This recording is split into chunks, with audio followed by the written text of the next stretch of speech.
I love this song. Oh, it's finished. I love this song.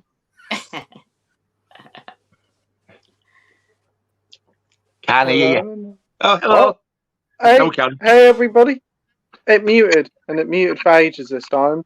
But hey, everybody, and welcome back to another Wednesday night movie live stream. Hope you're all doing well, and thanks for joining us for another fun night of movie talk. It's me, Pete, Playtendoguy, and I'm joined as always by Andy from Forgotten World of Movies. Hey, everyone. Mike from Cinema Axeman.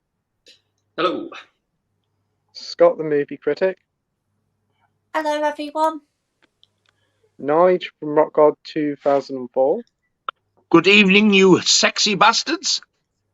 And our special guest of the evening, Alan Scouser. Hi, everybody. Nice to be here. Yeah, great to see you joining here, Alan. Thanks ever so much for joining again. Really do appreciate it. Yeah, cheers. Wow. Brilliant. But before we get into the comments, as we always do, what are some of the films that you have been watching recently? Do you want to go first, Andy? So I watched 3 titles today from Second Sight. I watched Frontiers, May, and Crimes of the Future. Ooh. Last night I watched Blood and Black Lace as well for the first time. And I watched Cutthroat Island as well, which I enjoyed for what it was. Nice. Yeah. Very good selection. That's pretty much it. What's Blood and Black Lace like? I've never seen that. I liked it. I thought it was pretty good. Yeah, it's good. Movie, is it kind of similar to the Argento stuff? Yeah. Gotta have it. Yeah. It comes with a slipcover as well. The box set does. Yeah, I've taken mine off because I like it matching with all the others. But yeah, that's it. What? It's got a slipcover as well as the box, you mean? Yeah, the box has got a slipcover. Oh. Yeah. Yeah. Wow. Yeah, because when Amy got me on Monday, it said there's a slipcover with it. Yeah. A slipcover is it the same artwork or is it one of those? Oh, it's the same artwork on the slipcover. But yeah, it's the same artwork as that on the slip. Did yours have a slip, Mike? I haven't got it. I've got the old Arrow version of it, but I've got it. Yeah, I've got it. Nice. Yeah. It comes with a slipcover. Yeah.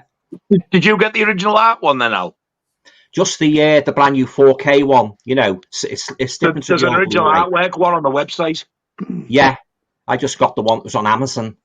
Yeah, I made. I wonder if they both got a slip. That was what I was thinking. If they both got a slip, I want the original one.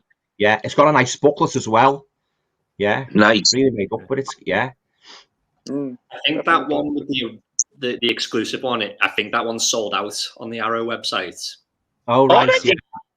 Yeah. Really? They tend to go pretty quick. Yeah. Damn. Yeah, because I was on the website before and I just happened to see and it said sold out and I was like, ooh, but the other one's nice. That's the artwork on that one's nice. Yeah. Good. Yeah. Does your Carlito's Way come with a slipcover, Mike?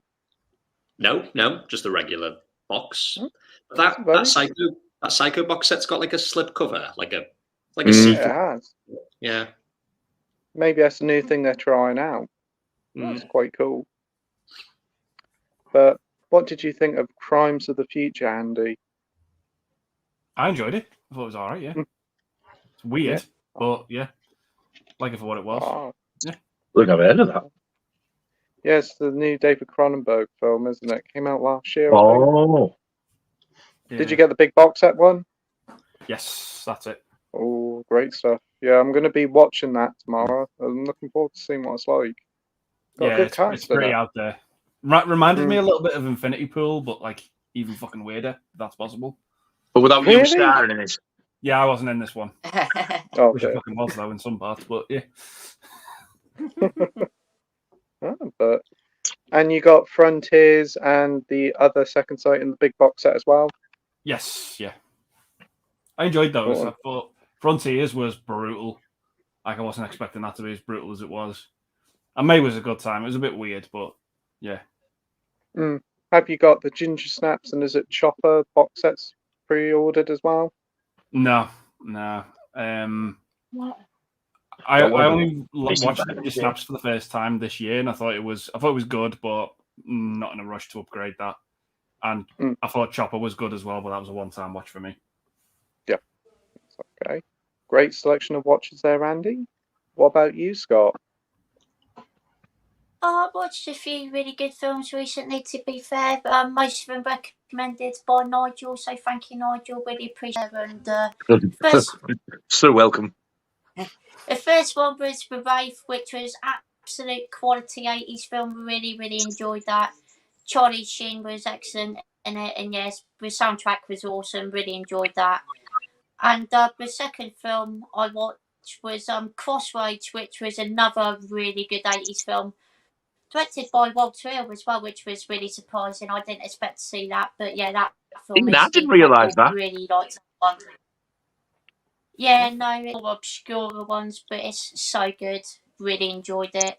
Steve, how do you pronounce his last name? Is it Steve Val? Is it? Steve Vai. Steve Vai. Yeah. Steve Vai. The guitarist. Guitar playing in that, yeah, so good. I love that scene. That's brilliant. That duel at the end. Wow. Yeah, brilliant scene. Absolutely loved it. And the last film I watched was last night with Nigel, Del Boy, and Ryan, and it was Cape Fear. Really enjoyed watching that again. And I've always really enjoyed it. Just because is that the remake of Cape Fear? It is, yeah. Really yes, Jamie, it was. Was that the remake? Both the original and the remake are really good. I've yet to see the original. See the original. Yeah, I remember watching the original years ago and really liking it, and saw the remake a couple of years ago on TV and really loved that as well. But great selection of watches there, Scott. She's a creepy bastard in that film, though, isn't he? Really, really unsettling in that. Oh my God! Yeah. Great stuff. What about you, Mike? What have you been watching recently? Not that much, really. I'd say some of the main ones is I watched that Talk to Me, that new horror film. Yeah. I thought it was okay. It didn't quite live up to the hype for me, but yeah, it was all right. Yeah, it wasn't that scary. It was a bit predictable in places, but yeah, it wasn't bad.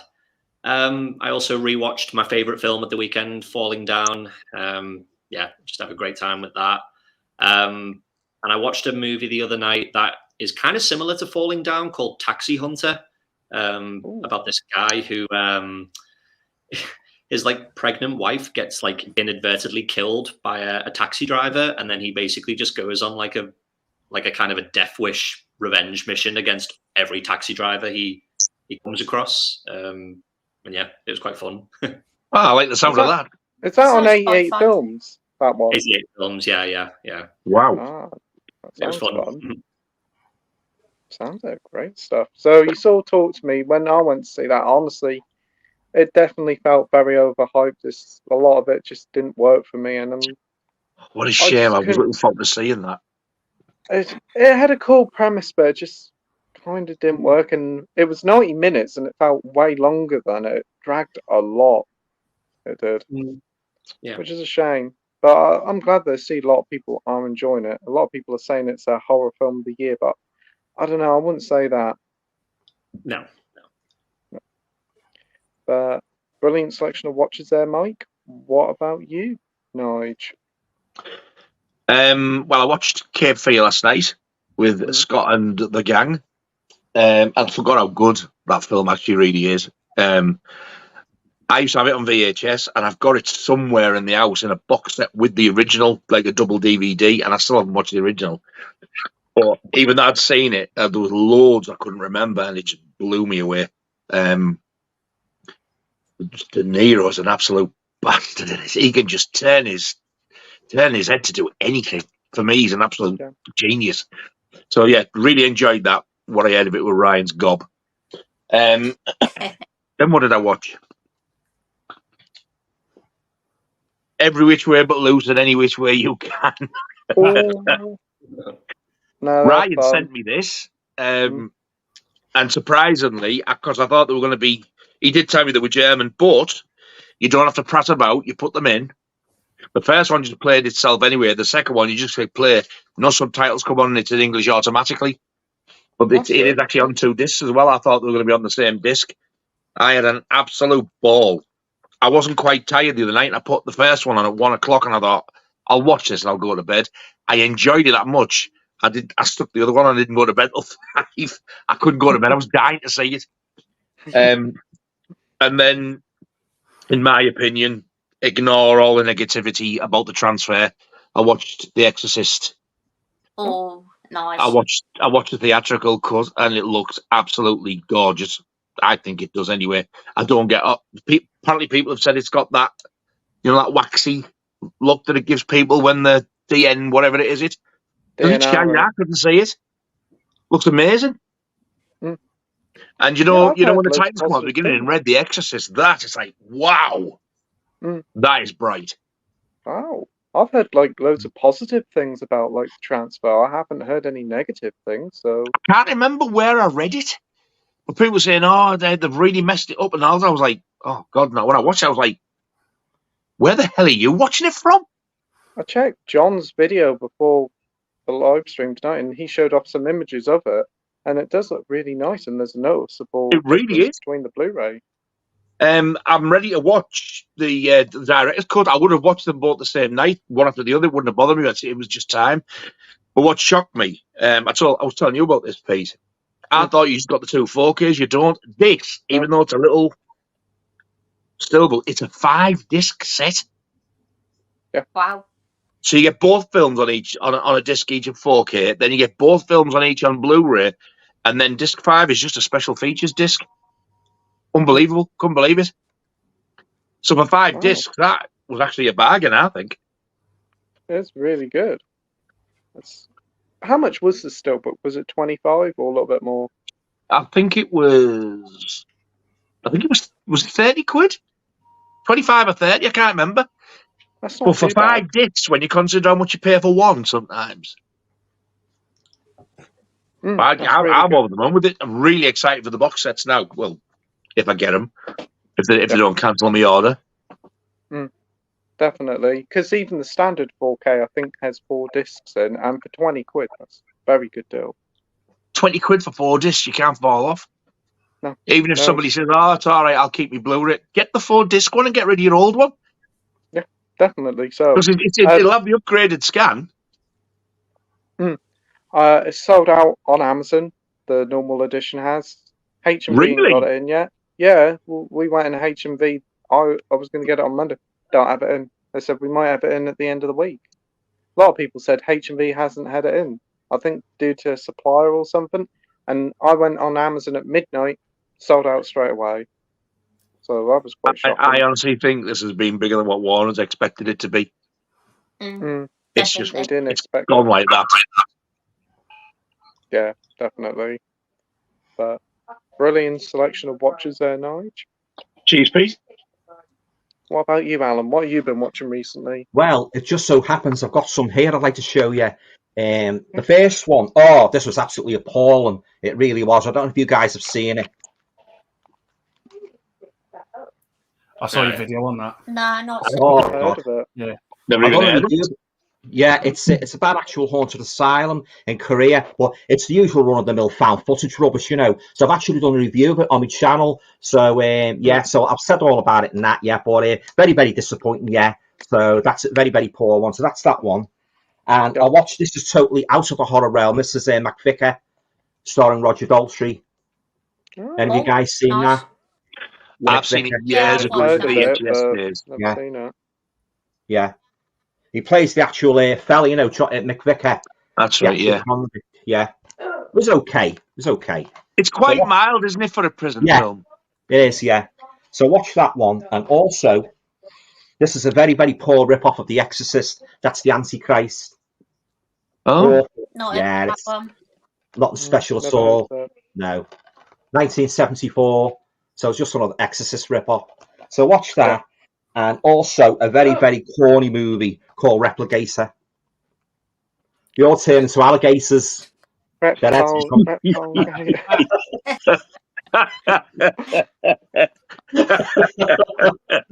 go. There's the.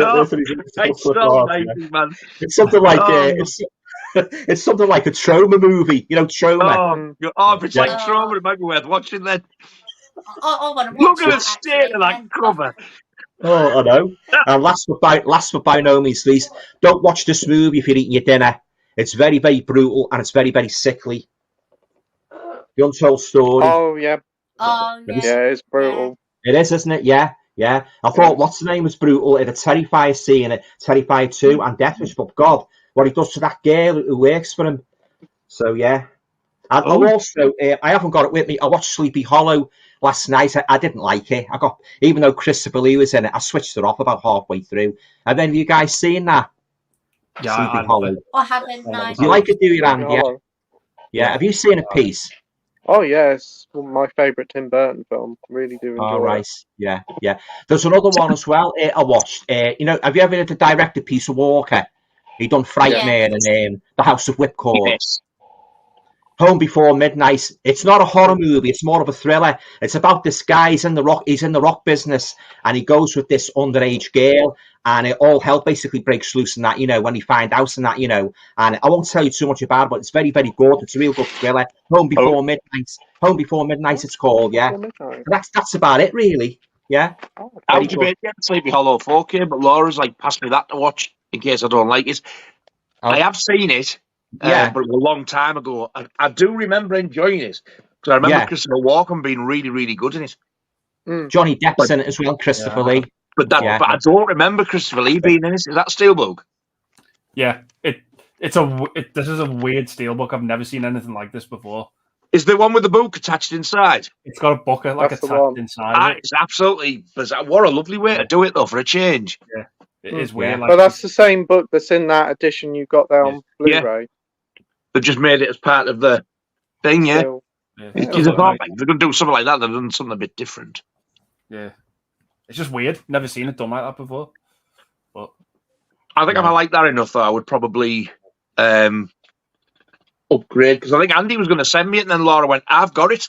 I went, I totally forgot. And the 4K is supposed to be a really good transfer as well. It's okay, yeah. It's quite dark in places, though. Yeah, I just couldn't get into it at all. I just switched it off halfway through. So, yeah, fair enough. That's it, really, yeah. Yeah, that's understandable. Is that going to be one that you're going to fling on eBay, as you say in the videos? Well, it just so happens it's already on eBay. So, is it? Yeah, fingers crossed, yeah. Fingers crossed. I just missed the rubbish bin. You know, sometimes when I do my video, I say, this is going to go in the rubbish bin. I just missed the rubbish bin, so I might earn a few bob off it. You never know. Yeah, that's a damn shame. I'm going to swap you for Smile. Oh, I've already got that one. Yeah, I've already got that one on Blu-ray. Yeah. Oh God, I got the 4K at my birthday. What a pile of shit. You don't like it, do you? No. I am going to rewatch it again though to see if I definitely don't. Might sort of you might slowly warm to it. Yeah. Yeah. I mean, there's that many films I've said I hate the crap, and I've watched them again. And I've loved them. So I'll give it another go. Yeah. Oh well. Great selection of watches there, Alan. Brilliant stuff. And for me, what I've watched over the past week, the homework movie was No Hard Feelings with Jennifer Lawrence. I watched that today. That was quite entertaining. I wouldn't say it's hilarious, but there was some fun moments in it. You do get to see a bit of Jennifer Lawrence, so that's not too more than bad. a bit. More than a bit, yeah. But yeah, it's a enjoyable enough time. Definitely a one-time watch, but it was pretty good. Went to see Batman 89 in the cinema. Wow, looked amazing on the big screen. It did. Really, really enjoyed it. Definitely fantastic film. Seen it before, like on Blu-ray, but seeing an old film on the big screen, that was the first time I've ever seen an old film on the big screen, and I loved it. Do you know I went to see Jaws in 3D last year? Yeah. I fucking cried. Did you? What a wimp. Oh, wow. It just hit me that way. I was like, oh my God, that's beautiful. I was like, what an idiot. Well, it's a film with a lot of emotional ties for you. It's your favourite movie, so you're obviously going to do it. Yeah. I've seen it now at the cinema about 5 times, 6 times. It's never got me like that. Wow. Yeah. Watched The Beyond on Saturday night with Amy. Really enjoyed it. Wow. Spider scene, absolutely horrific. Horrific. Yeah, I was on edge the whole time during that scene. When's it going to end? When's it going to end? What do you think of the bottle of acid that fell? Ooh, yeah, brutal. Some really good It is. practical effects in it, but I did like it a lot. Really good film. Doesn't And the I like young the girl soundtrack. get a similar fate? The ginger girl in it, the daughter. I think so, yeah. Yeah, there's a young girl that does get some Yeah, fate in it. even kids aren't safe in it. I remember that. The dog in it. The dog in that film, Paul. What happens to the Is it a woman with the Rottweiler? dog? I think so, yeah. I don't know what happened to it. It's a long time since I've watched it. I've always thought that as a slow burner. Very slow. Yeah, it was 80-odd minutes, and it did have a little bit of slow moments here and there, but I thought it was pretty perfectly paced, and I really liked the soundtrack. Thought it was great. Really had a good time with that Soundtrack's film. great, yeah. Soundtrack is good, like, man, yeah. And I keep getting it mixed up, but is it Return of the Living Dead? The Yeah. comedy one? Yeah, The that's comedy the one, one. Yeah, loved that as well. That was so much fun. Brilliant, Again, that, isn't it? really funny, but a good mix of scares and comedy. Had a blast with it. Loved it. Such a good time. And what was I going to say? We also went to the cinema and watched the new Agatha Christie one, Haunting in Venice, or Death in Venice, whatever it's called. Oh, what was that like? And I think it's the best of the lot. I had a great time with it. I think the mix of it's only ever so slightly horror elements to it, but it works. And I thought it was more scarier than Talk to Me. It had better jump scares anyway to that, and it looked beautiful. We went to see it in IMAX, and like you see like all the landscape of Venice. It looked astounding. But yeah, it doesn't reinvent the wheel for like murder mystery stuff, but still a lot of fun. Yeah. Right. Time for the next homework film. Now, as I enjoyed Return of the Living Dead, I'm going to say 3 films are going to be, if I can remember them, it's going to be Creepshow, Dawn of the Dead, or Day of the Dead. You've not seen any of them before?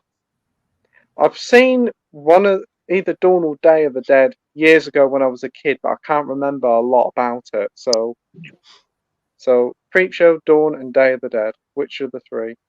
Andy? Dawn. Dawn? Scott? You need to ask. Yeah, obviously got to be Dawn in it. It's obviously got to be Dawn and Dead for me. Mike?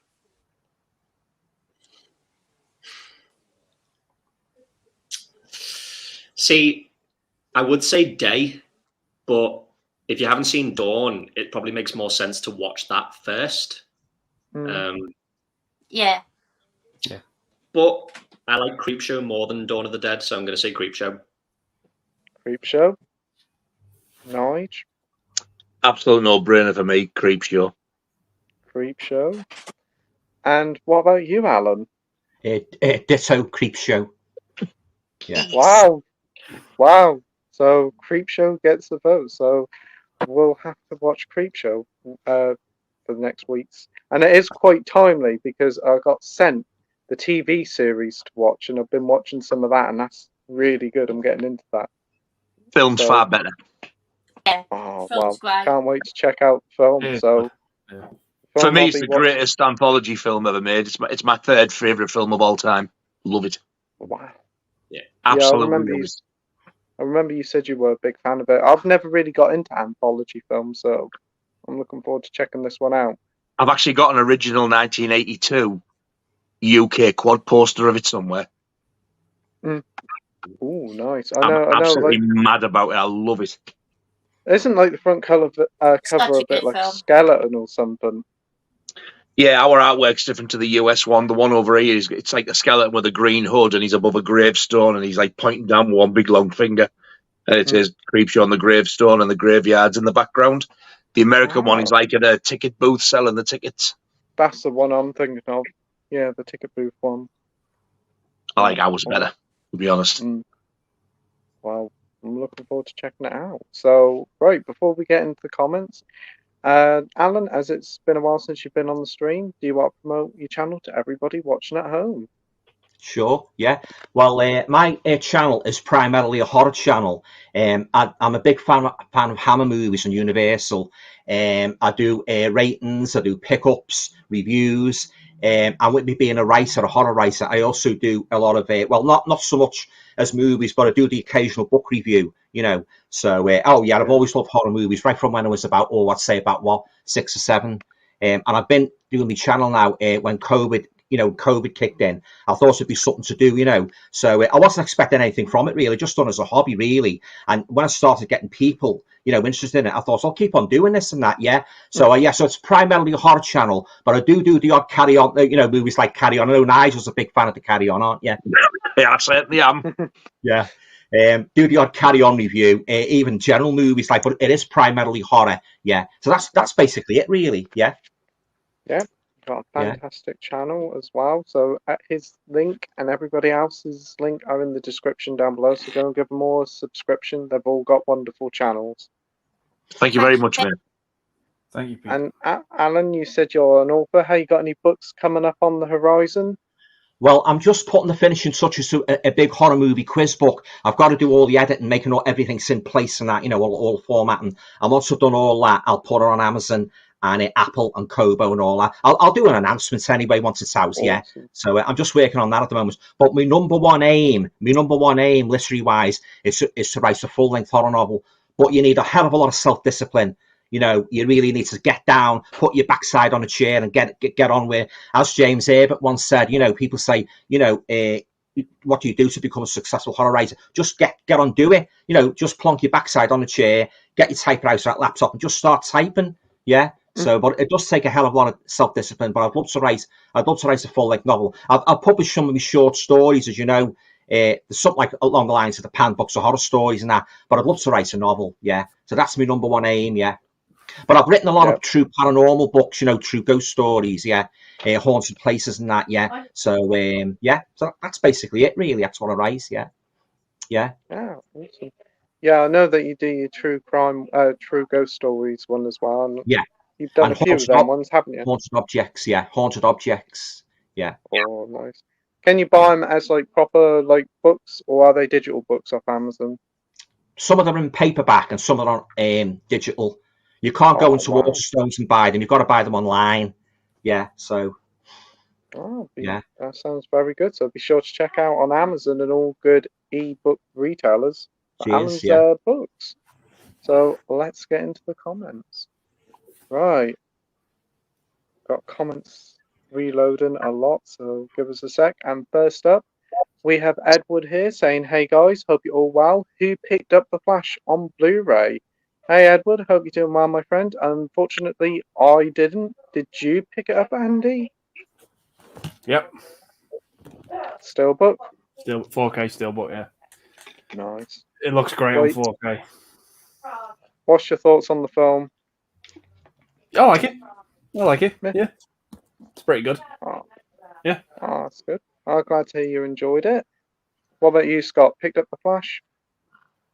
Unfortunately not. No, I have zero interest in superhero films at the minute. But hopefully I can get back into them at some point. But at the moment, I really have zero interest, unfortunately. No worries. What about you, Mike? No, I saw the film at the cinema, but I don't think I'll have any desire to rewatch it, to be honest. It was probably just a one-time watch for me. Yeah, that's what I've heard from a few people. Nige, I gather you haven't, of course. I'd rather get a fucking box of Flash floor cleaner. And Alan, what about you? No interest whatsoever. The only knowledge of the Flash extends to the old DC comics, and that's about it. I know it's a guy in a red suit who ran very fast, like Steve Austin. That's about it. Yeah. So no, I definitely won't be picking that up. We have Mark here saying, "Evening everyone, have a good stream. Has anyone picked up the new Exorcist 4K? And what is the new transfer like compared to the Blu-ray?" Well, thanks for joining, Mark. But Nige, you picked up. You thought the transfer was really good, didn't you? Yeah, I think you should get it, mate. You're gonna absolutely love it. Mark, he's a bit of a sucker for a decent transfer in a 4K. Definitely. Our guitarist again, if you didn't remember. Yeah. Is he? All right. Is he all right? I tell him this every week. I think you do, yeah, you do. Oh, I'm not very good with names. Well, just remember the glasses and the dog on the photo. Yeah. Ah, brilliant. So, Andy, did you pick it up on 4K? I've ordered it, but it's not arrived yet. It's coming from Amazon. Amazon? Oh, Amazon Italy. Yeah. Ah. Scott, what about you? Did you pick it up? No, I didn't, unfortunately. Unfortunately, I'm not actually a massive fan of the film, so I didn't really want to take a punt on it just in case I didn't enjoy it on a rewatch, but I will rewatch the film at some point. That's understandable, mate. What about you, Mike? Did you pick it up? Not yet. I will probably pick it up because, funnily enough, I've never actually owned it on Blu-ray. Like, I currently still just have the DVD, so yeah, I'll probably just jump straight to the 4K. But I'm a bit similar to Scott. I'm not like the biggest fan of the movie. I do like it, but it's not one of my favorite horrors. But yeah, I will probably still pick up the 4K anyway because yeah, I've just got a DVD. And what about you, Alan? No, I don't think I'll be picking that up. I watched it on the telly years ago. It's not one of my favourite horror movies yet, so I'll give that a miss. Yeah. Yeah, that's understandable. Yeah, hopefully we'll pick it up and check out this extended cut everybody keeps talking about. Yeah. Oh, the crab walk down the stairs. Yeah, that's a creepy scene. There you go. How the hell that was cut out? The original cut? I will never know. No, I won't. Yeah, just Probably moving into most the memorable kitchen. scene of the film. Right. Oh, I'm moving into the kitchen now, but we have Danny here saying, hi all, hope you're doing good. Hey Danny, thanks for joining. Right, Danny. Mate. Hope you're Danny. doing well. Hello, Danny. We have Danny also saying, Andy, love your video on why you have all them films. Yes, absolutely fantastic new video. Oh, well, thanks very much. I'm glad you enjoyed it. Yeah.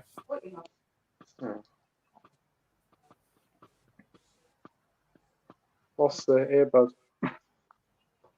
Right. Next up, we have Mike here from T Shizzle saying, hey guys, hope you're all having a good week. Hey Mike, thanks for joining as well, mate. Hey, Mike. Hope you're doing Mike. well. Hey, Mike. We've got Steve-O here saying, hi guys, just got Guest House Paradiso on Blu-ray from Vinegar Syndrome. Oh, that the nice. bottom film? Nice. That's the bottom one, isn't it? Yeah. Yeah. Yeah, awesome. Is that, yeah, Vinegar Syndrome's really good label. Anybody else has picked that up or planning to, Andy? No, I'm just going to stick to the DVD. Scott? Yeah, I'll probably just stick with the DVD. I think it's quite entertaining. Yeah. Mike? No, I'm not picking it up. Nige? I would like it, but I'm going to stay with the DVD because like there's that much Vinegar Syndrome and Severance stuff I want. And it's just so expensive. And I can't afford any of it, so that'll be the bottom of the pile of that. So I'll probably just stick with what I've got. Yep. And what about you, Alan? No, I've got no interest in it, so no. No worries. We have Minhalju here saying, hello, gentlemen. How are you all today? Not doing bad. Hope you're doing well yourself. He says, has anybody pre-ordered anything recently? That's a good question there, Minhalju. Andy, what have you pre-ordered recently? I haven't pre-ordered anything recently, but I've got a few things coming this month, like the Carlito's Way Arrow boxer, and the other big thing I've got coming is the Studio Canal boxer of The Wicker Man. Oh, I would love that. Yeah. That's what I'm waiting on. Somebody been sick? Somebody turned into a dog? That's my dad sneezing in the background. That was never a man! He's upstairs. He's upstairs sneezing. I thought you said he's upset. I was going to say he sounds it. No, he's upstairs, and he's upstairs with the doors open, so that's how you can hear him. He's sneezing that loud. I think he needs help from a doctor. He's got issues. What about you, Scott? What have you pre-ordered? I've pre-ordered that Psycho 4K set, which I cannot wait to get. That set looks absolutely stunning, and really enjoyed your video on it as well, Nige. That was excellent. Hmm? I'm having another little look because I haven't looked for hours. It just blew me away. One of the I mean, imagine that on your shelf It's a like beautiful that. set. Yeah. One of the posters in that set is gorgeous. The first movie, like the old school poster, the coloured. Yeah. Like I was like, wow, what a poster! Like I'd love to hang Yeah. that up. I agree with that. All the films have got reversible artwork for their original like poster artwork as well, haven't they? I've turned them all around because I wasn't over fussed, to be honest, on the most of the new artwork. However, I did like the Psycho 4 new artwork. It's kind of similar to that one, Mike. Yeah, but it's like colour. It's like it in is colour. different, yeah. But yeah, it's a lovely poster. That's my favourite Psycho film. Great film. I really love that one. If you haven't seen that one, it's a bit batshit, so prepare yourself. Yeah, it's kind of like got a lot of dark humour in it, and that is so underrated. It's criminal. Yeah. And you get 2 cuts of that one, don't you? Yeah, it's the same cut. It's just the aspect ratio. It was one of those films I think that was made originally for TV, but it did get a very limited theatrical release as well. So you get the widescreen theatrical cut, and you get the square TV cut as well on different discs. Oh, cool. That's what I mean. They've even put that on separate discs. They've done an absolutely outstanding job, and that book is huge. It's like that. Is it a hardback booklet, or is it just? No, I thought it was. It's a trick shit. It looks like it is, but it's not. But it's really, really sturdy. Oh, it's a thick one as well.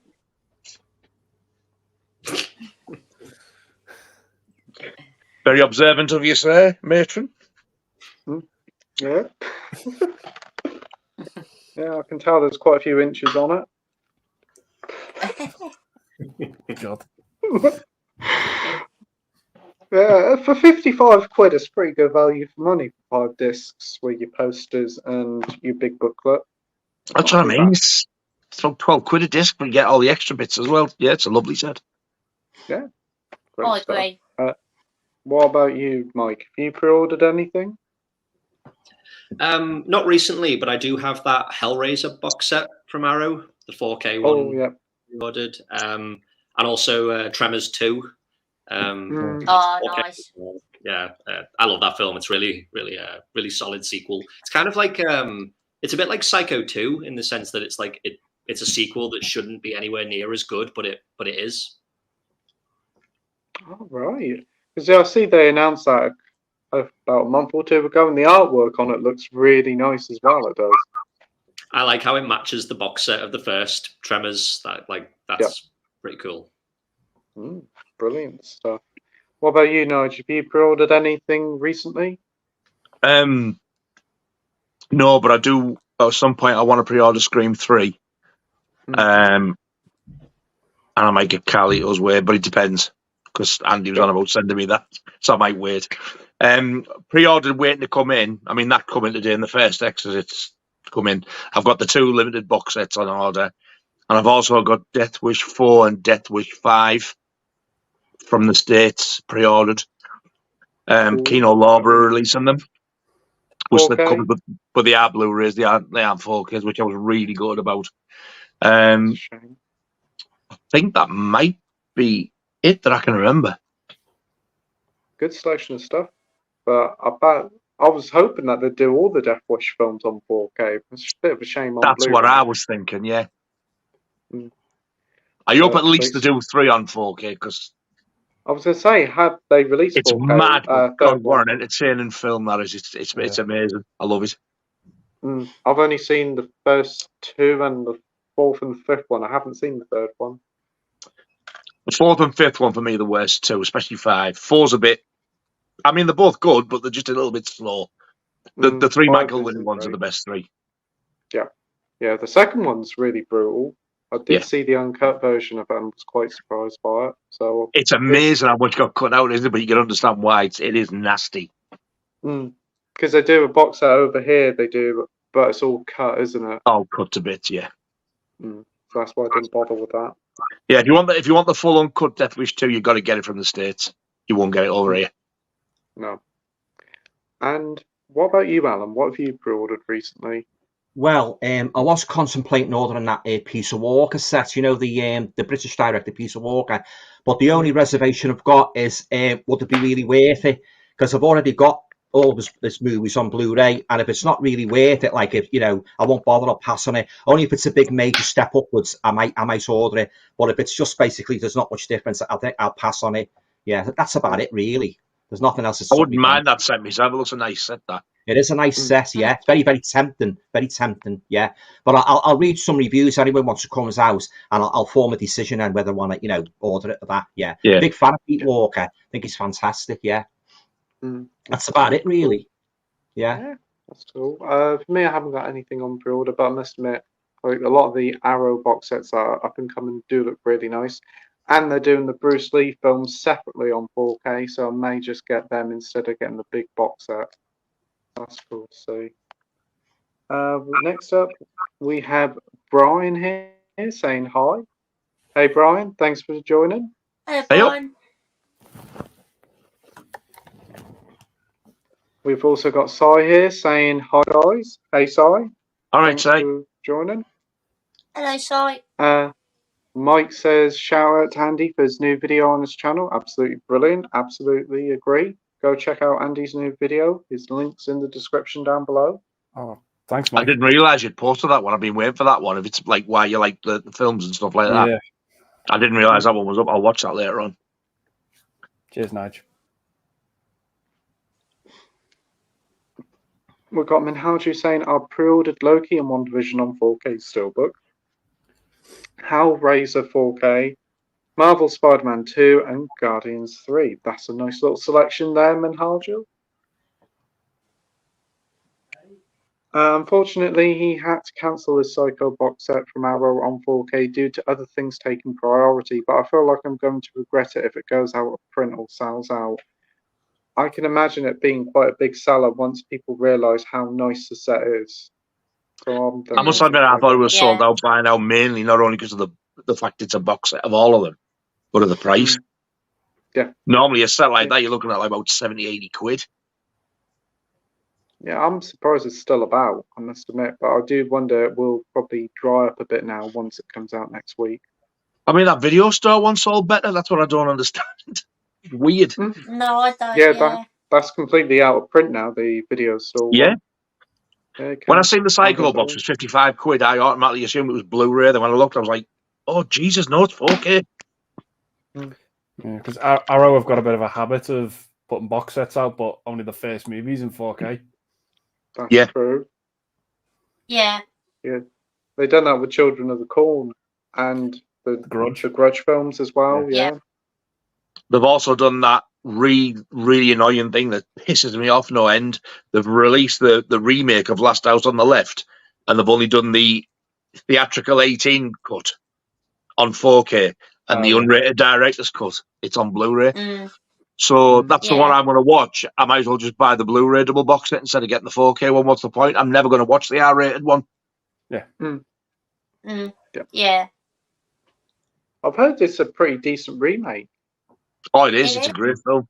It's actually really good, yeah. I'm trying to think of a word I can use. The attack scenes on the females, shall we say, they're not as disturbing as they are in the original. They've Hollywooded it out type of thing. Don't get me wrong, it's not an easy watch. It is brutal. But it's when I was watching the original, it felt like I was watching it really happening. It was really bad. It's not quite as grueling as long as that. Yeah. Right. And some of the revenge scenes in the remake are absolutely fucking brilliant. And it's worth getting the unrated cut for that alone. Oh, I'll have to keep an eye out for this the remake one, because it came out recently, didn't it? You get Arrow done a 2-disc set. Yeah, it's like you get the unrated and you get the theatrical. But if you get the 4K, you're only getting the theatrical one, so you might as well just get the Blu-ray. They do. That's what I'm going to do anyway. We've got Dalboy here saying, just look at the lineup. What a load of bellends. The Yes, Rockgod thank you, looks sir. more like Candy God to me. Lol, seriously. Have fun tonight and thanks for all entertaining us tonight. Oh, thanks ever so much, Dalboy. Hope you're doing Thank well. you, Dalboy. You are very welcome, sir.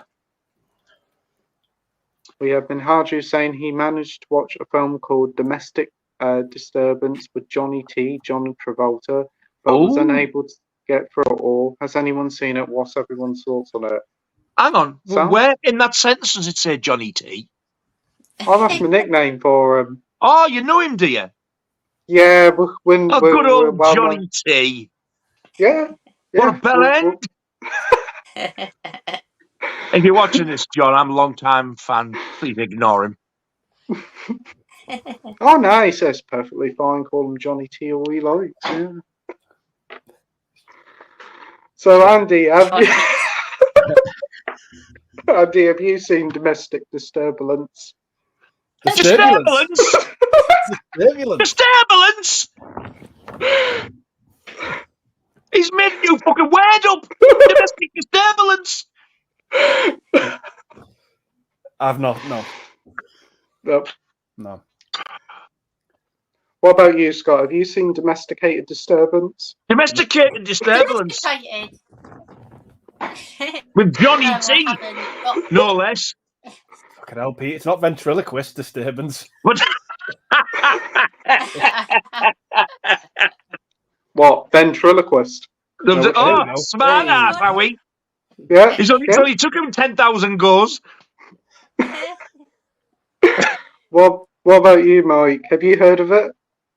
Yeah, I've seen it. It's all right. It's like a decent little thriller. It's like John Travolta separates from his wife, and then his wife meets a new guy played by Vince Vaughn, but he's basically not what he seems. He's a bit of a shady guy. And yeah, that's it. It's like just like a little, like sort of early 2000s thriller, but it's fine. It's nothing special. Right. Oh, cool. Gabby, you haven't seen it, Nige? No, but I fancy it. But these have like disappointed me a bit now. Saying it was all right because I thought it was going to be like really, really good with him in. However, Vince Vaughn's a bit of a knob. I don't like him. Yeah, it's just something about him. Never liked him. Yeah, I can get that. I've never forgiven him for Norman Bates in the remake. I've steered clear of that remake. You've never seen it? No. You might as well watch the original. It's the same. It's shot scene for scene, and it's the same script. Well, at least they didn't include that in the Arrow box set. Somebody else said that today. I said, you know what? I'd forgot about it. I kind of wish they had just as a complete. It's just as I had it. But yeah, I must admit, I don't mind it. I can watch it. I don't hate it. But it was the most pointless remake of them all. Yep. Definitely. And what about you, Alan? Have you heard of this film? No, I think I'll give that one a miss. Not my cup of tea, no. No worries. We've got Minhaju also saying about your new video unboxing of Psycho, and while the unboxing was amazing, the set is beautiful and gorgeous. Yours is the first unboxing I've seen. Nige, great video. Oh, thank you very much, sir. I really appreciate that. We've got Minhaju also saying, guys, can you believe it? I've seen Breakdown about 4 or 5 times now. I really love that film. Such a great thriller from the 90s. They just don't do them like that anymore, like in the 80s or 90s. I do agree. I watched it recently on Paramount Plus and had a brilliant time. But really thought Kurt Russell was fantastic in a very tense film. And again, only about 90 minutes or something like that, and completely flies by. Andy, you've seen it. What's your thoughts on it? Yeah, I love it. One of my favorite Kurt Russell movies. It's a gorgeous looking movie, and yeah, it's just great. But if you like that, you need to watch Unlawful Entry. Yeah, 100%. Well. That's the next one with Kurt Russell. You need to see that's brilliant as well. Have to keep an eye out for that one. Can you get that one in the UK, Andy? You can get like a German Blu-ray of it. So. But some mysterious person might be sending you a copy of that, Nige. Oh, might they? Yeah, they might be. I wonder whether that can be. Awesome. What about you, Scott? Have you seen it? I have, yeah. I think it's an absolute belter of a film. I think it's absolutely fantastic. And yeah, I do agree with everything Andy's just said. The next one is definitely Unlawful Entry. That film is amazing as well. And Ray Liotta is an evil fucker in that film. He really is. It's just the way he looks in that film. Like whenever he's not talking, you can just tell he's just planning something. And he's just he's horrific. Absolutely horrific what he does in that film. Right. Definitely. Check this one out. What about you, Mike? You've seen Breakdown, haven't you? Yeah, I love it. It's fantastic. Brilliant stuff. Nige? Yeah, I wouldn't have done, but I owe Andy a massive thanks for badgering me to watch it. He kept recommending it. And a huge thanks to Delboy for secretly sending me it. And I watched it, it absolutely blew me away. I loved it. Yeah, great film. Fantastic film. Definitely. And Alan, have you seen it? No. Right. Minhaju's actually got it on DVD. That's good to hear, mate. And the transfer's pretty good on there as well. Good to hear. We've got everybody talking between each other, and we've got Mike saying, "Love that Psycho 4K collection, Nige." Cheers, Mike. Definitely worth getting. Highly recommended. Mm. I don't know about the picture quality. I haven't watched it yet, but the packing itself, wow. I should imagine the picture quality is pretty nice. Especially, I would imagine the first film will just be the Universal, is it? Release that they've done a couple of years ago. I thought, to be honest, they were just going to throw the existing Universal discs in. When I opened it, it's got different artwork on it, and it does have the Arrow logo on. So I was like really surprised. But I'm assuming it's that same transfer. It's definitely the uncut one though that they did release. Oh, that's good to hear. Because when they did the Enter the Dragon one, it was the exact same Warner Brothers disc. It was. They didn't even get new disc artwork or anything. I think mainly that was down to Warner Brothers because they released the film recently on 4K. That's probably why. We've got Minhaju here saying, "Andy, I see your new video today, and while I'm speechless, you said everything so well. Couldn't have said anything better because you said my feelings and the reason why I love movies and collecting physical media. It's so relatable." And well done, Andy. Absolutely agree there. Fantastic video. And again, everybody, you need to check that video out. Don't know what to say. Thanks very much.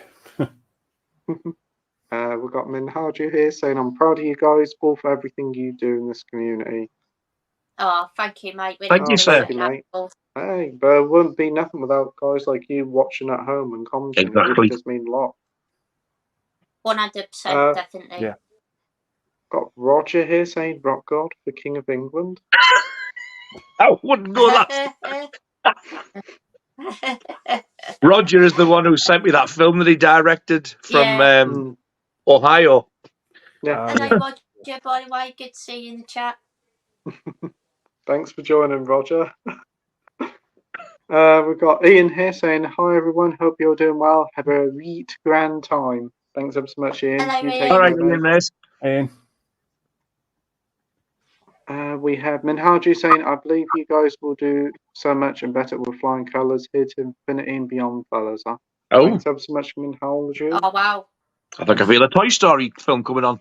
Yeah, I thought I hear a buzz. Oh, Jesus. Oh, dear. Oh, dear. Born in the 70s gaming says, "Here. Absolutely. Ooh-ah." I didn't know Buzz Lightyear worked on a farm. Part-time. To infinity and beyond, ooh-ah. We've got Adam here from What the Gym saying, "Hey guys, hope you're all well. Just to let you know, Pete, I'm 1 sub away from 500 sub, and I'll be doing a live stream quiz to celebrate. I would love for you to join in on that. I'd love to join. Thanks ever so much for the invite, Adam. And everybody, if you're watching at home, go and support Adam. He's a fantastic guy, brilliant channel. So go and give him a sub and help him reach that 500 goal." Definitely, 100%. Minhaju says, "Has anyone seen the film called Upgrade?" I haven't, but I've heard it's not too bad. I think it came out on Second Sight a couple of years ago. Andy, have you seen it? Yeah, it's fantastic. I absolutely love it. It's it's this guy's him and his wife get in this car accident, and his I think his wife passes away, and he's left paralyzed. But some big corporate person comes to him and says, "We've got this chip. If we can install it in your spine, you'll be able to walk again." And the chip says that it's AI, artificial intelligence, that's put in his back, and his chip says the chip starts to speak to him, and it gives him like superhuman strength. And some of the fight stuff he's able to do when the chip's got control of his body, he just kicks fucking ass, and it's so fucking brutal. Some of the stuff he does. It's really awesome movie. I think it's great. Wow, you're selling me on it now. That sounds really good. Nice. It did get released by Second Sight, didn't it? I think so. Yeah. Yeah. Scott, have you seen Upgrade? I haven't, no, but I've been intrigued with the concept. It sounds really good, and I have heard a lot of people say that it's one of the more underrated films from the past few years. So yeah, it's always a film that I've been wanting to watch, just haven't got around to it yet, unfortunately. What about you, Mike? Seen it? Yeah, I remember seeing it when it came out, and I remember liking it, but I can't really remember much from it, to be honest. So I might have to give it a rewatch, but yeah, I remember it was pretty good. Cool. Nige, have you heard of this one before? No, but from Andy's description, sounds like shit from China. It might be worth getting the DVD, and if it's any better, I might give it an upgrade.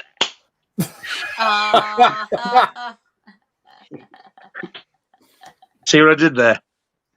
Yeah. I'll get me quote. That was good. Yeah. What about you, Alan? Have you heard of it? Never heard of it. No, never heard of it. No worries. We got Dalboy saying, I've got 3 editions of Ginger Snaps ordered from Sainsbury's. Delicious. No slipcover, though. Lol. Kidding. Which bit are you kidding about, you drug-induced person, you? I've got 3 editions of Ginger Snaps. Order from Sainsbury's. I can't even fucking talk. Order from Sainsbury's. Delicious. No slipcover, though. Kidding. Hee hee. Oh, pop another pill. We got Adam here saying, what's your favourite Creed film and what's your favourite Rocky film? For me, favourite Creed film's the first one. I haven't seen the new one yet, but I've heard it's pretty good. Rocky film, well, the first one is the best film of all of them, but the fourth one is just so much fun to watch. So it's either the first or the fourth one for me. What about you, Andy? Yeah, Creed, I'm going to have to say the first one, even though I really like all 3 of them. I think they're a good, solid trilogy, but I agree with you about the first Rocky. That's the best one, but my favourite one's probably Rocky 3. Good pick there. Oh, the first 1 to 4, all of them ones are all quality films. 2 and 3 are. It is hard to pick a favourite out of all of them. What about you, Scott? As you're the Rocky fan? Yeah, it's a really tough question, to be fair, but I think my favourite Creed is probably the first one. I think the first one's amazing. Oh, Creed. I do really like 3 as well. Yeah, Creed. And your favourite Rocky film. Yeah. Really love that film. Always have done. I think it's absolutely incredible. Love Mr. T's Club Lang in it. I'm pretty a fool. I absolutely love him in that film. What did you just say? I'm pretty a fool. I thought he sneezed. I thought Mr. T just walked in the room then.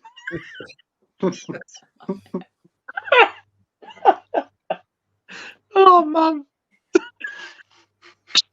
Can you imagine having that set as your text message box? Thinking, I'm being a fool. What the fuck was that? Oh, man. That was amazing. I loved it. Fabulous. Thank you. What about you, Mike? What's your favourite Rocky and Creed film? Yes, Creed 1 is my favourite Creed film. And again, like the other guys have said, the first Rocky is the best, but the one I enjoy watching the most is the fourth one. I just love the soundtrack in it, and yeah, definitely. It's so 80s, and yeah, it's just awesome. Totally agree there. Great choices there. Nige? My favourite Rocky film is the first one. When I watched it on 4K again, I was like, yeah, blew me away. I just love that time set, 70s and stuff. It's so well acted. I love the story in it. I love everything about it. It was really nice to see Joe Spinell in it as well. The Creed films I do have, thanks to Del Boy, but I haven't watched them yet because I won't watch them until I've seen the fourth Rocky when I get it. I'm hoping 5 and Balboa come out. Yeah, there is talks of them coming out. I've seen up to 5, but I've never ever seen Rocky Balboa. But that's why I'm holding off watching Creed. But I think once I get Rocky 4 and watch that, then I'll probably watch them anyway. Yeah. Balboa was actually really good. It feels like what 5 should have been. I really, really love 5. I actually quite like it as well, to be fair. I don't mind it. That spiky-headed crap. I can't stand him, the young lad who keeps wanting him to fight. Yeah. Well, Rocky certainly makes him be a fool.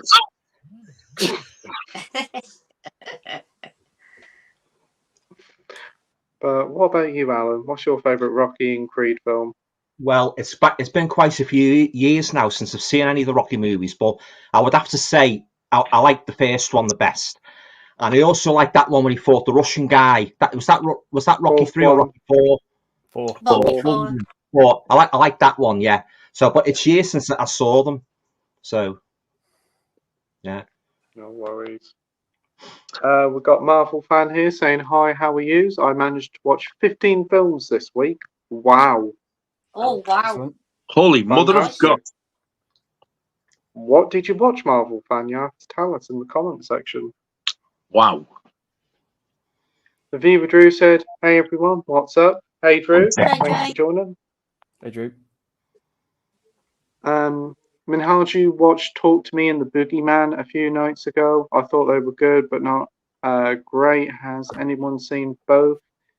Only saw him Talk to Me, not a big fan of it. Boogeyman, not too fussed. What about you, Andy? Seen Talk to Me or the Boogeyman? No, I haven't seen either. No. Scott, what about you? Haven't seen either of them. Don't really plan to be honest. Yeah, I know you saw Talk to Me, Mike, but have you seen the Boogeyman? Is that the Stephen King one that's come out? I think it is the Stephen King one, the Boogeyman is, yeah. Yeah, no, not seen that one, but yeah, I've seen Talk to Me. What about you, Nige? Seen any of those two? I haven't seen Talk to Me. I was just about to hold that up and say, do you mean that one or is the more modern one? That's the Video Nasty one. So, no, I haven't. I love that. No, I've not seen either. Good. Is that Slasher Classics? Yes, it's out of print as well. Is it? And that I've actually used the reverse because they've used the proper American title of the Boogeyman. Over here it was called the Bogeyman, but I do actually like the UK artwork better. That's the Video Nasty artwork. I do. That's good. It is, yeah. I love that, but I don't like the fact that it says Bogeyman when I know it was filmed as Boogeyman. So I swapped it. But you know what? I'm going to swap the bugger back because I miss seeing his bloody face. It's actually a really good cover, that, to be fair. Really Video Nasty cover. It is a nice cover. Vinegar Syndrome have released a gorgeous edition of this on 4K. Oh, 4K, nice. Wow. They always seem to be released. Them and Keenan Lorber seem to be releasing some lovely stuff just lately. That's better, isn't it? Yeah. Very nice. Great cover. Yeah, it's a hell of a film, that, though. If you like your slasher films, it's really, really good. Great stuff. And what about you, Alan? Have you heard of them or got any interest in picking them up? I've heard of them, but I've seen neither, so can't comment. No worries. We have Dalboy saying, I saw the Strange Channel review a Tom Petty album. Weird bugger kept trying to sing Billy Idol songs all the way through.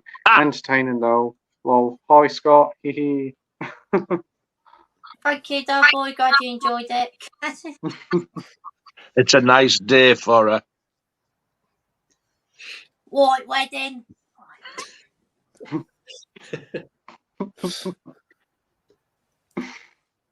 So Marvel fans watched Finding Dory, Meet the Parents, Meet the Fuckers, Meet the Parents' Little Fuckers, Three Men and the Baby, and Three Men and the Lady.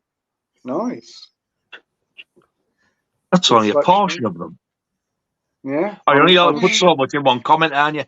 That's the thing. So yeah, this will probably be a few more comments down, but nice little selection there. I really like Finding Nemo, but I've not seen Finding Dory.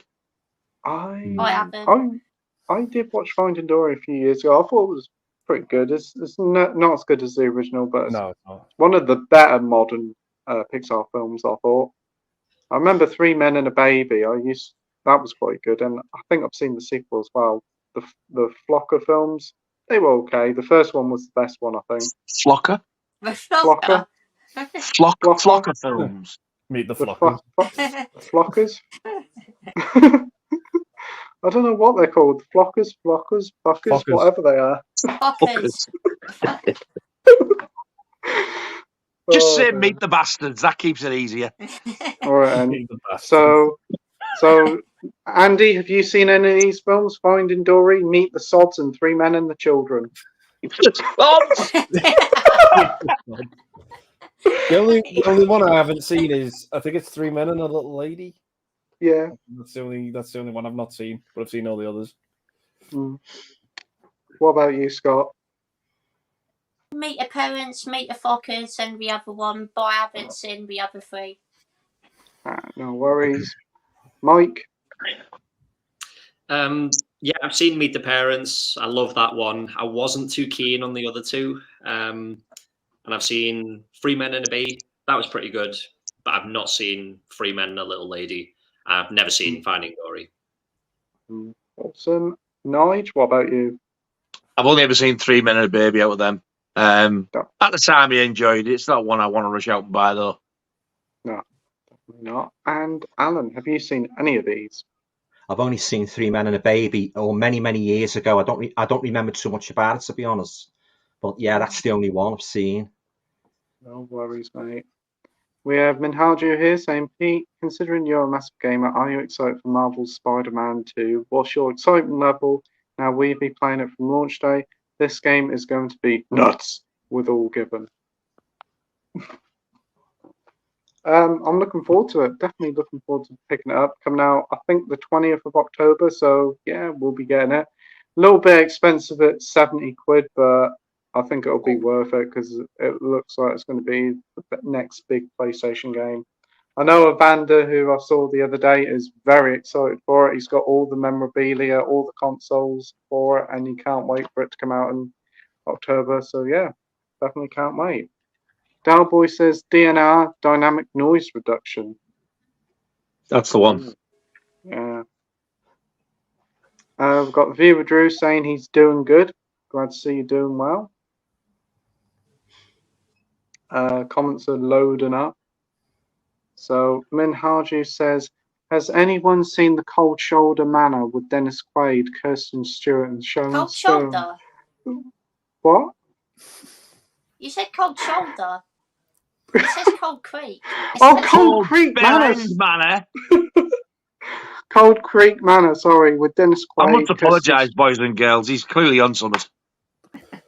With Sharon Stone, and I just thought what parlour shied straight out the toilet. So Cold Creek Manor. That's a good place to find a pile, I suppose. Haven't actually heard of it before. Anybody else seen it? Nah. No. I've seen it. Yeah, I didn't like it. No? Yeah, you weren't a fan? Many years ago. Yeah, it was a bit slow. So, yeah. Okay. Sounds like a bottle of wine and a nice cool bottle of Cold Creek Manor. Yeah, it does. A nice bottle of water. We got Marvel families. Nah, Cold Creek water. Nice to wash down the chicken's lips. Yeah. Mr. Porky's chicken lips, only the finest. I think Peckham Water's, I think Peckham Water's the best, don't you? Peckham. Remember Del Boy, the water. Oh, bottles of water. You see that one? You remember it when he made his own water? He got out the ground, pecking water. Yeah. Did he? Only Did frozen he? horses. Yeah, I was like, yeah. I can't remember that episode. When you said Del Boy, I thought the Del Boy on here. Yeah, so did I. Yeah, he's trying to make it, you know, as he normally does, like, you know, wheeling and dealing and that. Yeah, pecking water. Yeah. Oh, I think it was right, about yeah. 1985, I think it was, or 86, something like that. Yeah. I think I know what you mean now, yeah. I was Yeah. thinking for a minute, the Del Boy in the comments. But Del The Boy, thing that told me he'd been making his own water. Well, I can imagine how he makes it. he put a tint in it. A special flavour Yes, exactly. to make it stand out. It's got a bit of a yellow tinge, this water. I know, yeah. Marvel fan says he's also watched Look Who's Talking, Look Who's Talking 2, Look Who's Talking Now, The Grinch from 2018, Brightburn, Punch Drunk Love, Kingsman Secret Service, and The Golden Circle. Circle. Did I just... The Golden Circle. Did I just... I mean circle, not circle. Circle, yes. I've seen one of the Look Who's Talking films, and the Kingsman films. That's about it. What about you, Andy? Yeah, I've seen all of those. They're all right. The best one for me out of them is Kingsman Secret Service, but yeah, all the rest are all right. Yeah, I do agree with you. Kingsman is the best one. Secret Services. What about you, Scott? I've seen Brightburn, Punch Drunk Love, and the two Kingsman films. Brightburn, I thought it was okay, but I thought it could have been executed a little bit better. Punch Drunk Love, I actually really enjoyed. Thought that was probably one of Adam Sandler's better films. And love the first Kingsman film, and that's one of my favourite. I've forgotten the director. Guy something. What's his first? I've forgotten his name. Is it Vaughn? Something. Matthew Vaughn, isn't it? Vaughn? Yeah. Yeah. That's one of my favourite films. I just really enjoy that one. And Golden Circle, while it's not great, I still really enjoy it for what it is. I had a good time with it. Yeah, cool. And thinking about it now, I have seen Punch Drunk Love and really did enjoy that one. Really good performance by Adam Sandler as well. Yeah, definitely. Mike, what about you? I've seen Punch Drunk Love. Love that movie. Fantastic. And the only other ones I've seen are the Look Who's Talking films. I have a soft spot for the first two. I think they're quite fun, but the third one with Danny DeVito voicing the dog is that one's awful. It's trash, the third one, isn't it? It's fucking awful. Yeah. Danny DeVito voicing a dog. Wow. That's kind of terrifying. Great stuff there. What about you, Nige? Seen them? I've seen the first, like I was talking, when it first came on video. I don't remember a single thing about it apart from Bruce Willis doing the baby voice, which is about as impressive as a dog turd, I suppose. The Grinch 2018, I was watching that in 3D and I was really enjoying it, but I was that tired, I was after work, I fell asleep, so I need to go back. I bought it about 4 or 5 years ago and I've only seen about half of it. So I need to put that one back on. Because for saying that was like a CGI thing, it was actually really good. Yeah. Oh, cool. Nice. And what about you, Alan? Have you seen any of those? The only one I've seen out of all of those is Brightburn, and I wasn't impressed at all. But the others, no, I haven't seen any of them. No worries. And we now finally know what his final film is. I think Nigel will approve. The Elephant Man. Oh. Absolutely incredible film. What film? Yeah, I completely agree. Definitely do need to pick that up on probably Blu-ray. No, the 4K. You said the 4K is very good. Well worth getting the 4K. Yeah, it's breathtaking. Yeah. How good the picture quality is on that, it's unreal. Incredible film. I've only seen it once, but yeah, it made a lasting impression. Very emotional film. It is. Yeah. What about you, Andy? You've seen it? Very, very close to being a masterpiece for me, that film. Yep. Yeah. I completely agree. What about you, Scott? Yeah, one of my favourite films of the 80s. I think it's absolutely incredible. Just such an amazing film. Absolutely adore it. It's fucking heartbreaking, isn't it?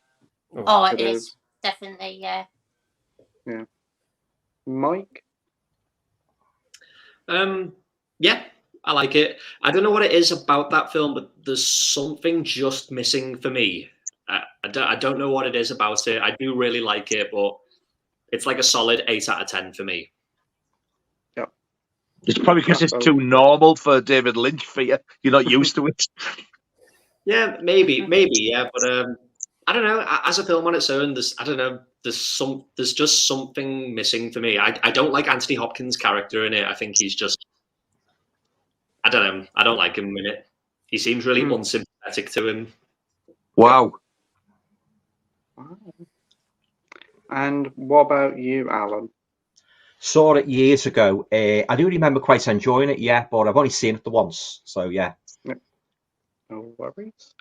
Next up, we have Mike from Did You See That saying, Nige, Scott, Andy, Pete, Alan, Mike. Did you throw Happy Wednesday, guys.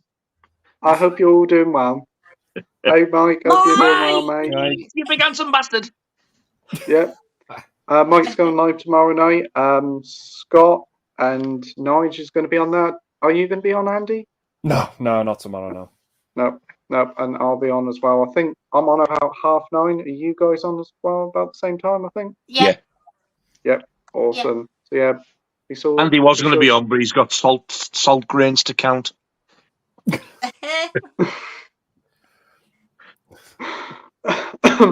But yeah, Mike will be, I think his stream starts at probably about 7 or 8, so be sure to check his streams out. They're always fantastic, and go and support his brilliant channel. He did a brilliant interview with the guy who plays Art the Clown the other night. Absolutely fantastic interview, very professionally done, and really cool insight into David Howard Thornton, who plays Art the Clown. Right, we've got Dalboy. Dalboy here saying, I saw this right. Long-haired Grebo show off his pickups this week. Looks like he just came out a Harmony hairspray commercial. He did mention my channel. What a great college is. Long-haired Grebo. Grebo. Came out of a Harmony hairspray commercial. I haven't heard that for years. I used to get called that. You long-haired Grebo. Oh, man. Oh, wow. Hey, mate, hope you do. Long-haired Grebo. I haven't heard that saying in years. I haven't.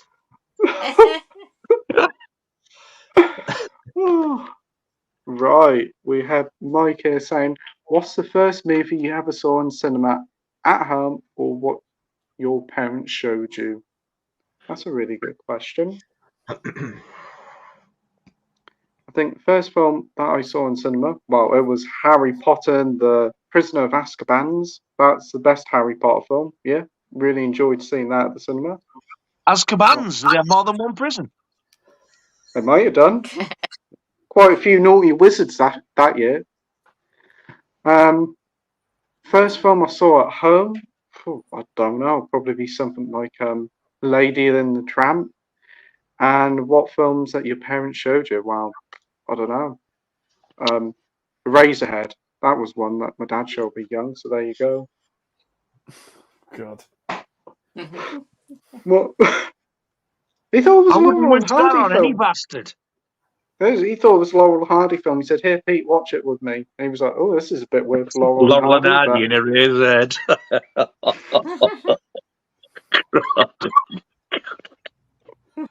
I know where you get it from, though. Oh, man.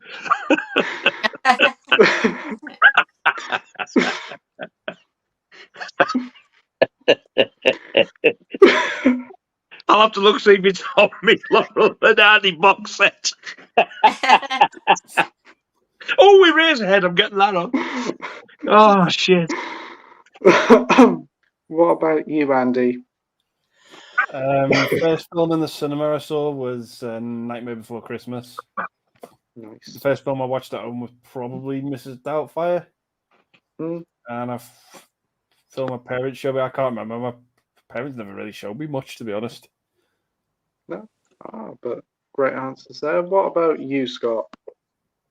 First film I saw at cinema was Monsters vs. Aliens in 2009. Really enjoyed that, actually. I thought it was a great fun film when I first saw it.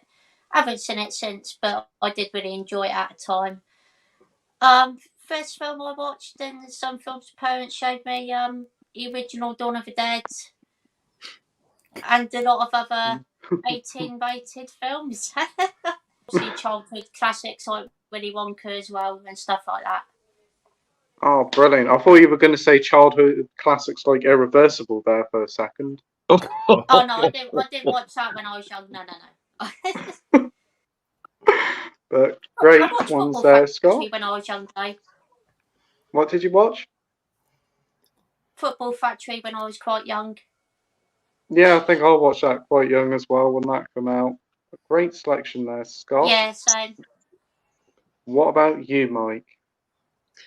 The first film I saw in the cinema was the Flintstones live action movie with John Goodman. So I got a lot of nostalgia for that one. Films at home, I can't really remember. It was probably something Disney related. Yeah, no worries. Nige, what about you? The first film I actually remember, which I'm sure I've watched loads before, when I was really little. But the first film I remember watching, like, with my parents on the telly, there was like my mum, my dad, my brother and sister, and I'm snuggled up to my sister and my brother, was Dracula, Prince of Darkness, when they used to show the double bills. And I also remember the Wolfman being one of my favourite ones as well, so that was pretty early on. The first film I ever saw at the cinema was Disney's Peter Pan. Brilliant. Very good films there. Now, what about you, Alan? What about you? The very first movie I ever saw at the cinema was On the Buses, Reg Varney, 1971. Nice. And I liked it that much. I said to my mum, can I stay and watch it? Because in those days, you could stay behind and watch it all over again. So I watched it all over again. And I love it. I love that movie. I still watch it to this day, and I still love it, yeah.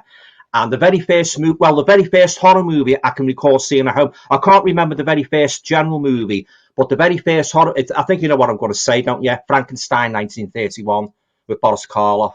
That was the very first horror movie. And from that moment, I became a horror fan. Yeah. So two crackers there. Yeah. Yeah. I'm a big fan. I'm a big fan of On the Buses. I love them. I just wish they'd bring them out on Blu-ray. You know, they haven't brought them out on Blu-ray yet. So it was going to be a network release, the TV series, so that would have happened by then. But such a shame that they've gone now. Yeah, I love On the Buses. I would have got that. Yeah. I used to love On the Buses as a kid. I remember watching it and really liking it, but I've not watched it as an adult. Oh, yeah. I love it, yeah. That's my favourite series from the 70s. I just love every character in it. You know, they've got something different about them, you know, Reg Varney and his mate, Jack, and Inspector Blake and that, you know, and when you see him at home with his parents and that, I just love everything about it. Oliver and Arthur, the characters they're just perfect. You know, they're just perfect, yeah. Just love it. Yeah. Arthur rarely laughs. He's a right miserable git, isn't he? Arthur, he always going on about his operation. Yeah, his operation. Yeah, don't mention my operation. He says, yeah. But, oh yeah, I love it. Yeah, it's fantastic. Yeah, it's a good series, and the films are fun. They were Hammer films, weren't they, as well? Yes, yeah. Oh, great stuff. Yeah. Maybe they'll come out on Blu-ray, the films, because that was a different company that released them. Fingers crossed. Yeah. Yeah. That'd be good. Yeah. Did you see the spin-off series Don't Drink the Water with Blakey? I only seen one episode. I didn't really like it. It's just like the other spin-offs what he did. Yeah. I like the spin-off from Man About the House, George and Mildred. I love that. I've got the Robin's Nest. I love that as well, but I don't think it was good as Man About the House. I preferred Man About the House. I had a bit of a crush on. I actually admit I had a bit of a crush on Sally Thompson. She was my favourite girl. Did you? Yeah. I like Paula Wilcox was okay. Paula Wilcox when I was a kid, but God, Sally Thompson, no. All right, yeah. But I love Man About the House, yeah. But as I say, the spin-off they done, George and Mildred, I love that as well, yeah. I like it. Tell you what I like as well. Bless This House, Sid James. I used to love that as well. Yeah, I like that one. Yeah, that's really good. I got the film of that, and that's really funny. There's one series that it seems to be on all the time in the 70s, and I watched it a few times. I just could not get into it at all. It was It Ain't Half Hot, Mum. I just couldn't get into it at all. Loved it as a kid. Somebody actually sent me the first series, which I need to get watched. Yeah. But I used to love it as a kid. I used to watch that with my nana. Did you? Yeah. Yeah. They had a hit record as well, didn't he? Whispering Grass. You Whispering Grass with their Windsor Davies, Yeah. Yeah. Number one, it went to number one, believe it or not. It did. Really? Yeah. And it was there for weeks. It was. Wow. Yeah, definitely. I was more into Never the Twain with Windsor Davis more than anything. Oh, God. So I've got the complete series. I love that. Was that good, was it? Yeah. Yeah, Never the Twain, that's fun. Yeah. Windsor Davies and Donald Sinden. Jesus, it's so funny. But that was 80s, not 70s, though. But oh, yeah. Thankfully, I got that before Network closed. I've had that a while anyway, but I love that programme. I'll have to check that out. I've never seen it. Oh, it's so funny. Yeah. They're both antique dealers and they can't stand each other. Oh, right. Yeah, sounds good. I'll have to watch that. Yeah, there's a lot of good old comedies from the 70s and 80s. Yeah. Totally different from what you get these days. A lot of them aren't so good. There's a brilliant 80s one that's based in Liverpool. It was on Network. Somebody got me it, called Watching. Oh, I think Jimmy Talbot's daughter was in that. I'm sure she was in that. She was. Lisa Talbot was in it. Yeah, Watching. Yeah. But Malcolm was this tall, lanky streak of piss who used to go bird watching, and he eventually pulls this young lass with curly hair, Emma Ray, they call the actress. She doesn't even act now. That is funny. That is really funny. I've seen a couple of episodes of that in the 80s on a Sunday night. It was on. God. Yeah. The good thing about that is if you watch the full series, they end it fantastic. Oh, right. It's got an amazing ending because you're thinking, is this going to happen or not? I won't tell you whether it does or not. Well worth getting. Oh, right. Yeah, I'll have to get and pick that up. Yeah. Another one from the 70s I quite like was Please Sir. That was really good as well. Oh, John Alderson. Yeah. I've got the movie's fantastic. I like the movie. The film's really good as well. Oh, you also got one called The Lovers with Paula Wilcox as well. I haven't seen the TV series, but what was the series like? It was okay. Yeah. The Likely Lads. The Likely Lads. You'd never get away with that. No. I think it was because I never ever liked James Bolam. Oh, right. Yeah. Something about him. Yeah, he was in When the Boat Comes In as well, wasn't he? Him. Yeah. And Only When I Laugh. Yeah, that's right. Like that. Yeah. I've never known 3 people stay in hospital for so long as them 3 did. I don't know, years. It seems like years. They were in for years and never went home. I know, yeah. And they never got paid rent. No. He didn't actually, no. But yeah, I like the Likely Lads, and the movie that they released on Network, that's one of the best looking Blu-rays I've ever seen. The picture quality in that is incredible, and the booklet in it is really good as well. Yeah, that is. It's a very good picture quality. Yeah. Does anybody remember the Doctor at Large series? Yeah, I've seen a few heard of it, I can't think of it. Yeah. That was quite good. They were quite good. Yeah, it's quite good. Yeah. Yeah. Wasn't there one called Mind Your Language as well? Was that one that come out? Barry Evans, that's right. Yeah, Barry Evans. Yeah. It was all right. It's okay. He's dead now. Yeah, he is. Really? Yeah. Quite sad, yeah. I think he was like pretty much broke, and he had a lot of depression and mental health issues going on. I actually think he took his own life, if I remember rightly. I'm not too sure, Nige, but so sad. Yeah, Barry very, Evans. very lonely fella. Yeah. Oh, that's sad. Yeah. Well, he was in the first Doctor series, Barry Evans, and then it went on. Then I think it was Doctor in Charge. Yeah. But good I thought I recognised him from Doctor. That's why I said Mind Your Language, and then Rising Damp as well. Love that. Oh, Rising Damp, Rigsby. Yeah. That's great. It's all like that. Yeah. We got Minhaji shouting, "Nike, hey man!" He's talking to a lot of people talking to Mike.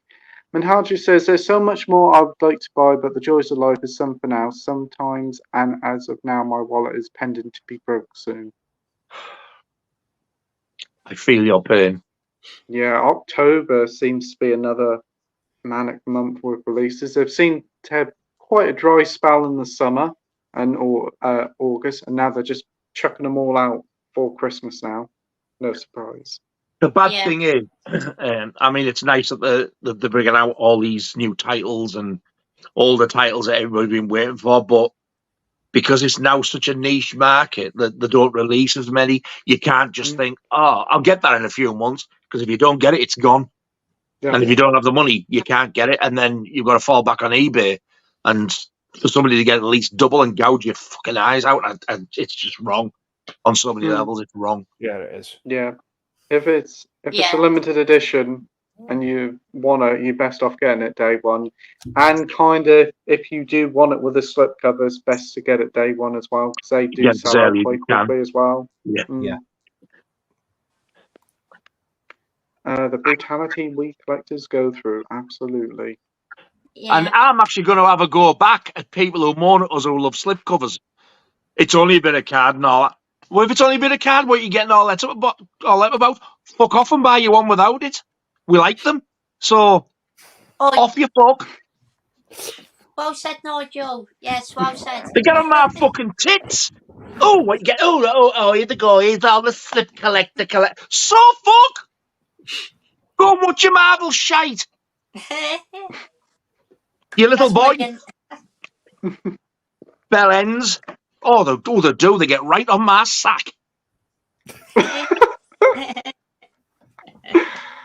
That's the legend, Dalboy. Hope you're well, young man. Absolutely. Everybody is talking. Dalboy's doing well. Look forward to your content this week. Yeah, be sure to check out Dalboy's weekend blogs. They're really good as well. He's got a fantastic channel.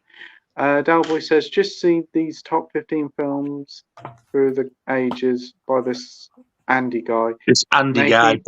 Made me believed he was alive back then, but he must have been in nappies. Great stuff. Excelsior, Andy. Great stuff. Sounds like a bit of a fucking bellend to me.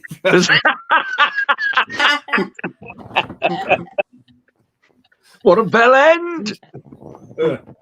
Squeak, squeak, squeaky, squeak. Roger says he loves those Any Which Way movies. Yeah, they're a lot of fun. Oh, God, yeah. I tell you what, I forgot how good they were. They were brilliant. It was so entertaining. What is it, Clyde, the orangutan? Clyde, yeah. I didn't realise that. It only goes right turn, Clyde. That doesn't actually come into it until the second film. Yeah. Isn't it? Yeah. I thought he did it in both. He doesn't. No. Yeah, they're fun little films there. Right. We have been Harju saying, has anyone seen 1408, a psychological supernatural horror starring John Cusack and Samuel L. Jackson? No. If it's anything like Sal with John Cusack and Samuel L. Jackson, yeah, I'm not going to watch it now. Because that was awful. But anybody else seen 1408? I've seen it, yeah. Didn't think much of it. I haven't, no. Yeah, didn't like it. Andy? From what I've heard about Cell, I've heard that's absolutely fucking deplorable, that film. I've heard it's absolute garbage. 1408's all right. I liked where it was going. I liked the build-up to it. I liked the second act, but the ending was a bit of a letdown for me. Yeah. Oh, right. Yeah, I think it was supernatural. I'll stick to the Exorcist and the Conjurings. Yeah. And Mike, you said you've seen 1408?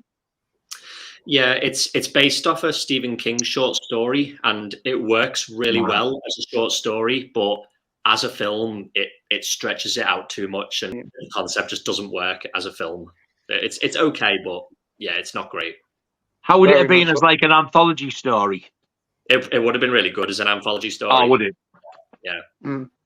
Very much like Sal, that was a Stephen King short story adapted to a big... It starts off really good, and then it just nosedives into horrific stuff. It is dreadful. No wonder it was on the Horror Channel. We've got Luke's World of Movies and TVs here saying, "Hey guys, good stream." Hey Luke, And hope asking you're doing Alan well. if he's seen it, like. Hello, Luke. Alan did say he saw it, didn't you? Which one? Route 1408. 1408. You did say earlier on you did see it. I didn't think much of it. No, I didn't think much of it. I'll just test and see if you're awake. No, I am away. Yeah. Have you seen it, Nige? No, I don't want to either. Hey Luke, hope you're doing well. Thanks for joining. Hey up. Mike, Steve Even Blu-ray Collections here saying hello guys. Hey Mike, thanks for joining as well. Hello, Mike. Mike. We've got a Marvel fan here saying The Elephant Man was a one-time watch and I enjoyed it, Nige. I want to thank you for the recommendation. Oh, you are very welcome, sir. I'm glad you enjoyed it. First time watch, not one time watch. First time I'm going to say one time watch, you blind twat.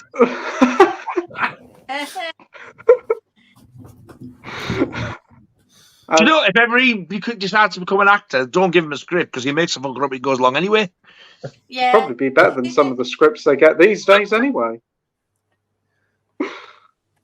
Has anybody seen Fight Plan with Jodie Foster? I'm sure Andy has.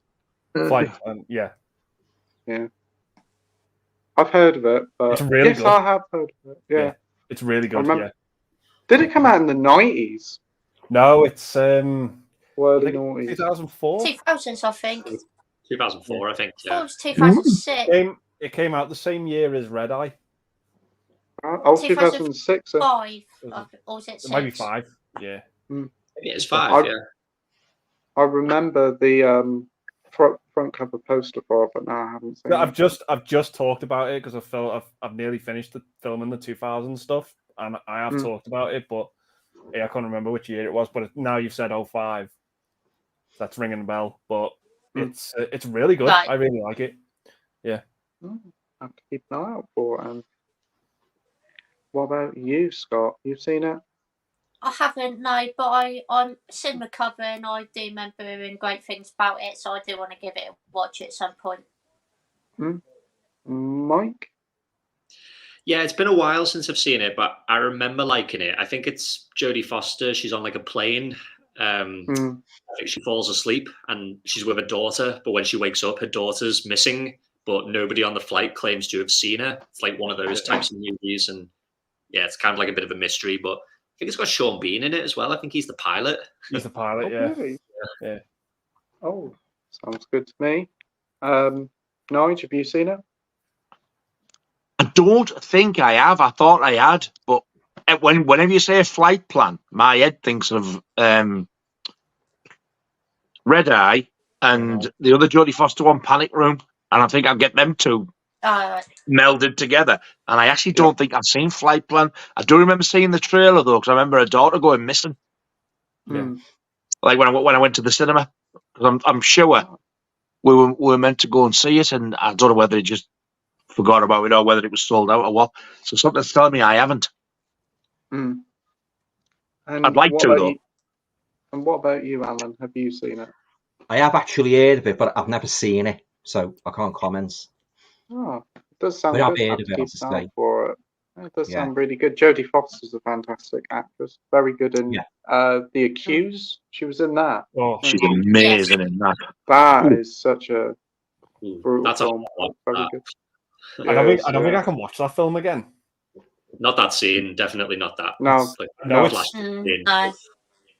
It's a really good film, but I can't watch the ending to that. I don't think I can ever watch the ending to that film again. No. I used to have it on VHS. I used to watch it regularly. It's not an easy watch, but you've got to watch it just like because of how good she is. I couldn't watch the film like that. I know what happens next. I'm not watching that. Fuck that. I'm getting it watched. I would like that to get a nice 4K release. That'd be a good idea. Yeah. And I think it's a Paramount release, so it'll get a really nice release if it does, with a glossy slipcover and everything. We got Sai saying Dawn of the Dead. We got Dowboy saying Creep Show. We got Marvel fans saying Creep Show. We got Danny saying Creep Show. So it's a runaway success for Creep Show. Wow. I'd say as well, Pete. you might as well just watch all three of them because they're all fucking good. Yeah, definitely, I agree. Yeah. Don't pelt me with bricks, but Day of the Dead is overrated. Where's me bricks? I just found it too slow. And I didn't like that bunker setting they were in either. I did not like that at all. Give me Dawn of the Dead any day. We've got Minhaji saying, guys, do you ever look at your physical media collection and just to yourself, I'm grateful for this and am I just proud of it all? It's my pride and joy. So do you look at your collection and just think, wow, what a collection? I bet Andy does. Yeah, every day. Yeah. I always think the same when I watch your videos and see you on the streams here. Wow, what a collection. No, thanks. It's it's that video I put out today said it all. So it's I don't know. I can't really put it into words. I just look at it and I just think, oh, yeah, how have I got that far with it? Yeah, it's proud of it. All of those words. Yeah. Awesome. What about you, Scott? Yeah, I'm basically the same as Andy. Literally everything he just said, I can say the same for myself as well. Just always looking at my films, and I just feel really happy with all the films that I've got over the years. Yeah, brilliant. Mike? Yeah, I like it. Yeah, it's a nice collection.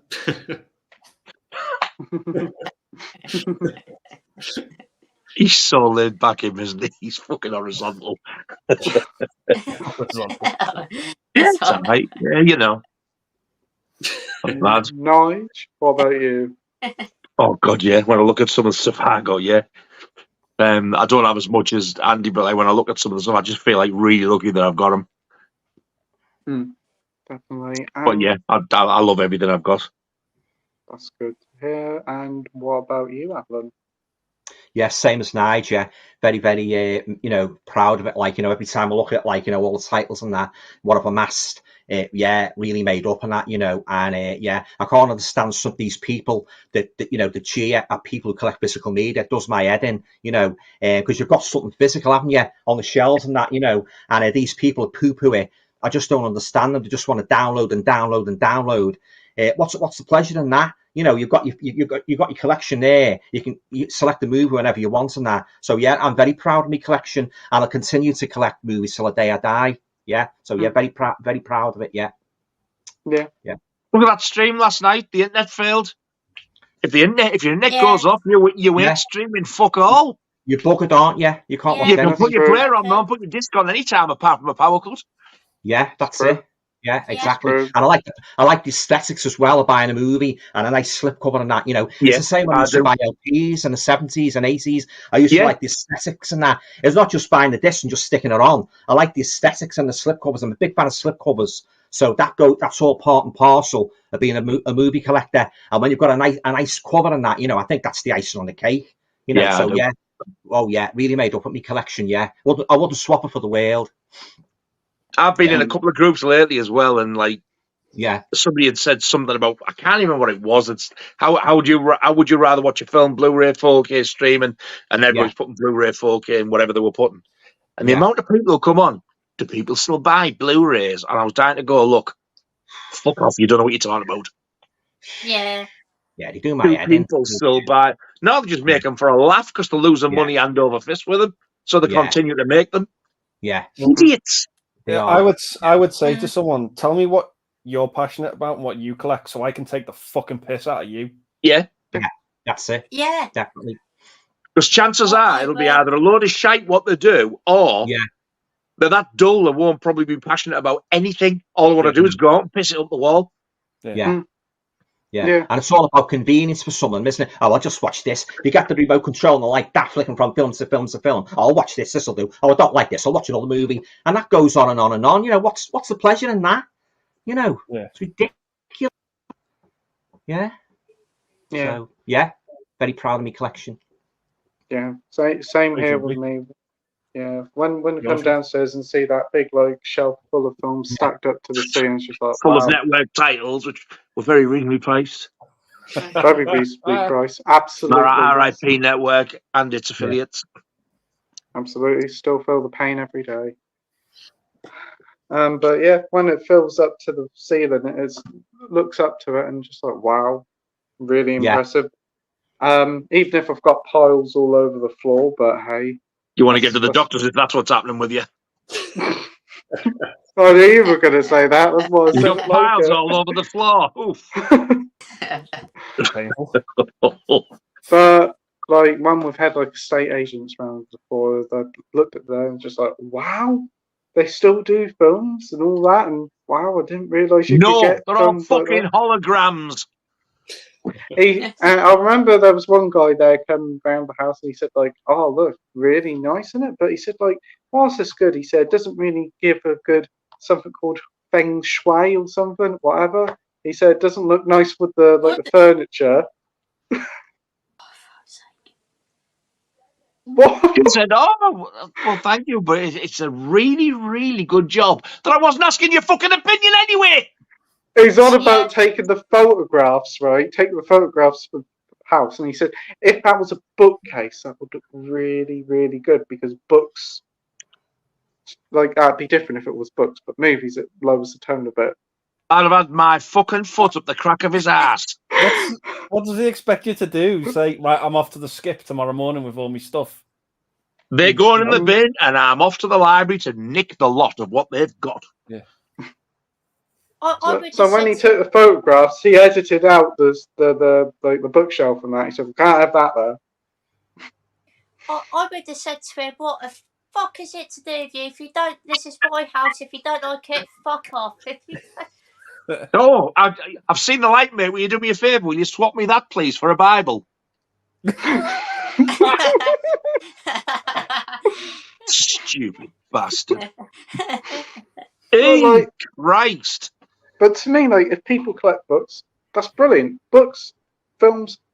If you're a film collector, great. If you're a book collector, great. I kind of see like collecting both of them as more or less very much the same. They're both a sort of media. A book is a media, and so. Of course it is. So I don't get it.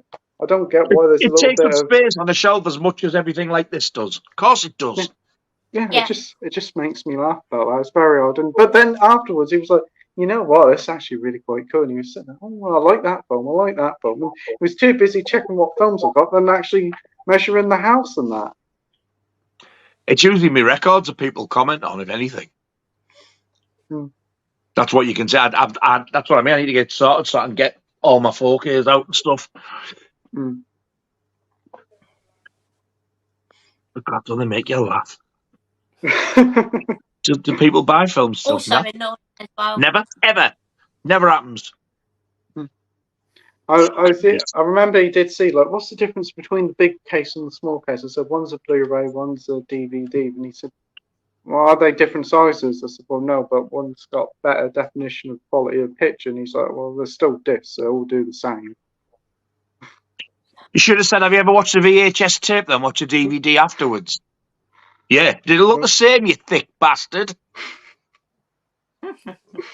Their ignorance fucking astounds me. It really does. He said, I'd like to have a collection like that. He said, but it's just bad with like Amazon and Netflix. He said, it's all just there at the tip of your finger. He said, you want it, they've got it. I said, no, normally they don't. I said, you want something, you'll go and check and they won't have it. And then you've got to buy and subscribe to another thing to get it. So I said, you might as well just buy it. And I give him the remote and said to him, right, you put Amazon on there and you get me Cannibal Holocaust and Cannibal Ferox uncut up. In my opinion, everybody should be entitled to what they want to do. If they want to get physical media, they can. If they want to watch stuff on streaming, they can. Exactly. I said, and while you have to get me Twilight Zone the movie, I just fancy watching that. It's not there, but it must be. You told me anything I want is there. You've lied. Now fuck off. But at the end of the day, you collect what you want to collect. He was on about some guy who went and looked around the house. He said, one room was really nice and big, but the problem is he collected trains. And he said we couldn't really take a photograph of it, and it would have affected how we would sell the house. And it was just like, well, he collects that. It's his house. And Trains he are has what he going with wants him with it. when he leaves. I know. I know. Selling me house. So, by the way, I can't really take this, so it's fucking it.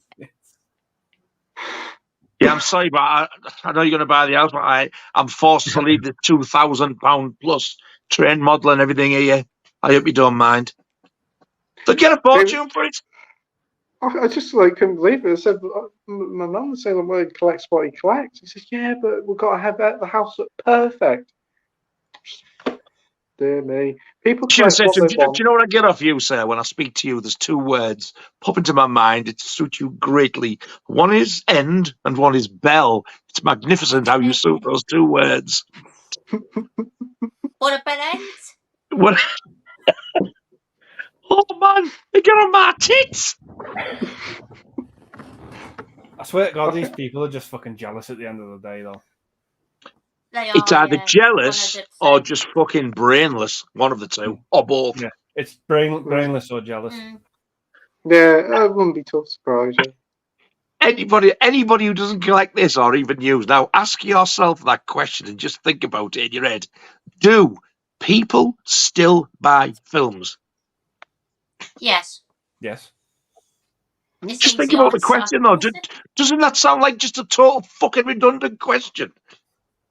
Do people buy films? No, never. I get it in like the gaming communities, because a lot of games now seem to be releasing at full price at 40, 50, up to £70 without a physical disc, and I want a physical copy of it, so I don't bother. So for that price, no physical, no buy. People say, "Oh wow, that's the future." Well, if it is, I don't want it. And they say, "Why would you want to buy a disc copy? Just buy it digitally."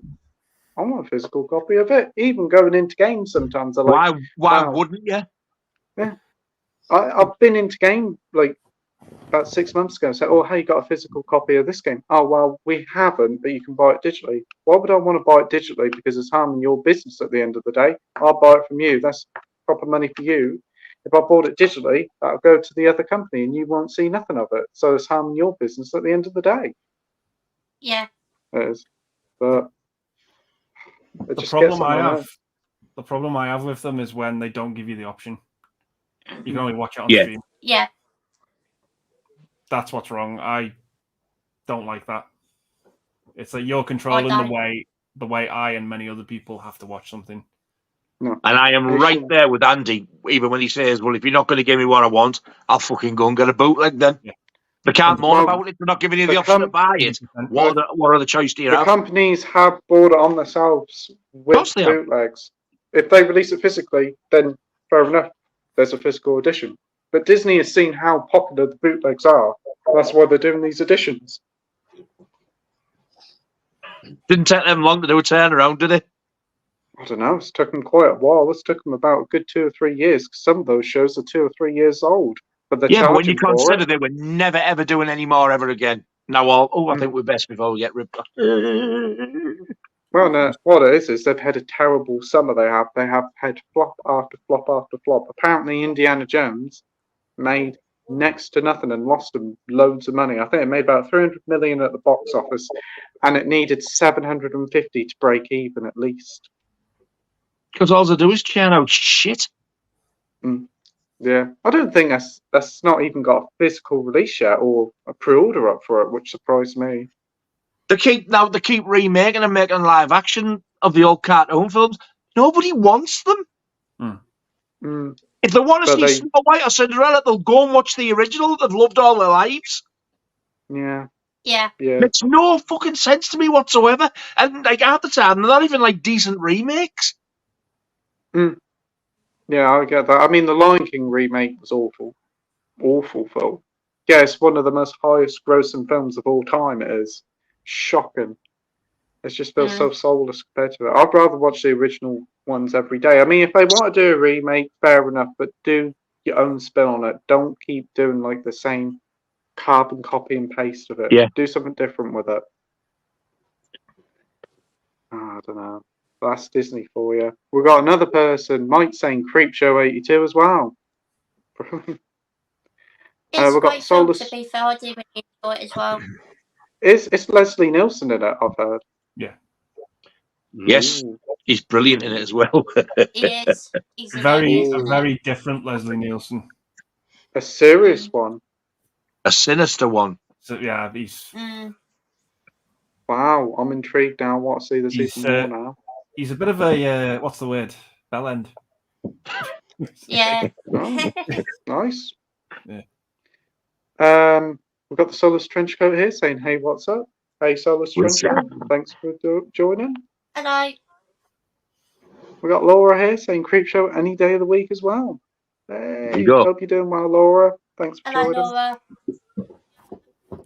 We've got Minhaju saying, "My love for movies and physical media collection is something else. I can't really emphasize enough."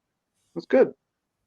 The big thing with physical media is that if anything goes wrong, like get pulled from a streaming service or something comes up and says that they've got to edit it, you've still got the original copy there. Exactly. It's all preservation at the end of the day. Preservation of stuff that could get lost to time. Streaming services at any minute can decide, you know what, we're going to take that off. Gone. Yeah. Gone. Not coming back. And they don't have everything. They only have what they want you to watch. Because they pick and choose what is the most successful, and they will push that down your throat. So that is all you can watch. Most successful stuff. I've got a bit of an interesting question that I'd never thought about before. I don't know if any of you lads know, but is there where we've got this physical media community? Is there a streaming community who do videos on what they've streamed this week? Because I ain't never fucking seen it. I don't think so. No, and to all those dickheads who don't buy the stuff and like to just piss their money up the wall, to them people, we're just a load of old sad geeks. But what have you got to show for your money? What are you passionate about? Like Andy said. Yeah, I've seen people do like reviews of like Netflix movies and exclusive movies. Sometimes you get like channels. Review. Sometimes you get channels talking about up and coming releases on streaming sites, but I don't think I've ever seen like streams just talking about streaming in general, like what they've seen. But yeah, there are thousands and thousands and thousands of movies that are on the verge of becoming extinct because of streaming. Yeah. Yeah. There's countless movies that are just being completely forgotten because of streaming services, and they push what sells. Yeah. That's it at the end of the day. Anyone with a fucking brain cell knows that. Yeah. It's just I just don't like the way it's going. I get it's technology and it's the way things are moving forward and all that, but don't take away the option of how I love to watch films. No. Just don't do it. No. Yeah, it's not for everybody, fair enough, but don't piss on everybody's bonfire when they get like a gorgeous set like that Psycho box or those them film ones that Jaws and Shawshank came out on, editions like that. You can't piss on stuff like that because they're just items of beauty. Yeah. Yeah. The artwork is stellar and they really are quite a magnificent set. And like streaming is fine. If you like streaming, great. And I subscribe to a few streaming services, but they can coexist. But they do need to keep having the physical stuff out there for people who don't even have internet. That's another thing, because there's a lot of people who don't even know how to use the internet or don't have it. You know what I don't like? You know what I don't like as well? The way some of these supermarkets have stopped all the physical media. They're just not selling any at all. That bloody Tesco's isn't selling any. That's just cut right down on their physical media. You know, so it's companies like that that are danger. Tesco, yeah. Tesco Chainsaw Massacre, Pete. Fucking hell. Tesco Chainsaw Massacre, yeah. The physical media, yeah. It just does me head in, you know, it really does. Yeah. I've disappeared. Yeah. You're back. Your Tesco's physical media. Your Tesco's piece. Ages ago. Yeah, they got rid of it, but sneakily, where the magazines are, they put the odd DVD here and there now. Oh yeah. All right. Yeah. Is that to get rid of what they've already had from before? No, they've had the Mario Brothers movies, the Dungeon and Dildos movie, and something else as well. Dungeons and Dragons, Pete.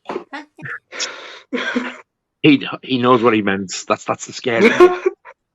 But we're looking for this copy of Hunt for the Wilder People. We can't seem to get it nowhere. I don't know if that's happening, no.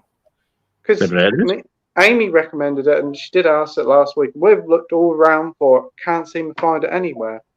It's just shocking. It's out of print. I remember it used to be about everywhere, but now can't seem to get it for love nor money. Even like CX, they don't seem to have it much about. Could used to get it for about £6, I remember at one point. It used to be really cheap. I think I checked on eBay the other day for a copy. You got to get it from Germany, and it's about nearly £20. Jesus. Oh. But it is a shame. But Asda is pretty good for their physical media. If you've got an Asda home store near you, it's a non-food place. And normally they have hordes and hordes of films in there. They're box sets galore. We've got one about 20 miles away from us, and that's definitely worth going in there. They have hordes of 4Ks. Even if I got the Shawshank 4K for only £7 there a few months ago. So it's definitely worth checking them out. I think Morrison's do a few Blu-rays as well, but not a lot. And Sainsbury's have just not bothered to do anything anymore. We've got Laura here saying just got out of hospital because of bad infection, so doing much better this week. I'm glad to hear you getting on the mend there, Laura. Yeah, definitely good to hear. Yeah. We've got David here saying, good evening, guys. Hope you're all well. This is going to be a good one tonight. Keep up your amazing videos. Thanks ever so much there, David. David. Really Cheers, David, mate. Appreciate that. I've just had a text off Danielle, my best mate. I thought she'd commented at first, and it was sort of like, now Bellend, how you doing? I'm just watching your Psycho video. I thought she was going to say she was watching this. I'm good. She's not watching the stream. She probably won't know about it. Laura says, I'm plodding on much better this week after a nasty infection. It's glad to hear you getting on the mend. We've got Minhaju saying, is anyone looking forward to that alien home invasion sci-fi film called No One Will Save You? Come to streaming September 22nd. I don't need to answer this. Probably not. I think I did see the trailer for it on Facebook, but I wasn't too fussed about it. I'm not going to watch it. I think it's on Disney Plus. Andy? Oh, fuck. No. I knew I'd get him. You fucking bastard. Did you wait for me to do that? No. Yeah. I thought he was going to say, I want to watch it. And you look forward. Oh, fuck. No. Oh, that's going to sprout my nose one of these days, I tell you. I will watch it. To keep it in then. Oh, yeah. Oh. So if it's tangible, something I can get hold of. Filthy beast. Well, you need a hard one in your hand, like a hard copy. I mean. Oh. Hard copy. What about you, Scott? Nah. Scott. Not in. Mike. What about you? What about you then, Scott? 10 minutes. Nah. Words of wisdom from Scott there, boys and girls. So that's great answer there, Scott. What about you, Scott? I mean, Mike. I mean, Bill, or whatever the fucking hell your name is. I've heard of it. Don't know anything about it. Oh, thank you, Danny. Danny sent me a link to the Hunt for the Wilder People. I'll check that out later. Thanks, mate. And what about you, Alan? Have you heard of this one? As I'm not a huge fan of sci-fi, I don't think I'll be getting that. So no interest whatsoever. No. Ooh. I didn't know you weren't a fan of sci-fi either. No, I don't like it. I only really like Alien, the odd one, like the Invasion of the Body Snatchers. I'm not a huge fan of sci-fi. Yeah, They've done two versions, didn't he? One with Donald Sutherland in, and then one I think it was in the 50s. I like David Trifford's. I like that one. Yeah. What do they call him out of the 1950s one? He's in Piranha, Kevin something. God, he's in Piranha. He plays the doctor on the raft. Oh, Kevin. Right. He's in the original Body Snatchers. Oh, right. No. Oh, nice. He was also in Twilight Zone, the movie. He's been in loads of stuff, but he never got way up there, very underrated. All right. Yeah. Oh, what a bugger, man. I can't think of his last name. Yeah, because Twilight Zone, the movie. Screaming at the screen now. Yeah. Somebody will say his name. Yeah. So Twilight Zone, the movie, can you actually get it on physical in this country? Here, no. I don't know whether it came out over here, but it got a very, very limited Blu-ray release in the States. And it was dead cheap. It was about 11, 12 quid, and I stupidly waited, and it went. Nothing snazzy. Warner Brothers, just a normal case, no slip. I don't think there's any extra features. I think they just wanted to get it out there for people who really like the film without making so much of a fuss about it because of the whole Vic Morrow thing. Yeah. I absolutely love that film. I tell you, a good sci-fi, or it's a sci-fi horror I absolutely love, and that's The Fly, the Flies collection. Yeah, got that. Nige, didn't we? We talked about that, didn't we? The Fly. Yeah, I love that. Yeah, but there's only the odd sci-fi I like, really. Yeah, so but I love The Fly. Absolutely love it. For me, The Fly and The Thing, they're more horror than sci-fi, though. Yeah. I know The Thing's got aliens that it shows you landing and stuff, but yeah. In respect to that, that's a little bit like Predator, because you only see that flying saucer at the beginning, and the rest of it's like a monster film. That's what it feels like to me. Yeah. Very well done. Very well done. Oh God, yeah. Yeah. And I'm glad you've finally seen Predator and you really enjoyed it, Nige. After being I surprised myself because I thought it was going to be absolute cack, and I actually really enjoyed it. I would get that. I would get that on 4K. I've heard the 4K is really nice as well. It would have to have a slip. Oh, it does come with a slip. Disney always release their films with slips. That's one thing. I'm surprised they released them because I thought they would have said, no, it's not getting a slip. It Disney matter.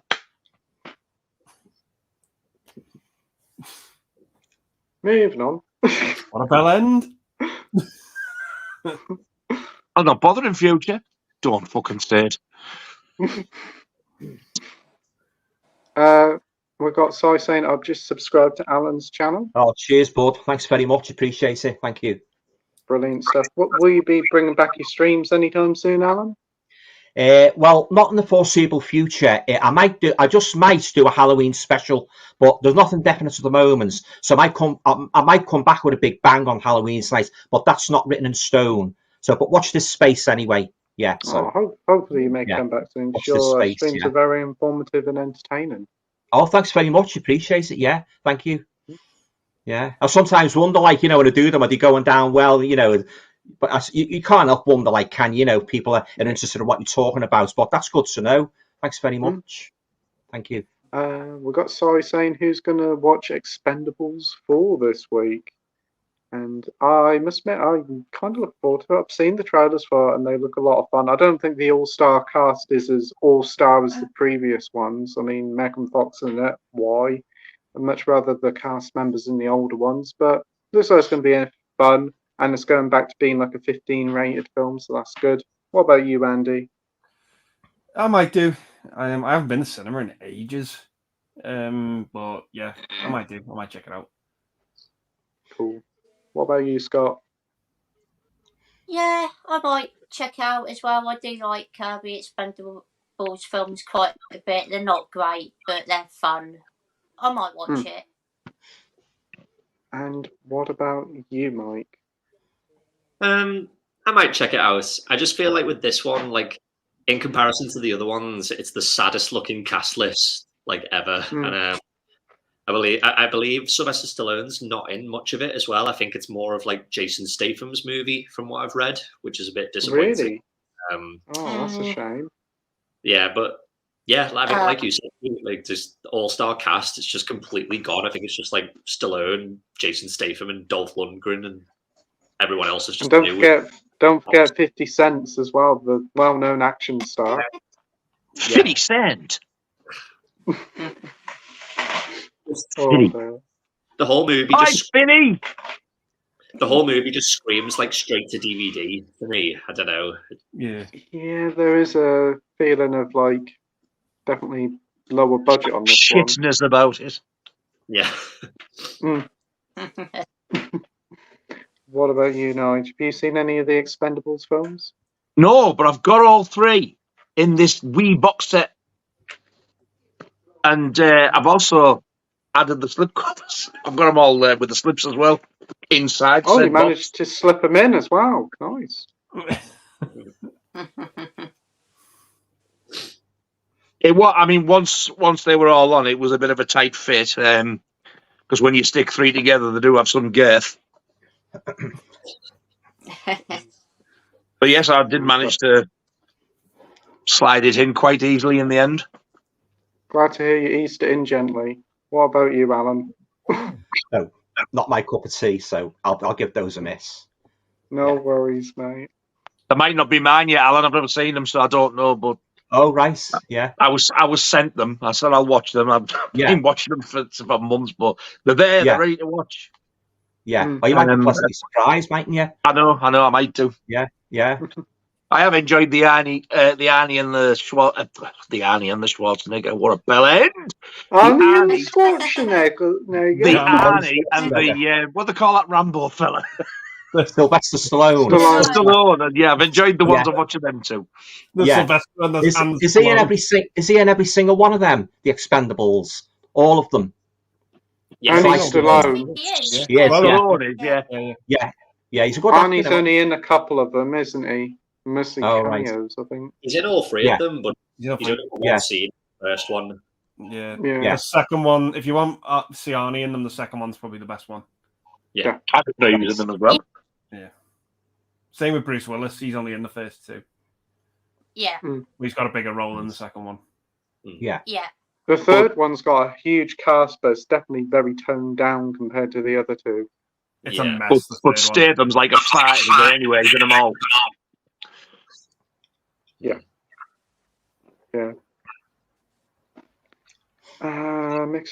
Miss Rockgod, go and get that nice Nige guy a beer and tacos. Lol.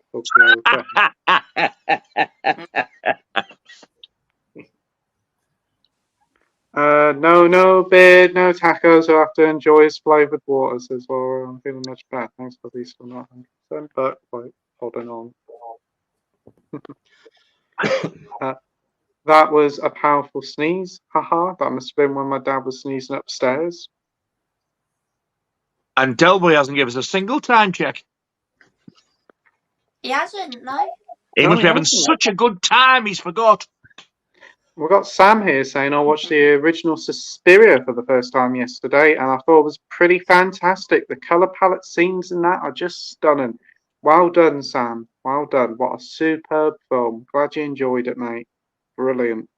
Must admit, first time I watched it, I hated it. Second time I watched it, I really enjoyed it. That 4K is absolutely outstanding, I must admit. Oh, I bet it looks amazing in 4K. The Blu-ray looks pretty nice, but I imagine the reds look incredible in 4K. Really pop out the colour of the screen, I should think. There was one part where she walks through this doorway, and behind her, it's like this weird pattern, and it's like this. It's like a really, really. It's like that colour blue. What Sam's name's in now, but it's quite dark. But my God, it hurts your eyes. It's that vivid. It looks amazing. The film is brilliant. It's such a hypnotic way with the reds in it, and I do like the soundtrack. One of Argento's best, I think. What about you, Andy?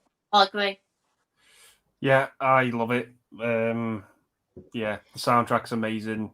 That scene with the it is Suspiria, isn't it? With the guys waiting with the dog. And yes, there is a bit with the dog. The blind fella. I think so. Yeah. And the bit as well. The ending where that door opens. Jesus Christ, that's where the woman stood. Yeah. That gets me. That's pretty fucked up. Oh, That right there is division of pure evil to me. yeah, it is. Yeah, it's just a great film. I really enjoy it. Yeah, another brilliant Argento film during a line of knockout hits, really. For that and Deep Red are probably my two favorites by him. Yeah, I like Deep Red, but I've only seen one cut of it. I haven't seen the other cuts because there's 2 or 3 cuts of it, isn't there? I think. I think so, yeah.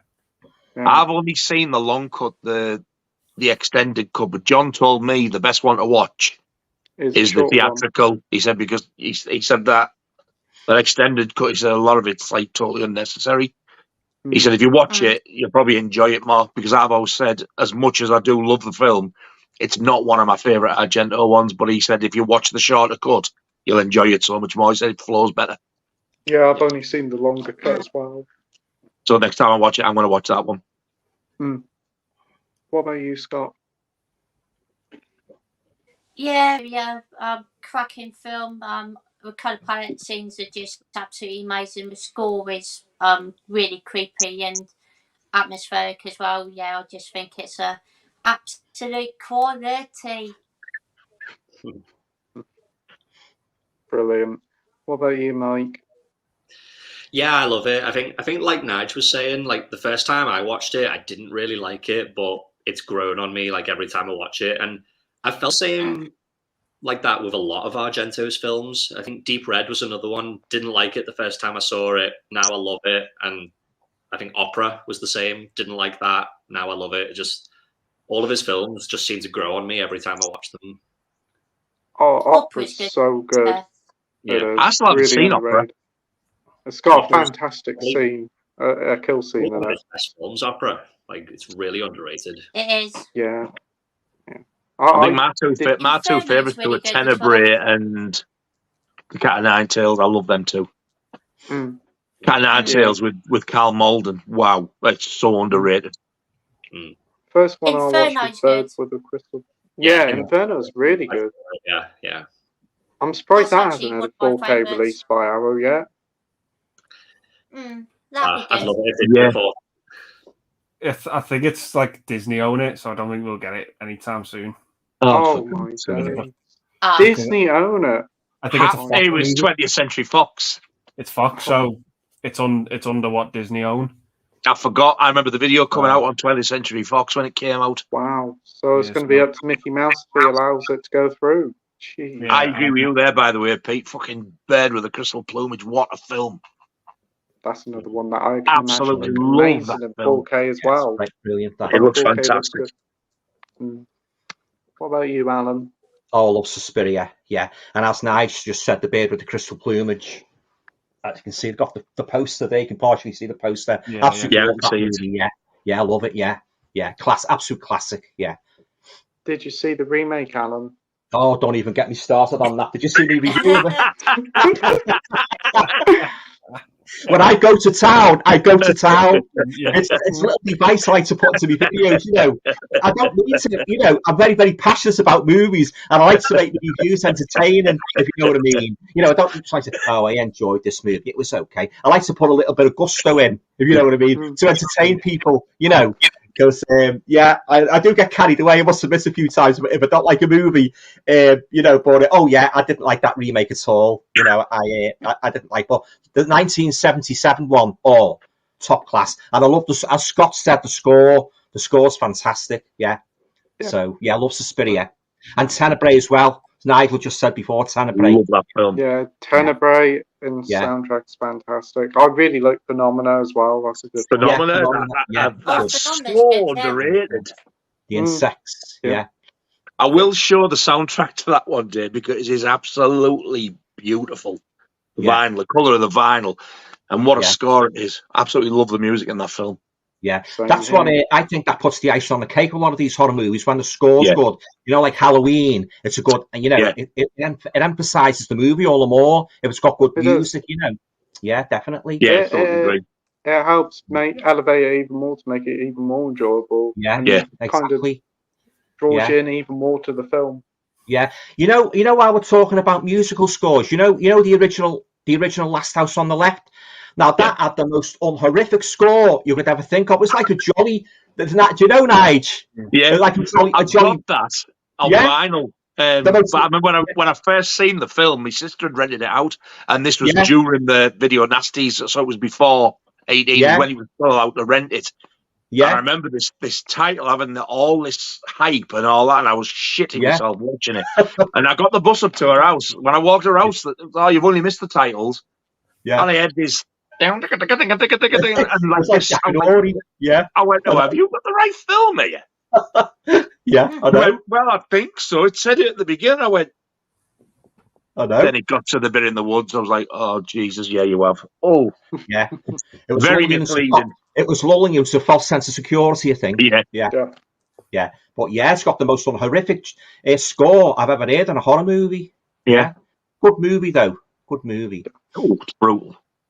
It is brutal, yeah. Very gritty, very gritty. Yeah. Yeah. I think that's what makes it more realistic over the remake. Oh, definitely. Yeah. We got Mac Chats here saying happy middle of the week, everybody. Hey, Mac Chats. Thanks for joining. Hello, mate. Happy Wednesday, Mr. Chats. Comments are reloading again. Just a sec. We've got Sam here. He says, I've pre-ordered the Psycho 4K set as well. Can't wait to get it in the post. Looks to be a fantastic set. Yeah, looks amazing. You're going to love it, mate. You're going to absolutely love it. We've got Sam here saying, Alan, what's your thoughts on the film Scream and Scream Again? I got the Radiance film title on the post on Monday. Now, it's funny you should say that. That came through my door just this afternoon.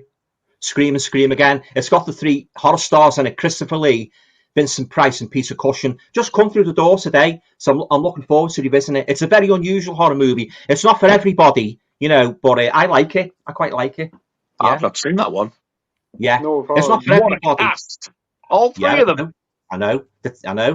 So I'm looking forward to revisiting that. But as I say, it's not for everybody, so yeah. You're right. It's a Marmite. It's one of those Marmite movies. Yeah. It's sold me on the cast alone. It has Christopher Lee, Peter Cushing, and Vincent Price. Yeah. Vincent Price, Christopher Lee. Yeah. One of the strangest Vincent Price ones I've seen is an anthology called "Whisper to a Scream." Yeah. Oh yeah. That's one of his last movies. I think it's got another title over here, but that's the American. I was lucky enough to finally get the Scream Factory one. Yeah. It wasn't the best, but I did really enjoy it.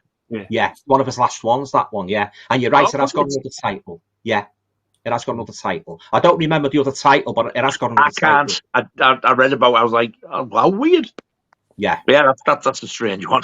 Yeah, he's made some fantastic movies. Vincent Price, he could just roll them off and roll them off and roll them off. The House of Wax, Dr. Fives. But I must admit, as regards Dr. Fives, I didn't like the second one where he was in the desert, but I loved the first one.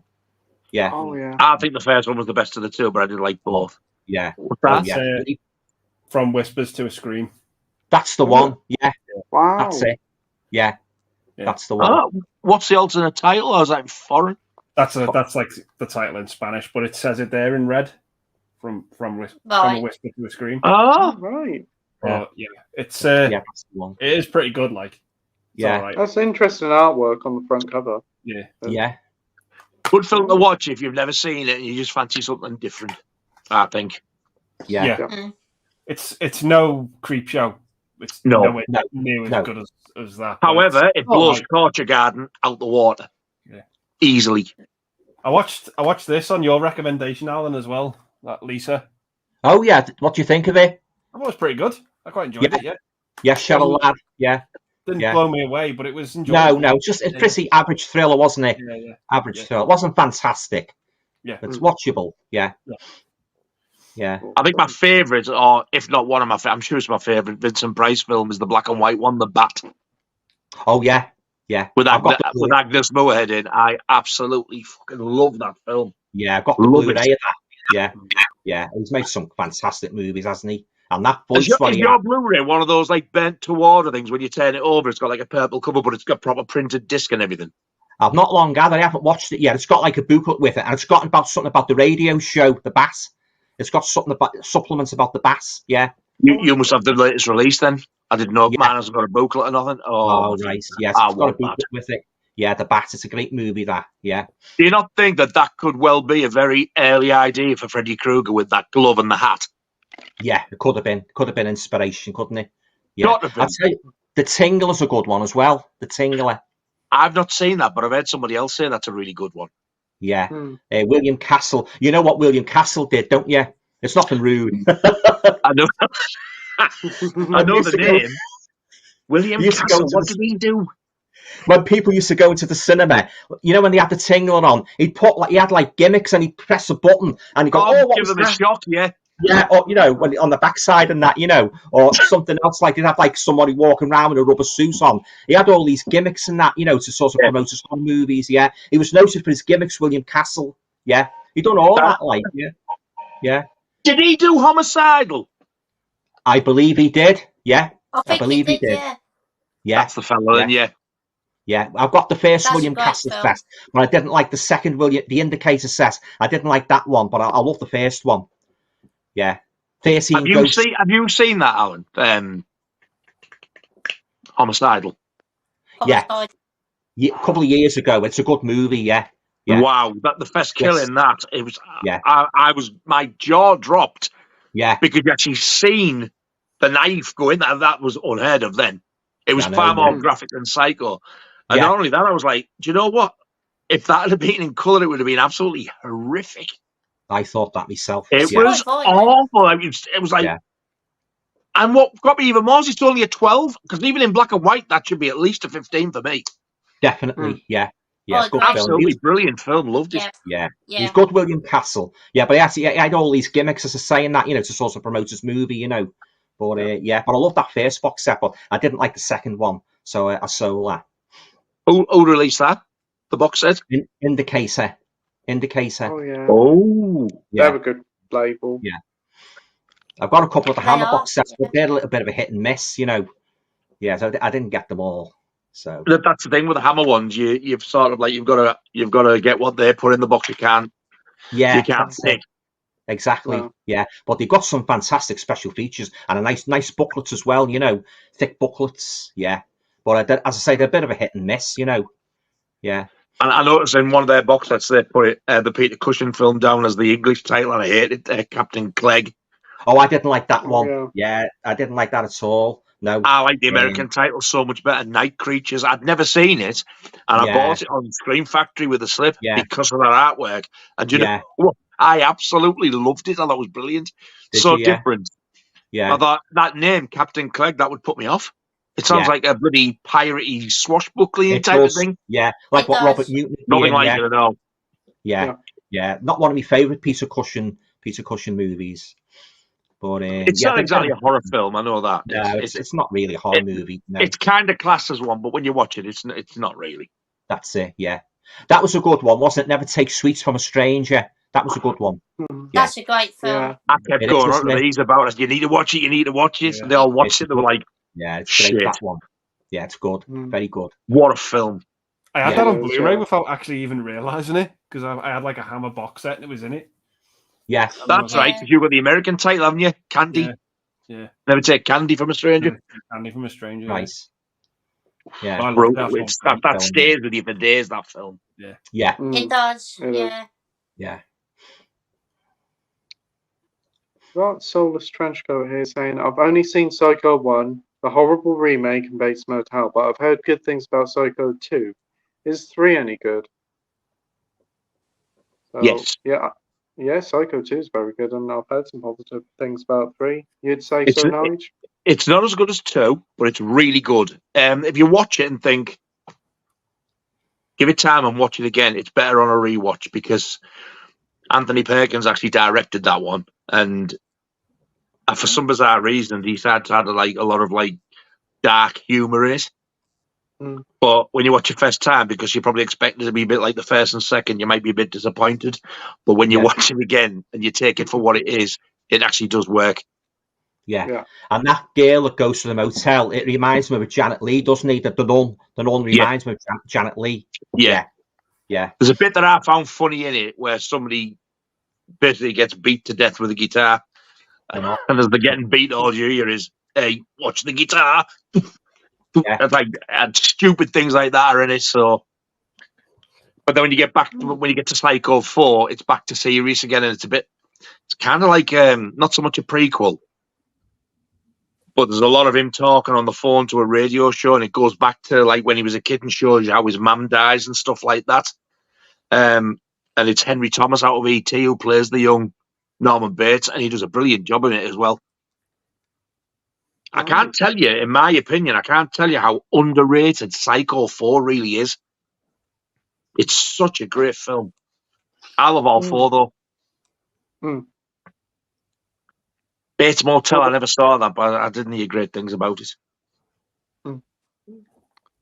What about you, Andy? Would you recommend 3 and 2?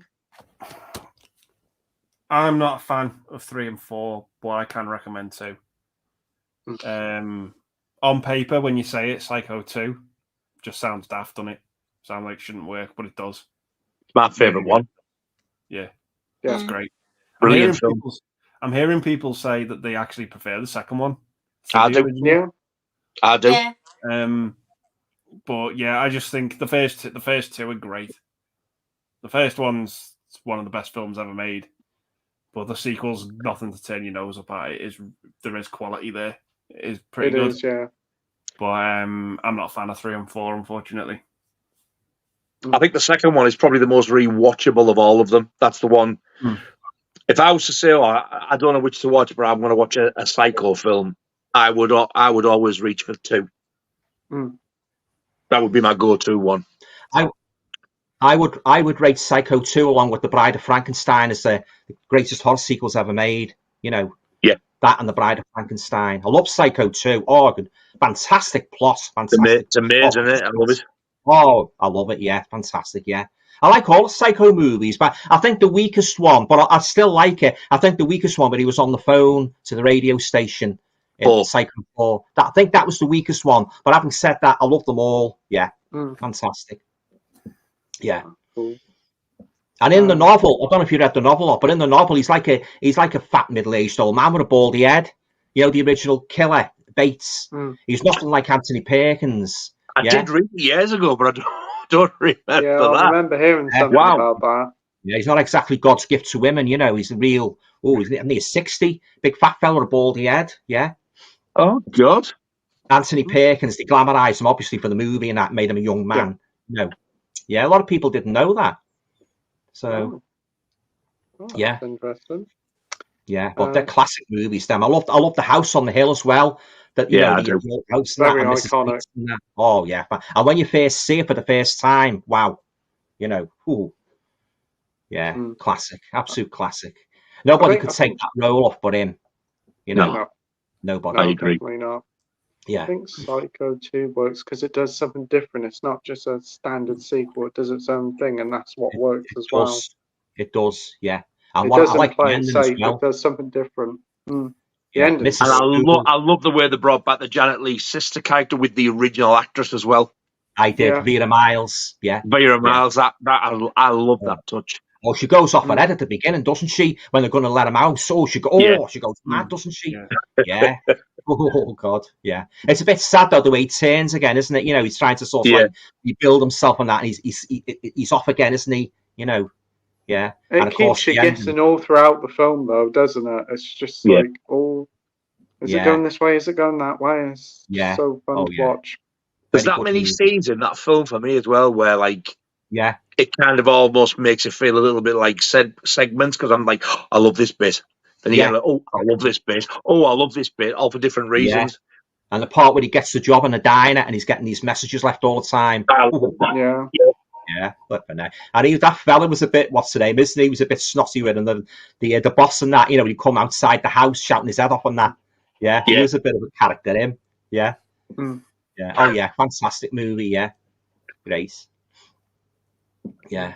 What about you, Scott? Psycho 2, have you seen Psycho 3 as well? No, I've only seen the first 2, but Psycho 2 is fantastic. Really did enjoy it.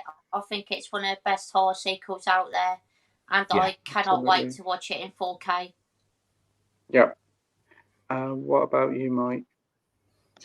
Yeah, Psycho 2 is fantastic. I think what's great about Psycho 2 is that it's just so clever in how it's done. And what I love about Psycho 2 is even by the end of it, when everything gets revealed, you still don't really know who was doing the murders. I mean, you know certain characters were doing the murders, but part of you thinks maybe Norman Bates did it and did that, and it kind of leaves it a bit ambiguous, and that's what I just love about it. Psycho 3, it's been a while since I've seen it. That's kind of why I got this box set, because I wanted to rewatch it. I don't remember liking it that much, but I remember thinking it was just a bit of a disappointment after 2. But I'm hoping on a rewatch, I think, like Nige says, I'm hoping I'll enjoy it a lot more. But that Bates Motel is actually pretty decent. It's actually I enjoyed it. It's its own separate I've heard good things. Yeah. It's kind of like a prequel, but it's not a prequel to the movies. It's like it's a completely separate thing. Just a different version of Norman Bates, basically. But it's pretty good. I think Psycho 2 is probably so good as well because it's like same reason why Fright Night's the greatest fucking vampire film ever. Tom Holland, he's an absolute genius. Yep, definitely. We've got Marble Pan saying, Nige, you're getting the Universal Monsters 4K Collection Copy Book Edition for £100. No. It's lovely, don't get me wrong, it is gorgeous, it would be nice to have. But I would begrudge paying £100 for that when I paid £100 for this, which is the Blu-ray box set. It's got them all in and all the sequels. A coffee book edition? I've never heard of that one. It's like a hardback book, what they call a coffee table book. All right. And as you're opening it, there's like images of the original theatrical post and stuff. Do you know those where on the page where the discs slot in? They're actually, I think they're in like part of the book like that. All right. It's a beautiful set. It really is. But you'd only get you'll get Dracula and Frankenstein, and I think they might have put Bride of Frankenstein on 4K with it being so popular. But you only get the original Wolfman, Mummy. You won't get the sequels. Where in this, you get everything. In this, they've even put, as well as the 3D version of Creature from the Black Lagoon. The second one is also in 3D. Really? Oh, that's good. There's 3 Creature from the Black Lagoon films, and there was only the third one that wasn't actually filmed in 3D. And I think it's the first time that the second one's ever had a 3D release. Yeah. Because it's probably 3D. You need the 3D got 8 films in. That's what I mean. This has got 30. Wow. Because the Universal Monsters 4K ones, they've released them out in like separate volumes, and they're in slim cases with just 4 discs in, and they're like £60. And it seems very individual now. I've got a couple individual 4Ks. Oh, do they? Yeah, the Bride of Frankenstein's coming out in October in 4K, along with the others that were in the second box set. It's not daft, Dalla. They know what they're doing. I know, yeah, definitely. Yeah, but I'm more than happy with this. But nice I mean, if I ever saw that coffee table one, I don't know, £50 or something like that, I'd probably snaffle it up then, because it's just really, really nice to look at. Yeah, definitely. Matt Chat says, I'm watching all the Tremors sequel. Not sure if I'm spending my time the right way. I watched one. Was it Tremors 5 or 6? Oh, that was bad. But I don't know. Hopefully I think I've got up to 4. It's a bit like, for me, it's like Jurassic Park is only the first one worth watching. That's why I didn't pre-order the second one. I now regret not getting that Arrow box set on 4K. I ordered the Blu-ray instead, because at the time, I wasn't buying many 4Ks, because I didn't realise I had a 4K player and fucking telly. What an idiot. So I was still buying more Blu-rays. But, I mean, even the Blu-ray looks really good at that. I've always liked the first film. Yeah, I'll probably pre-order the second one and get that, because I really enjoyed the first one, and it'll go well with the first one anyway, as well on the shelf. Roger says the new previews for the new Exorcist look great. I haven't seen any. I haven't been overly won over by the trailer, but I've heard that the new trailer was actually pretty quite good. It's coming out in a matter of weeks, so we'll soon find out whether it's any good. And it's two girls are possessed in this, aren't they? Not one, but two. Yeah. Oh. Yeah. Two girls, yeah. And they bring Ellen Burstyn back for advice, you know, obviously what happened to her daughter. She's coming back in it. And there's a rumour going round that Linda Blair's going to make a cameo. I don't know how true it is. I wouldn't be too surprised. Yeah. I wouldn't be too surprised. So, I think it's only fair. She should. Yeah. Yeah.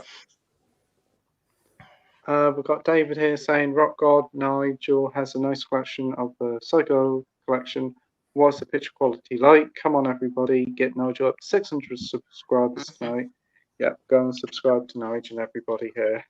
Thank you, but I can't see that happening tonight.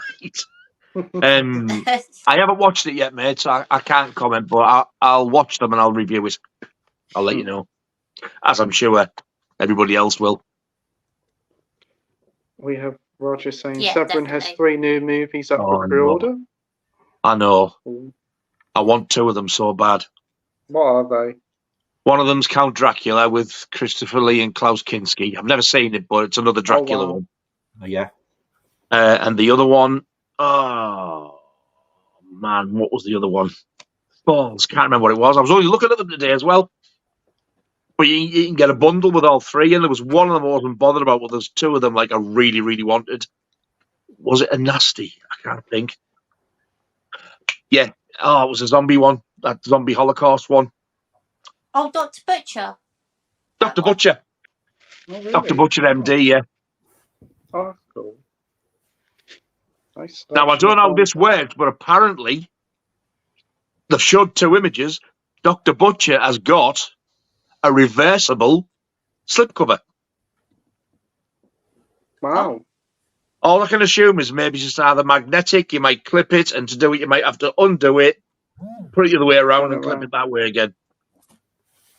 Yeah, that's cool. Christopher Lee, 1970 Dracula 4K. I'm going to get that myself. Yeah. Yeah. I'm going to get that when it comes out, yeah. It's not obviously the traditional Hammer Dracula. He's more to the like Stoker, you know. Yeah. I've got the Blu-ray of it, but I want that 4K. Looks beautiful. Yeah. Yeah. And I think it's Severin have released that other Dracula film, the one that's like more of a comedy, Son of Dracula. I've released that. Nice. Yeah. Yeah, I'll definitely get that one. Nice. And I think that might be the only other 2 times that he's played Dracula, I think, in a film. After Hammer. Yeah. Yeah. Is that Count Dracula and is it son or father of Son of Dracula? Yeah. Something like and that, isn't it? Yeah. He plays like the father Dracula. Well, I'm sure it's 4K they've released that as well. That's Severin, that one. Yeah. That's see what I mean? Like they're just like the firing this stuff out and it's so expensive. I know. Yeah. But you can't just say, I'll tell you what, I'll get that at Christmas, I'll have that for Christmas, because you won't. It'll be gone. No. Yeah. You snap them up, don't they, pretty quickly? Yeah. Shitting ourselves over the Hitcher. Oh, I know, yeah. I want to get that one, the Hitcher. Yeah. I reckon when that goes up, there's going to be that many fucking websites crash. Oh, I know. Definitely. Yeah. Yeah. We've got Bad Lieutenants here saying evening, chaps. Evening, Bad Lieutenant. How you doing? Been a while. Evening, Flop. I was saying hello to him. Danny says, I pre-ordered from Treasure Films Mausoleum limited edition for $24.99. Ooh, very nice. Have you pre-ordered it, Nige? Will I get paid, then I can order, then you can tell who you fucking want. you know those 2 Treasured Films ones I got? There was the Video Nasty that's like yes, and Satan's Little Helper. Mausoleum's their next one. Oh, nice. Video Nasty. Nice. Is it? Section 3. Yeah. Good one, that. I've got that one. The previous Blu-ray. Mausoleum. It's brilliant, yeah. Oh, I have to check it out because their releases look really nice, like with the hardback box and the booklet. And it's another one. It's got a slip box and everything. It's their 3rd title. So out of the 3 that they've released, 2 of them are Section 3 Video Nasties. Fully uncut as well. They've said it's fully uncut. Brilliant. Brilliant Nice. news. We have Hallam here saying, "Hey guys, nice to see some familiar faces. Hope everyone is well. Hope you're doing well as well. Thanks for joining. Have you guys seen a show called C with Jason Momoa? Never heard of it. No. Nope. I've heard No. of it, but I'm not really that interested in seeing it. To be fair, it doesn't really appeal to me. No. I think it might actually be on Apple TV if I'm not mistaken, but that's all I know. It is, yeah. Evening Delboy, you chiseled stud up. Check in the post. Minhaji says, I want to watch Turbulence with Ray Liotta, but is it any good? I've heard it's pretty good. Andy must have seen this one. I have seen it. I thought it was rubbish. I Really? didn't like it. Wow. Wasn't a fan of it. Yeah. Wow. Oh, Yeah. wow. That's a shame. So I'm sorry to say. Hmm. But yeah, because I went into it wanting to really like it, but it really isn't good. It's quite bad. But Brendan Gleeson's in it as well, and even he couldn't save it. But That's a shame. it wasn't for me. I mean, you might like it. You might like it. Give it a go. You he's probably got get it more then. out of it than I did, but it wasn't for me.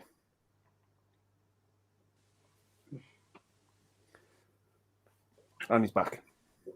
I'm back. I don't know what is going on with it, but has anybody else seen Turbulence? No. I do want to, though.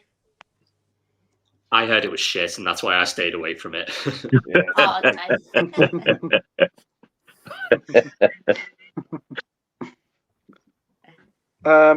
Soulless Trenchcoat says, okay, since you're on the topic, or at least you were on the topic, what's your top 5 Johnny T movies? Johnny. Johnny T stinging and a minging in an area. On tour with Sammy G. In effect, live and direct. Oh, Johnny T. So, what's your top 5 Johnny T movies, Nige? Oh, in no particular order. Saturday Night Fever, Grease, Pulp Fiction, Carrie, and Blowout. Great stuff. Andy, what about you? Grease, Pulp Fiction, Face Off,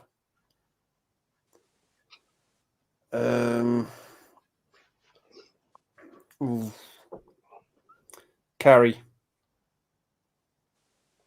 Blowout. Great stuff. Scott? Definitely Grease, Pulp Fiction, Carrie, Face Off, and Broken Arrow. Ooh, nice pick with Broken Arrow. Mike, what about you?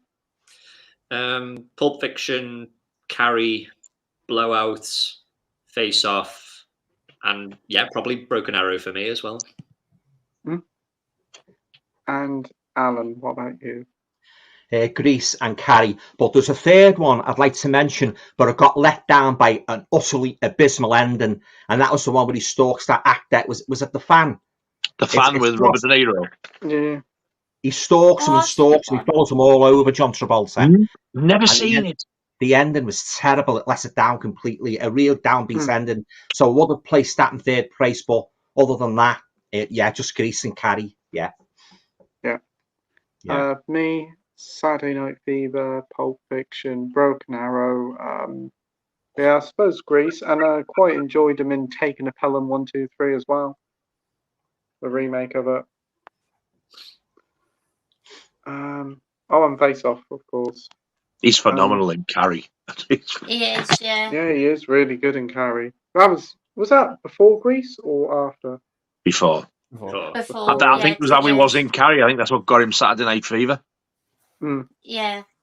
And then obviously Saturday Night Fever got him Grease, and then that was it. He was off. Yeah.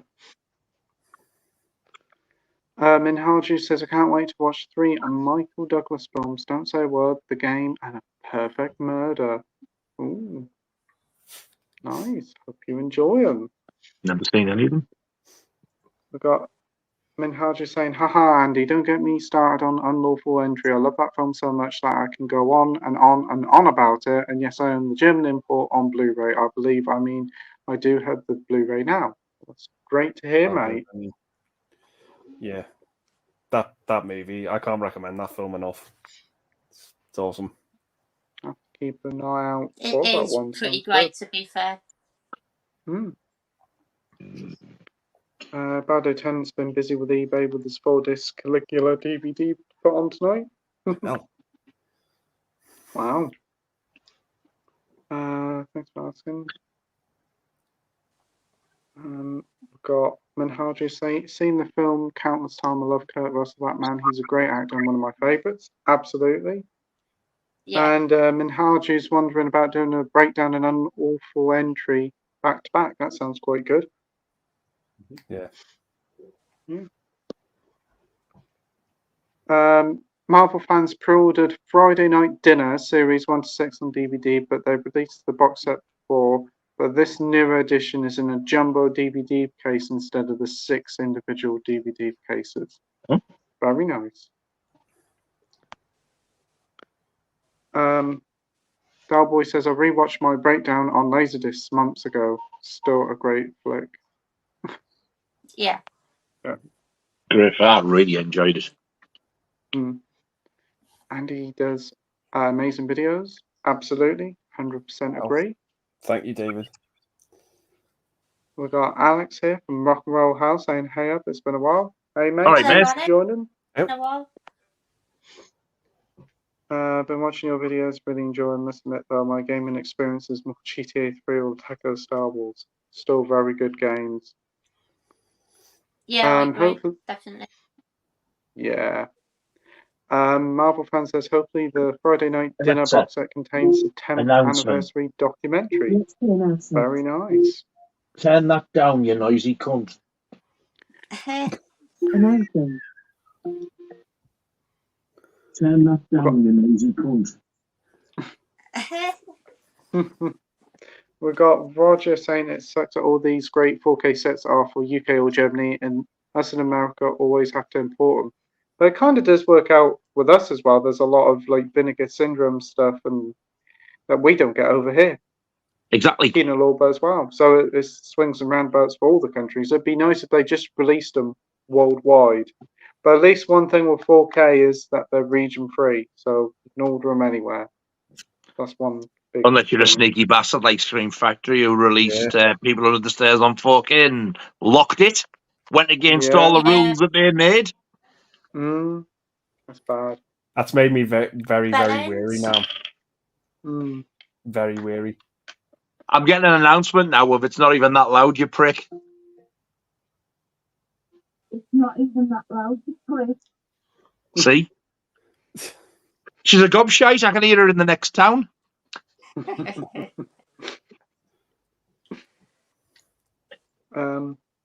Danny says, if you could have a box set, what would it be, and what items would it come with? Oh, I don't know. That's the question I asked you, isn't it, Scott? It's literally the exact same question, I think, yeah. Thief! You thieving beast! That was a really good thank you for that. I really do appreciate that. I know what I'd like if I could make a box set, all 4Ks of all the Christopher Lee's Dracula movies, or alternatively, all the Peter Cushing Frankenstein movies in 4K, with maybe a little booklet about his life, a biography. So they would spring to mind. Yeah. Oh, nice. Yeah, Christopher Lee's my favourite Dracula. Absolutely love him, you know. Oh, fantastic. Do you know what? He's the only Dracula that scared me when I was a kid. The others didn't bother me at all. My mum used to say to me, I don't know, you've been staying up all night waiting for Christopher Lee to come on. And then as he comes on, you're putting your bloody fingers over your face. Yeah. This is I what was absolutely shit myself. I couldn't sleep. I think it was the fangs as well. And his blood red eyes like that and hissing, because he was very animalistic. He didn't have any fangs, did he? He just he looked like he was straining for a shite. And he's been And he's been spoofed and spoofed for years, hasn't he, Bela Lugosi? He's been spoofed for Christopher Lee. How many people have spoofed him? But he's the best. And I think Peter Cushing done a great job as both Van Helsing and Baron Frankenstein, because he could play good or bad parts, couldn't he? You know, he was that good. Yeah, and he lifted the movie. Even if a movie was crap, he could lift it a bit more, couldn't he? Yeah. So that would be my pick. Yeah. Ooh, I would have said Jaws, but they've already had that out. How do you top that? Oh yeah, that's a nice addition. That. Yeah. Jaws 2. Yeah, go on. I think I said, didn't I?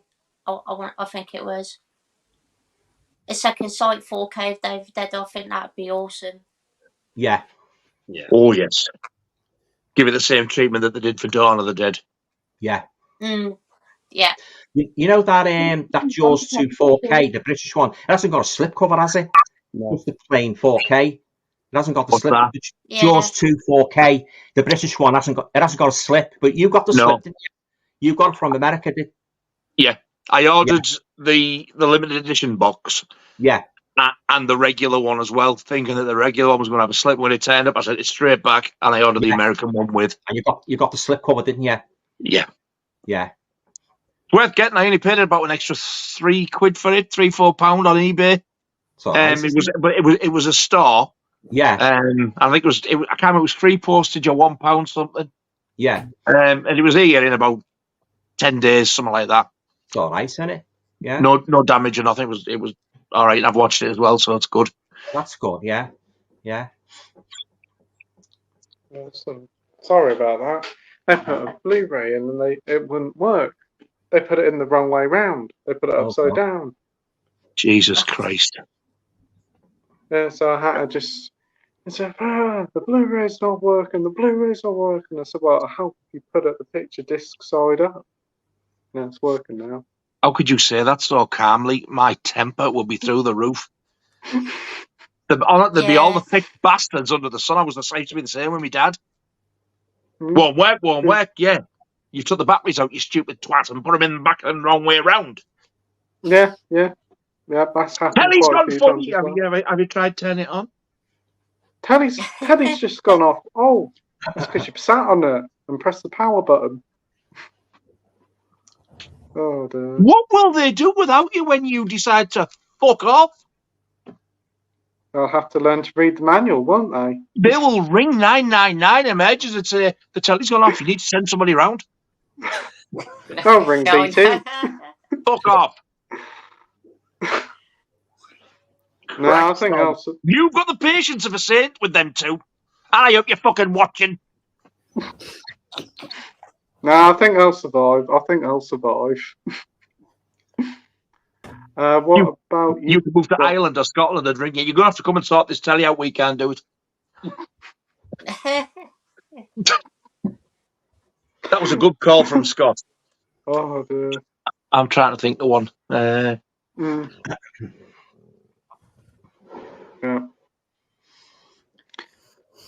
What about you, Andy? Have you said? I would have a 4K box set. Now, putting studio rights aside and everything like that, a complete 4K box set of the works of John Carpenter. Oh, yeah. Oh. Can you imagine how much that would cost? Yeah, I know. That would cost a fortune. From Dark Star to The Ward, everything and everything in between. Even the TV movies, Elvis and Someone's Watching Over Me and Body Bags. Yeah. I love Body Bags. I do. Oh. It's amazing. Have you got that one, Alan? Body Bags anthology? Nigel. No, I haven't, but I have seen it. It's a good one. That's a good one. Yeah, let's add that to the collection. Yeah. I love the music in that film. Yeah. Everything about it. It's just classic John Carpenter. First Story's my favourite one. The gas station. The gas station. Yeah. Oh, is that the one Is that the one where he has trouble with his hair as well? His hair starts growing all the time. Stacey Keach. That's the one. Yeah. I've got to get that to my collection. Yeah. Good movie, that. David Warner and Deborah Harry are also in that story. That's right. Wow. Yeah. Mm. Yeah, And then Mark Hamill's in the last one, isn't he? With Mark Aye. Hamill and Twiggy. Oh, from what I can remember, yeah. I'll have to get that one. Great wow, stuff. what a film! Yeah. What about you, Scott? Can you think of one? Yeah, 4K of Day of the Dead, Second Sight. Sounds brilliant to me. Sounds brilliant. Mike? I think for me, it doesn't even have to be 4K. It can just be Blu-ray. Like, I'd love like a box set of like, you know, John Woo's like earlier Hong Kong action movies, like Hard Boiled and The Killer and all that kind of stuff. Because I don't even think you can get them on Blu-ray. I think just DVD for a lot of them. But yeah, I'd love something like that. Awesome. And what about you, Nige? I'm going to stick with the one that I'm always going to stick with until it happens, and that's hopefully 4K, but if not, a nice remastered Blu-ray box set of all the Nightmare on Elm Street films. Yeah. Nice. Yeah. All with reversible artwork. So they always get the newly commissioned thing, and I, as much as they get on my tits now, I would like Scream Factory to get it to go with the Halloween and Friday the 13th one, so they like all look nice together. And they get stuff. I mean, Jesus Christ, they found that lost footage from part 2 that the entire planet thought had been destroyed. They found it. So yeah, I think they do a cracking job. Great choices there. I think Nightmare on Elm Street 4K would be brilliant. Lethal Weapon 4K collection, Dirty Harry 4K collection that I've said for quite a while. Why these happened? These need to happen. I've got another suggestion. I don't know if you guys have seen the Blind Dead movies. They're absolutely fantastic. Anybody seen the Blind Dead? They're like zombies, but they're like the cannibalistic vampire zombies, if you like hybrids. Very good, yeah. The Blind Dead, yeah. I can highly recommend them, yeah. They ride horses and everything, you know. Yeah, and the setting's lovely in a Spanish setting and that. So I'd love to see a Blind Dead 4K box set. Yeah. Very Sounds good, quite interesting, to be fair. Yeah. Tombs of the Blind Dead and all them, yeah. Return of the Blind Dead, they're great. I love them. Sounds good to me. Yeah, I might do a video with them, actually. I haven't done a video with those yet. Yeah. Never even heard of them. Yeah, they're very good. Yeah, highly recommend them. We got Sorry here saying, I'm sorry to hear that, Bad Lieutenant. Really sorry to hear that, mate. Thoughts go with you, mate, and always here if you need a chat. Hope you feel better soon, mate. Yeah. I thought he wasn't feeling great because he hasn't commented for a long time. Yeah, you've been missed, mate. Loads of people have been asking about you. Yeah, definitely. I bought a few from a car boot recently. I've got about 10 games a week or 2 back for PS4 and PS3. Nice selection, nice. David's asked, have you got the 50th anniversary Blu-ray of James Bond, and what's your favourite James Bond movie, Nigel? no thanks. I don't like James Bond. However, what's the one I need to watch? License to Kill. I need to watch License to Kill, apparently, because it's a bit like a slasher film. I'll believe that when I see it, but I'll give it a go. Not a slasher film, more like a Death Wish film. It's like a Death Wish. Sorry, that's right. Yeah, like a revengey vigilante revenge type movie. Yeah. I need to watch that one as well, to be fair. I've heard really good things about it. Have you not seen it, Scott? No, I haven't, no. Oh, You've never seen it? Wow. No. Yeah, definitely need to get onto it, mate. It's such a good film. You can definitely see how, like, the Daniel Craig films took inspiration from License to Kill. It was way ahead of its time. I might check out this weekend, to be fair. I do really want to watch that one. I do actually like the song from that. It's the Tina Turner one, isn't it? No, it's Gladys Knight. Gladys Knight. License to Kill? Night. Yeah. This night, yeah. Shit, so it is. Tina Turner did Brown Eye. Golden Eye. Brown Eye. Chocolate Starfish. Brown Eye, I forgot to wipe. How'd you forget? But there you go. We got this night, Jesus, yeah. We've got Mac Chats here saying Adrian Edmondson took part in a new documentary called Bottom Exposed for the 10th anniversary of Rick's death. Should be out early next year. 10 years already. Wow. 10 years. That's flew by. That's so shocking. Wow. I was absolutely gutted when he passed. So I couldn't believe it. I still miss him. Yeah, it was heartbreaking when he passed away. Yeah. Huge part of my teenage years was Rick Mill. He was a part of my childhood, to be fair. Yeah. I've been the same as you. Love Wednesdays with the streams. Well, you take care too, Si. Hope everything's okay, mate. We got Jim Jam Movies and TV. James here saying good evening, guys. Good evening, James. Hello, James. Who is an underrated actor in your opinion? That's a very good question there, James. Oh, I don't know who to say.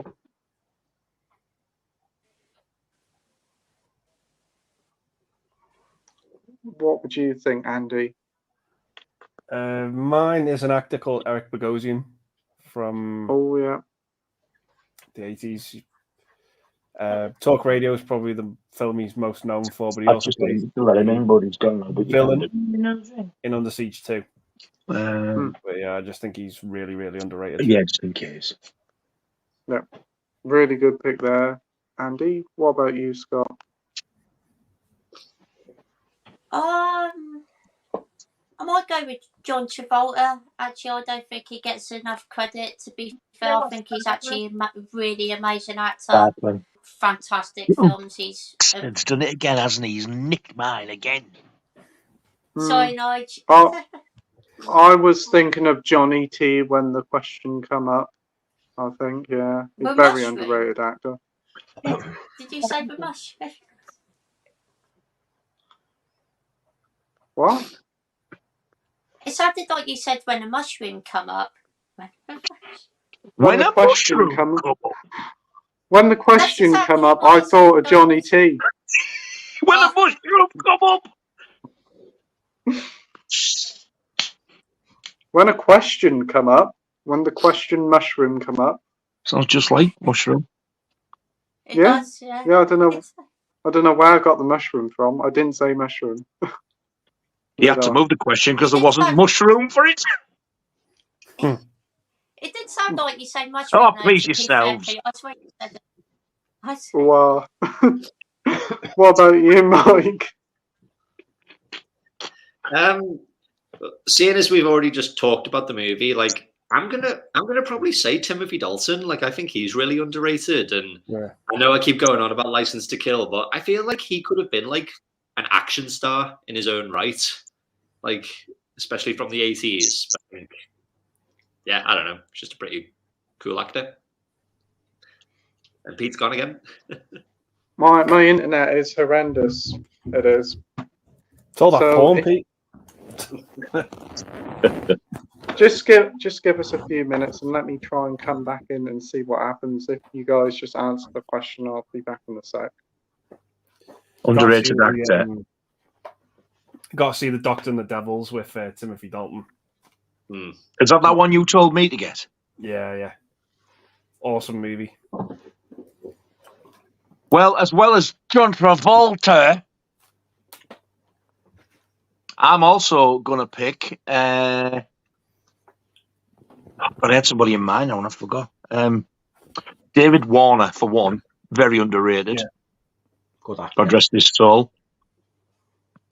And there was another one I thought of. Can't remember what it was. So I'll stick with Travolta and David Warner as a very close second. So underrated. I just rewound the clip a couple minutes ago, and Pete definitely said mushroom. He didn't say question. He said mushroom. Wow. He said mushroom. Yeah, he did. He denied it. He denied it emphatically as well. I know. He said Johnny T. When the mushroom come up, I just watched it back on there. Johnny T. When the mushroom come up. Yeah. Great oh dear, the mind boggles.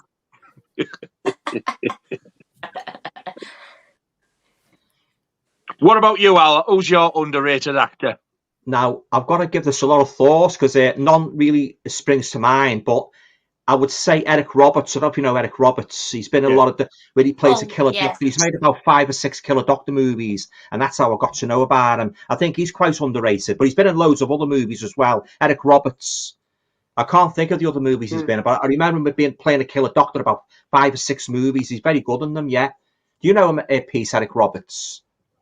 The name rings a bell, but I'm not certain. What's he starred in? He's a good actor, yeah. Very good plays actor, yeah. He plays the main villain in the first Expendables film. Oh, yeah. I haven't seen him, so, yeah, I wouldn't know. But, yeah, I think he's very underrated, yeah. Yeah. And if you want a female actress, she's gone now, God rest her soul, I'd say Alexandra Bastido at the Champions. Remember the Champions? Champions, yeah. She's quite underrated, blonde-haired lady, yeah. Yeah, she's quite underrated, yeah. And even Susie Kendall, who's been in some of the horror movies. You know, I'm a big fan of her, don't you, Susie Kendall? Yeah. Yeah, she was in Assault.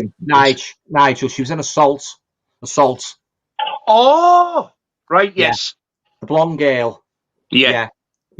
She's quite what a great film that was. Yeah, I've got the Blu-ray of it, and the picture's absolutely pristine. It is, isn't it? Love that movie, yeah.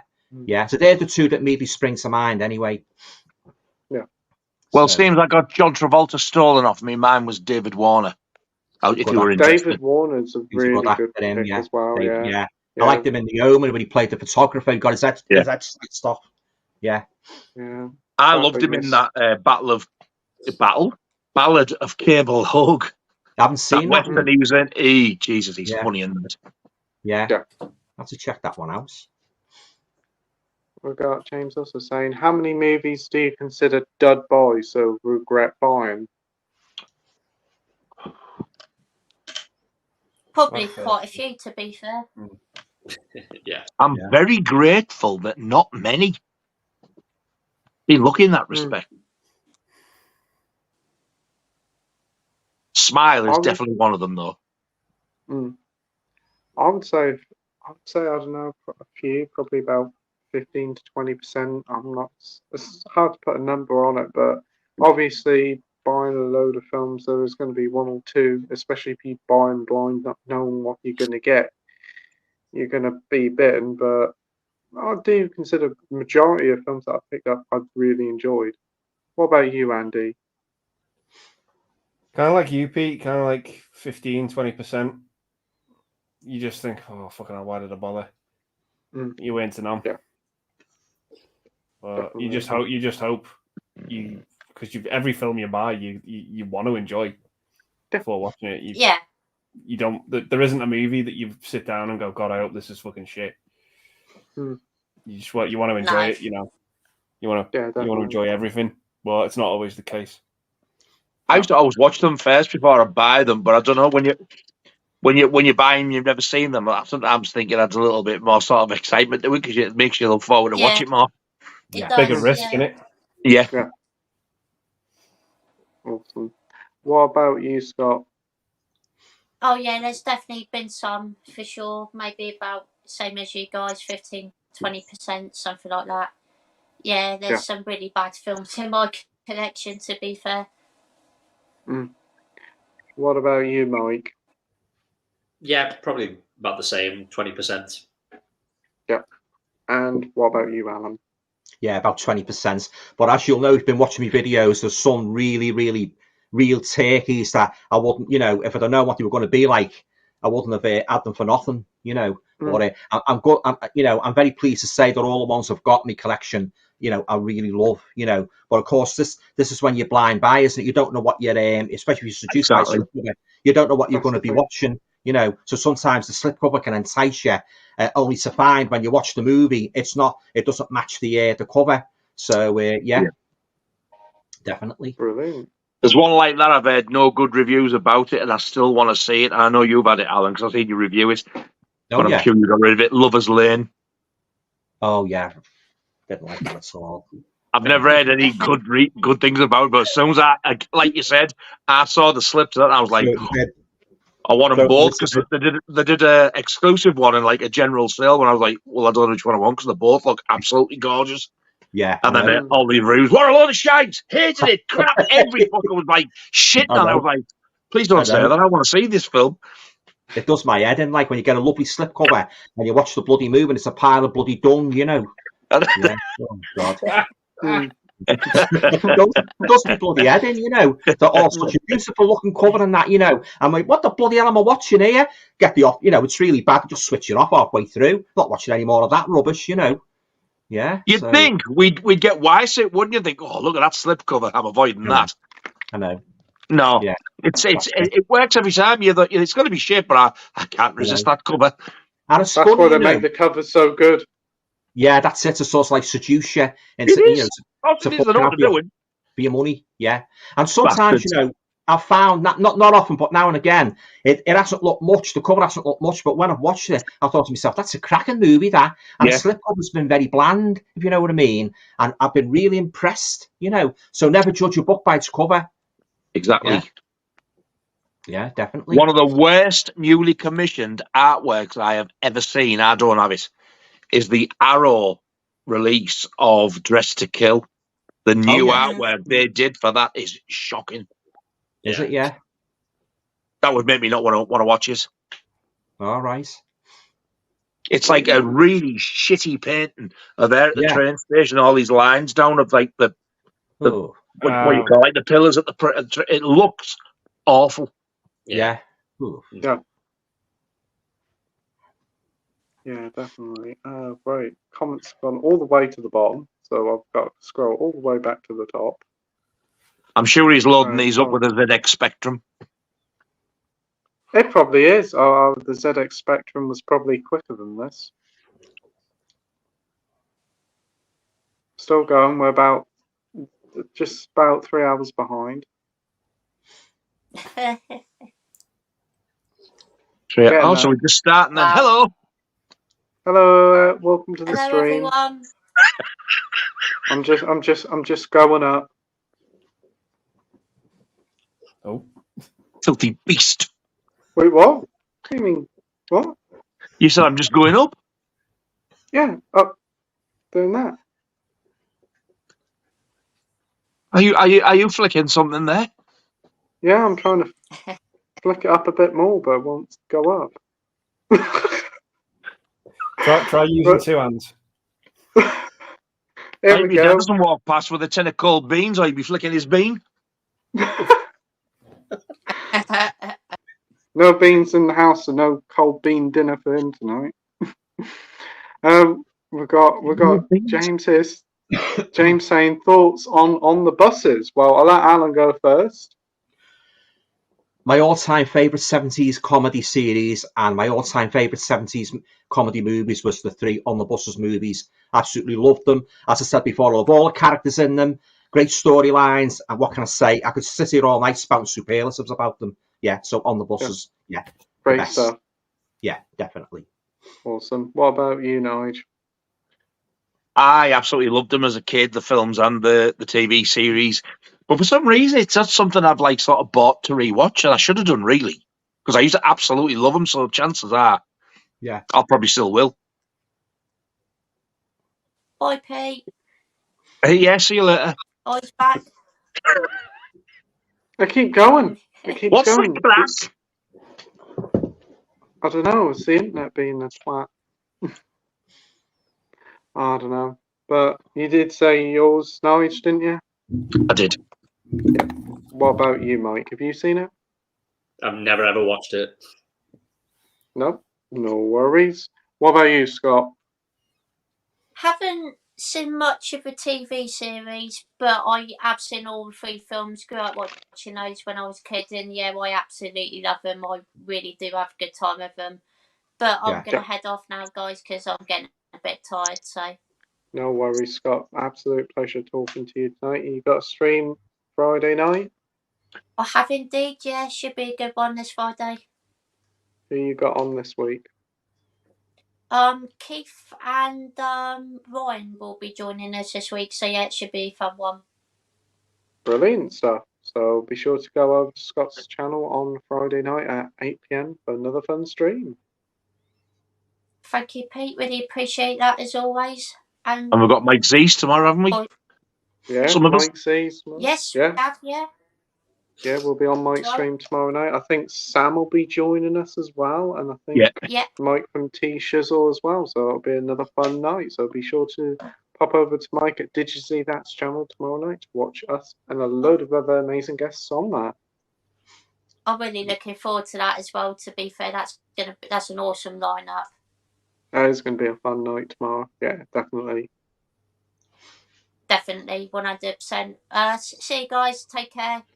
Take care, See you later, Scott. Scott. See you, Scott. Bye. Bye.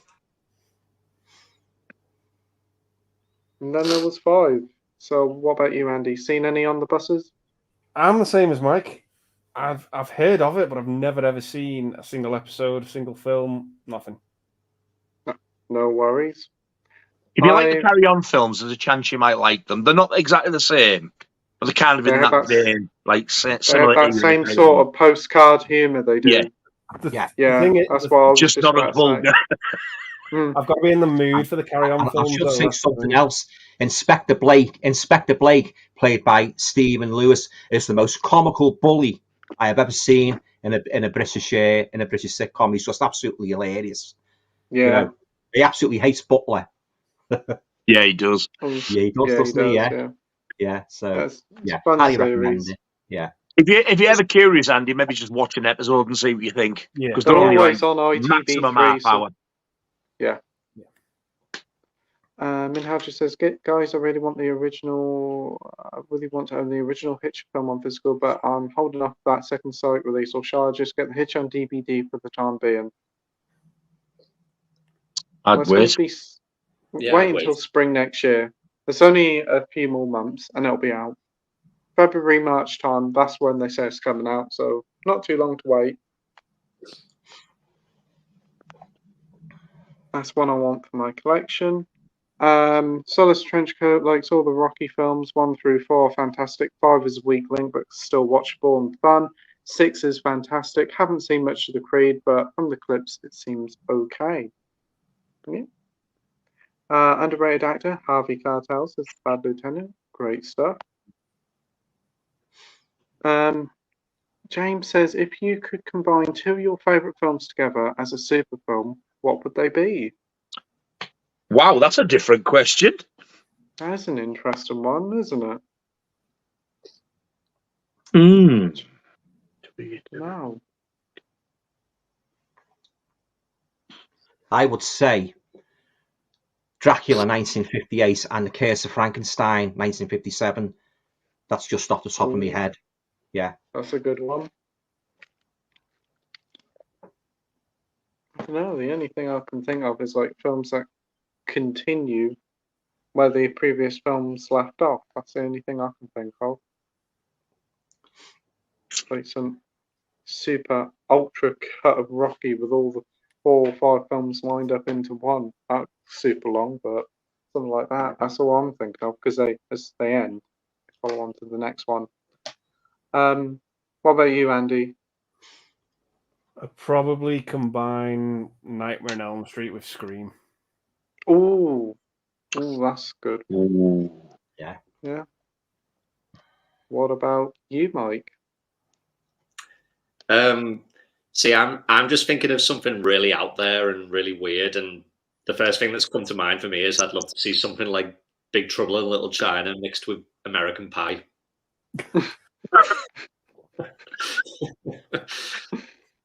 Yeah, I don't know. Yeah. And you, Nige, what about you?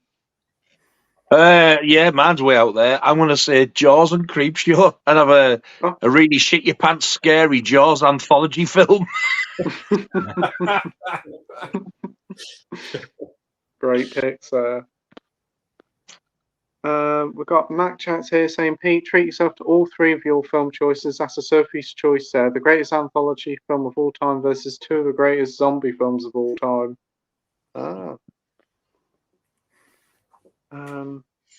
The Street Fighter 5, Rocky 5 is awesome.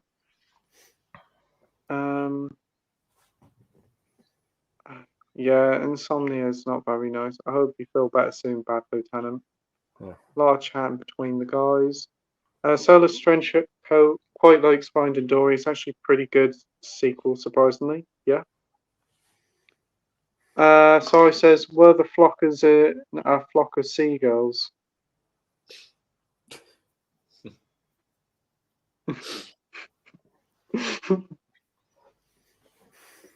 I haven't got a clue what the flock he's talking about. Time is, sod that, I've been sacked. You Oh, bastard. we've got the time. 8:46. What, the 9? 2.25 hours behind me. We've got Yam Yam's Moving Pictures. Is the Arrow of Psycho set, does it contain both versions of the 60s Psycho? Yeah. I know it's got the uncut one, but I don't know whether it's got the normal one, has it? It says it does on the back, yeah. Oh, well, there you go then. Hmm. Yes, Right. it does. Great stuff. Got Gary here saying, good evening, everyone. Good evening, All Gary. right, Gaz. Hope you're doing well. Gary. Dow Boy says, Peckham Spring was the Salem Water episode of Only Fools and Horses and ended up radioactive. That's Oh, it, yeah. Jesus. One of my many better episodes. Many? Many Fucking there better. he goes again, sticking words in that weren't there. I'd like to One of add my an extra one or two in. many better episodes. We've got Bad Lieutenant saying, evening, Gary. You sexy don't take- beast. What? Don't take the piss out of water. It needs all the flavour it can get. Cowboy says, has everybody gone on strike in the comments section? Yeah, Peckham Water was ages ago, weren't it? Well over 2 hours ago. Oh, dear. Sorry says, the first film I watched was the original King Kong. Then the first film I saw at the cinema was Pete's Dragon in '77. Oh, I saw that at the cinema in '77 as well. Twice. First film I saw at the cinema was Empire Strikes Back. Very good film. Amazing. Nige, play Tiger Feet by Mud and get him dancing. Play Pete, Tiger Feed by Mud. Didn't somebody do a cover of that? I think he did. Jimmy T. Sticking at the minging in the area. Jimmy T and the Witch Doctors.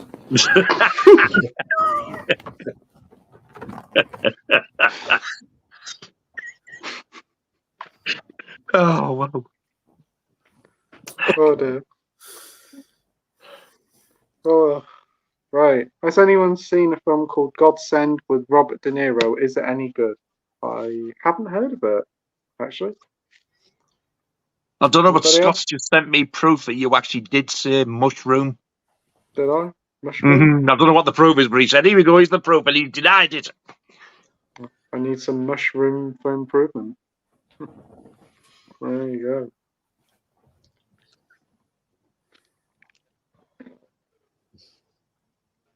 Yeah, I did it. You did it earlier, didn't you? What was that? I didn't know. You did it earlier.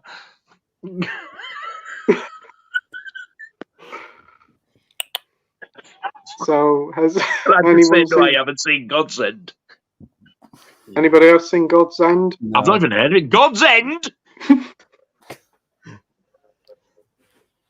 God's End? Bell sounds better, doesn't it, Nigel? God's Bell End? I haven't heard of God's End, but I've heard of Bell End. Oh, I'm glad I've stopped then. Oh,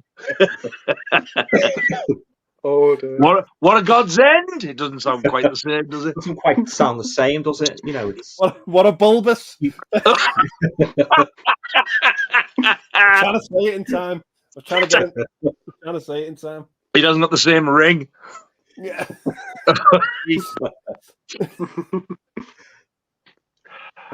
Right, we got bad attendance saying the first cinema film was Bambi, but my mother wants to see it. My other official cinema film was Clash of the Titans. First TV film was Star Wars. Very nice.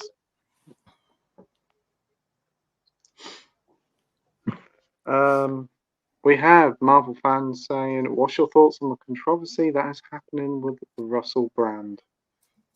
Yeah. Good. I fucking hate him. Always have done. Well, never I knew there was fan, something were you? fucking dodgy about that fucking long-haired lout. That long-haired lout. Yeah. Oh, God, he's vile. I've never liked him. And it doesn't surprise me in the least if it's true.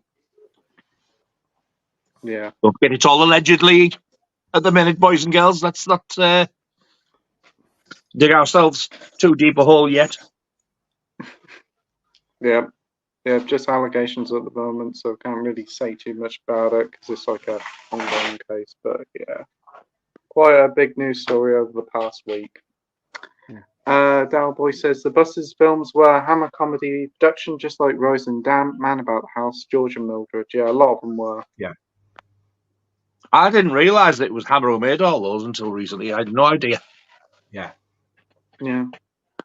Yeah, we've got a lot of people saying innocent till proven guilty. Yeah. I think Russell Brand's a bit of a nut, but innocent and proven guilty. Yeah.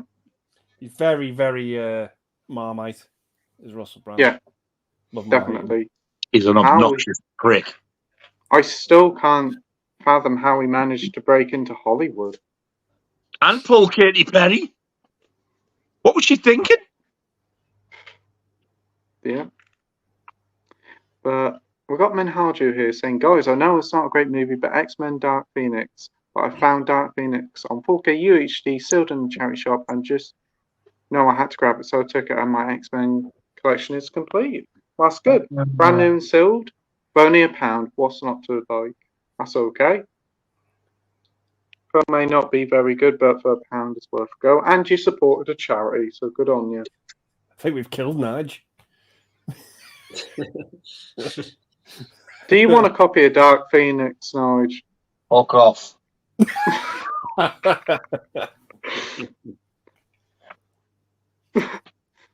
I thought you went back like that was like, damn, I missed that.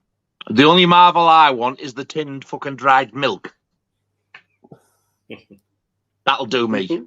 You can get Marvel milk. Yeah. Wow. When you open it, Spider-Man doesn't jump out or anything like that. No. Wow. It's a Didn't even freeze-dried powdered milk. Okay. Cadbury's used to make it. It was Cadbury's Marvel, but I don't think Cadbury do it anymore now. They do still make it though. Oh wow, I didn't know they did milk, but that's surprising. That's something I've learned tonight. Solace Trenchcoat says first film in theaters was Spider-Man 1, Raimi's finest film. At home is Snow White and the Seven Dwarfs, original, and first film with the parents shown me, but not sure if the first one was Pet Sematary. Where does that say Raimi's finest film? First film, sorry. Thank you. At home. Reading. Yeah. At home was Snow White and the Seven Dwarfs, original and first film my parents showed me, but not sure of the first one, but my mum showed me the original Pet Sematary. I think Pet Sematary is overrated as much as I like it. I personally think Pet Sematary 2 is better. With him who does Clancy Brown. Remember his name. Yeah. So he says, what a waste of £1.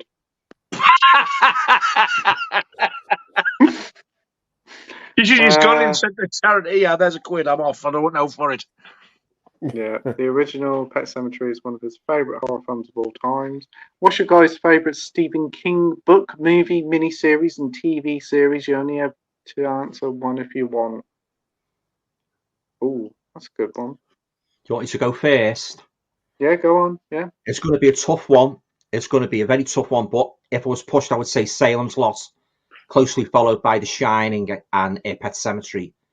Oh, Misery as well. I love Misery. But I'd have to say Salem's Lot because I love good vampire stories, not the Twilight where they're not very scary. I don't like those Twilight vampires. I love a real scary vampire, and I'll say Salem's Lot. Yeah. Yeah, I agree with you about Salem's Lot and Misery too. Them Misery's are probably a fantastic movie. My favourite Stephen King adaptations. I did like the TV adaptation of It as well. I think that was really good as well. The one with Tim Curry. Tim Curry. And wasn't there one at The Dead Zone, I think? That was a Stephen King TV series. Yeah. That was a film good as well. It was a film. Saw the movie, yeah. David Cronenberg did the film. It is absolutely amazing. Yeah. Yeah. What about you, Andy? So for book, I've only read 2 books, The Shining and Carrie, but so I'll have to go with Carrie. Movie, I'm going to go with Stand By Me. Ooh. Good one. Mini-series. Oh, was The Langoliers a mini-series? That was a mini-series, yes. Yeah, I might have. It's just for that actor in it. He's just so over the top. He makes the mini-series. One TV series. I don't think I've seen one. No worries. Mike? So I've not read many Stephen King books, but of the few that I have, I would probably say Pet Sematary is my favorite. Like the book for that is terrifying. Like it scared me. Like books don't scare me, but that one did. The movie, I'm gonna have to probably say The Green Mile. That film. Miniseries. Be a controversial one, but I'm going to say The Shining miniseries, and I'm going to say I prefer it over the Kubrick film. Oh God! Nobody probably agrees with that, but I just it's fucking awful. It's probably it's more accurate to the book, though. It is. It's more. I heard King preferred it over the film, didn't he? Yeah, because he either wrote it or produced it or directed it, so he had a lot to do with it. Stephen King. Because he said the Kubrick one was shit. He hated it. Yeah. I understand why he does, because it's nothing like the book. It's nothing. I hate it now. It's a good film, don't get me wrong, but I love that miniseries. It was one of the first miniseries. It was one of the first like sort of horror related things I ever remember seeing as a kid, and it terrified me, and it's always stuck with me. So yeah, I have to say that's my favorite miniseries. Great stuff. And what about I could just say something about Stephen King. As much as I love him as an author, the one thing that bugs me sometimes the stories, the endings are crap. Some of his stories, he starts off great in that, and the ending is, oh bloody hell, what a letdown, But that's his weakness. Yeah, the ending, sometimes he can't come up with a good ending. But other than that, true. I think he's a great writer. Yeah. Mm-hmm. And Nige, what about you? Book is It by a mile. It is absolutely fantastic, the book. Film, that's a toughie. It would either be Carrie, Salem's Lot, or any of the It's, because I love the Tim Curry one, and I love the chapter 1 and 2 Skarsgård ones as well. So to pick a personal favourite out of there, The Shining. I love The Shining. That's one of my favourite films. And what was the other one? Because you took the fucker off. Miniseries, yeah. I'm probably gonna have to say Salem's Lot. Yep. Yeah. It feels like a film, and it was shot on film, but it's classed as a miniseries. Yeah. Fucking terrifying. But it's just, oh God. Toby Hooper directing that, wow, and David Soul is phenomenal in it. David Soul's brilliant in it. Yeah. I think everybody is. I love Jeffrey Lewis as well, Juliette Lewis's dad. He plays one of the fucking scariest vampires, him. Them eyes and the way to look at me, teacher. I'm like, oh, you fucker. Definitely. Yeah. He scares me more than them 2 kids, actually, Jeffrey Lewis. Yeah. Yeah. Yeah. Some great examples there from everybody. We've got Gary saying all the haters need a kick in the ferrets. Oh, they certainly do. I've read that for a while. Bad Lieutenant became a horror fan after seeing King Kong on the BBC, became a pain in the ass after seeing Rebel Without a Cause. Some football schools going on here, so I won't bring them up in case nobody wants them spoiled. The Soulless Trenchcoat says, I'm actually not a fan of Christine. I prefer the killer car movie from the 70s called The Car. Just a demon car from hell wreaking havoc on a small town. I've always wanted to see that. It's not bad. The Car. I absolutely love Christine, though. Yeah, I do. And the book Shawshank was fantastic as well. Yeah. Yeah. Shawshank Redemption's very good as well. Oh, what a film. Green Mile, all incredible films. Shawshank Redemption as well. The length of that film, really, and that was only based on a short story. Mm-hmm. That wasn't even a full book. That was in the different seasons books, and the full title of it is Rita Hayworth and the Shawshank Redemption. Yeah. Have you guys seen Golden Years? Underrated miniseries by King is so good. No. Talking about Stephen King, I had this sent in the post the other day. It's coming out next week, and it is a documentary about Stephen King on the screen. It is. Oh, who's releasing that?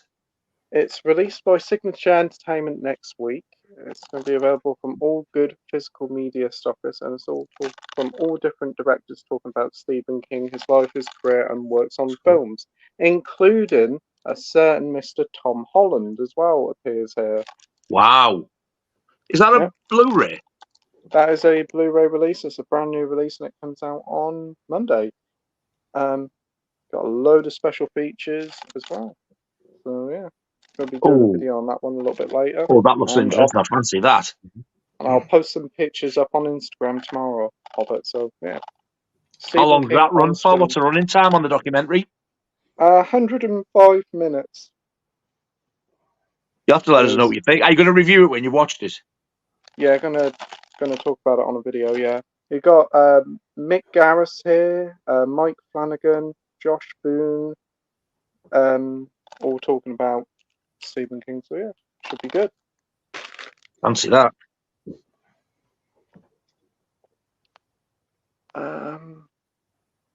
So yeah, The Golden Years, never heard of it. I watched Thinner again recently and loved it. Barely remembered it. It was so brand new, almost. That's a sleeper from King, definitely an underrated one. I have heard of that one. I think I might have seen it on TV before. Can't remember much about it. Anybody else seen it? I've read the novella, but I haven't seen the actual movie. Yeah, I agree. It's very underrated. Yeah.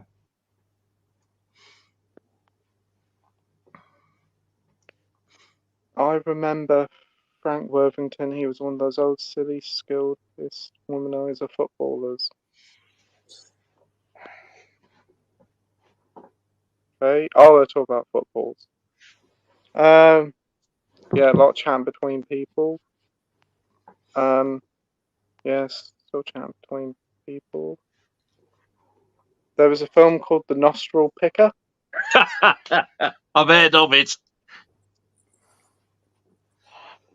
Oh, bless you. What about Chud Under the Stairs? And there's something about Mary Poppins. Can you imagine Mary Poppins landing with her brolly with a bit of jizz in her hair?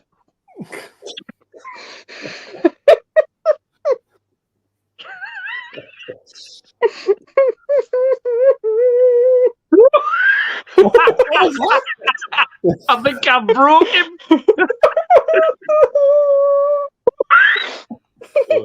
Shut up, you fucker. It's not a full moon yet.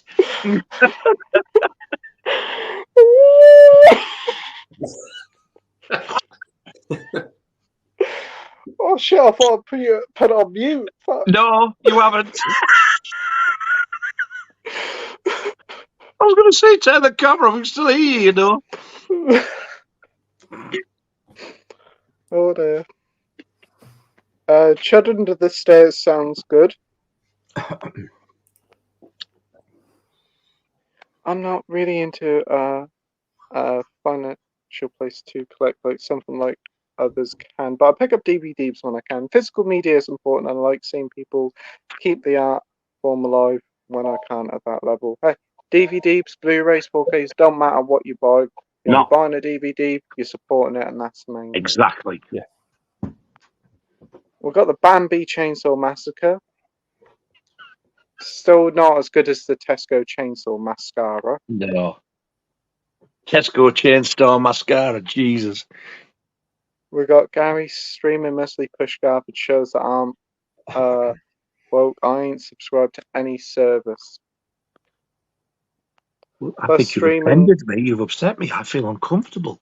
Plus, streaming services edit the media too. They like DVDs to do that sometimes, but especially with the new ones, they give you the film show in its unedited form, like it should be. I also wish streaming wouldn't gatekeep their shows and movies and not put it on physical. You're killing them. These aren't products, they're arts like painting or books and should be treated as such. Absolutely. I think that's one of all of our biggest gripes, that the way they keep putting these things on streaming and they just refuse to give them physical releases. I think that pisses us all off.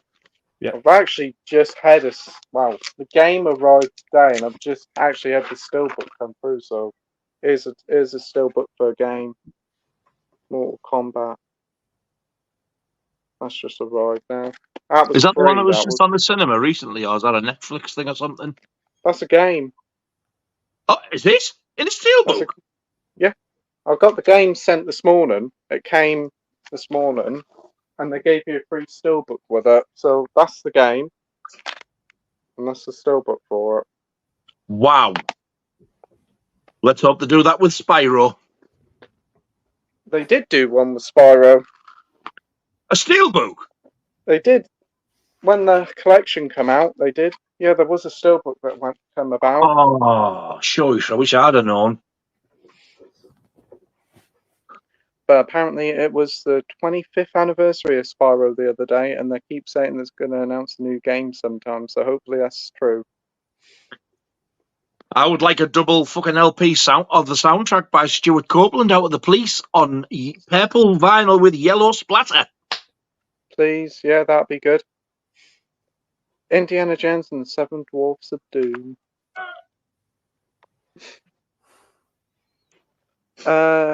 Some TV shows have individual episodes removed from streaming because they are deemed problematic. Without physical media, the German episode of Faulty Towers would be lost forever.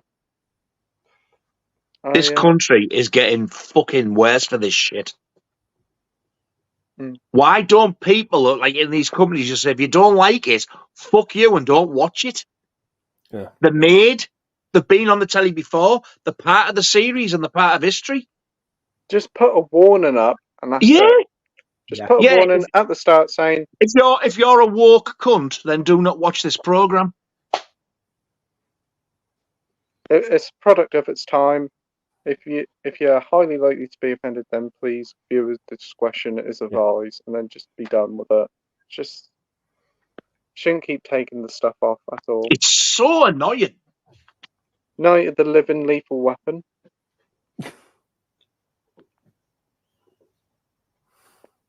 Fly is fantastic. I love The Fly too as well, you know. Yeah. I haven't seen that one. Any good? Oh, it's Eric Stoltz. Oh, that's good. Out of The New Kids and Pulp Fiction. The scene with the dog brilliant. in The Fly series. So sad. Oh, yeah, it is. Such a good film, though. Kevin McCarthy was in Body Snatchers. Kevin McCarthy, that's him. Yeah. Another Fly comment.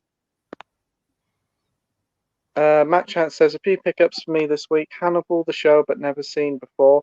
£12 for all the seasons, so having that. Boys 1, first season, excellent show. The German import of Sadness.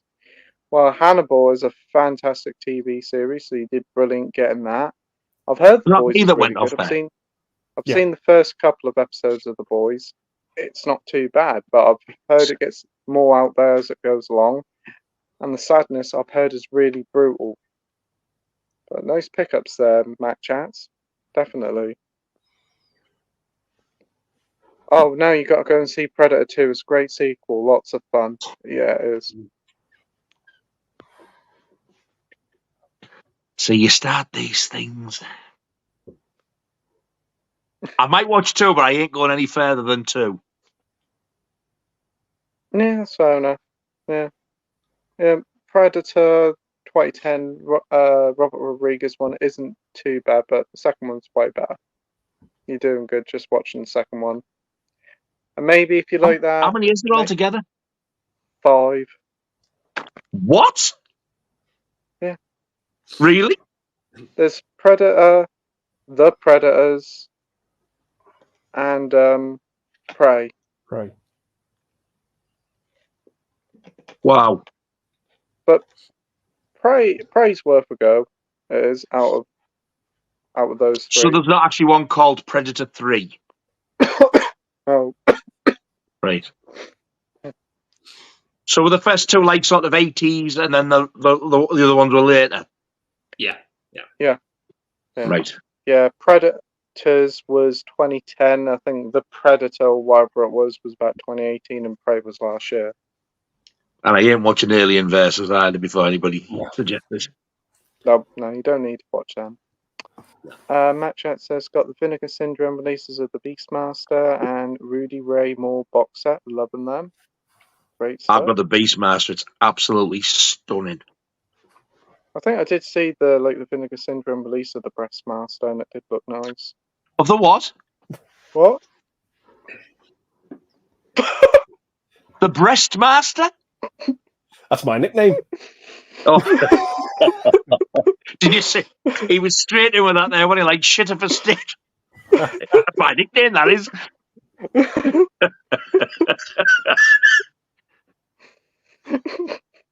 What a film The Breastmaster is. It's amazing. Mm. I thought it was a bit of a handful.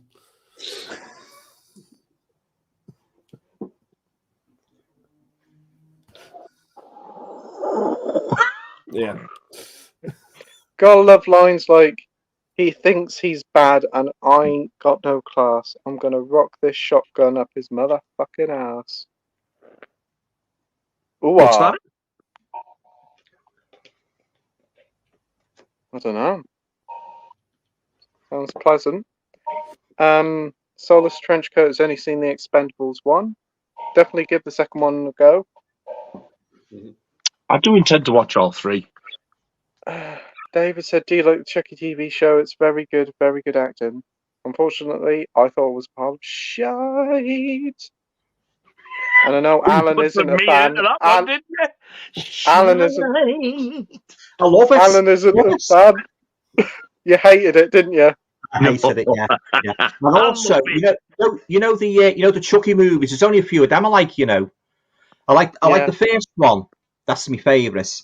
I like the second one. I didn't like the one when he went to the army. Didn't like that one. Right, yeah.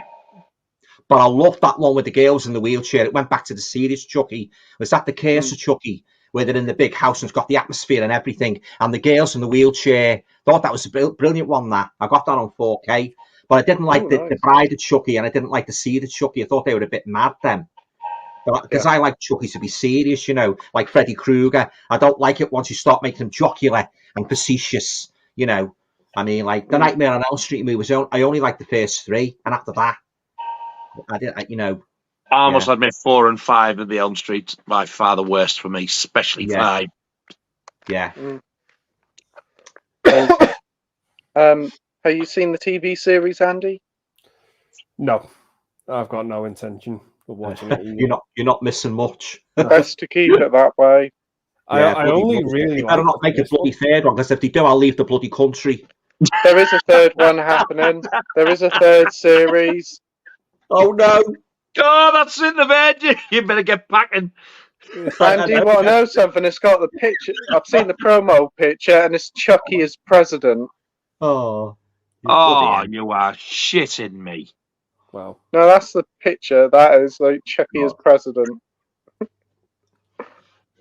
Well, why can't they get some new writers with original ideas? Why do they have to go back and rehashing?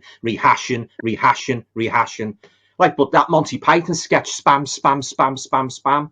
You know. But I remember that. Bloody hell. God. Anybody else seen what? Pardon, Alan? Yeah, as I say, like, you get some original ideas, couldn't they? Instead of rehashing the same old, formulaic plots all the time, Definitely. And don't even get me started on bloody found footage. Because that is my worst of all the horror genres. That is my worst bloody number one hate, is that bloody found footage crap. I absolutely effing hate it. I don't like it at all. Wow. Nearly. Let it go, Al. Let it go. Don't bottle it up. What's the worst horror movie? Hey, I've got a question for you guys. What's the worst horror movie of all time? The Babadook. The Babadook. Right. Yeah, with that little bastard. Oh, yeah. Not that annoying kid in there, the house by the cemetery. Mommy. He's nowhere near as bad as that fucker in the Babadook. Joint with the Babadook for me, though, is the Blair Witch Project. That's one of the biggest piles of shit I have ever had the misfortune of watching. I totally agree with you. I totally agree. I don't like that at all. No. Yeah. So guys, what's your worst horror one, Pete? Yeah. Oh, I don't know. Worst horror one. I remember absolutely hating American Werewolf in Paris. That was real bad. But Hereditary. That's bad. Hereditary. I didn't like that either. Hereditary. Yeah, I didn't like Hereditary. Was it scary? You liked it? It's fucking shit. Was it scary? Was it? Yeah, I've seen more scarier things on the Teletubbies. Let's change the subject now for Andy stabs us. Because we did on Hereditary. Oh yeah. You said to me like, watch it in the dark. Oh, I couldn't watch it in the dark. I watched it in the dark. I was like, when's this going to get scary? I'm not convinced you watched it. Oh, I did.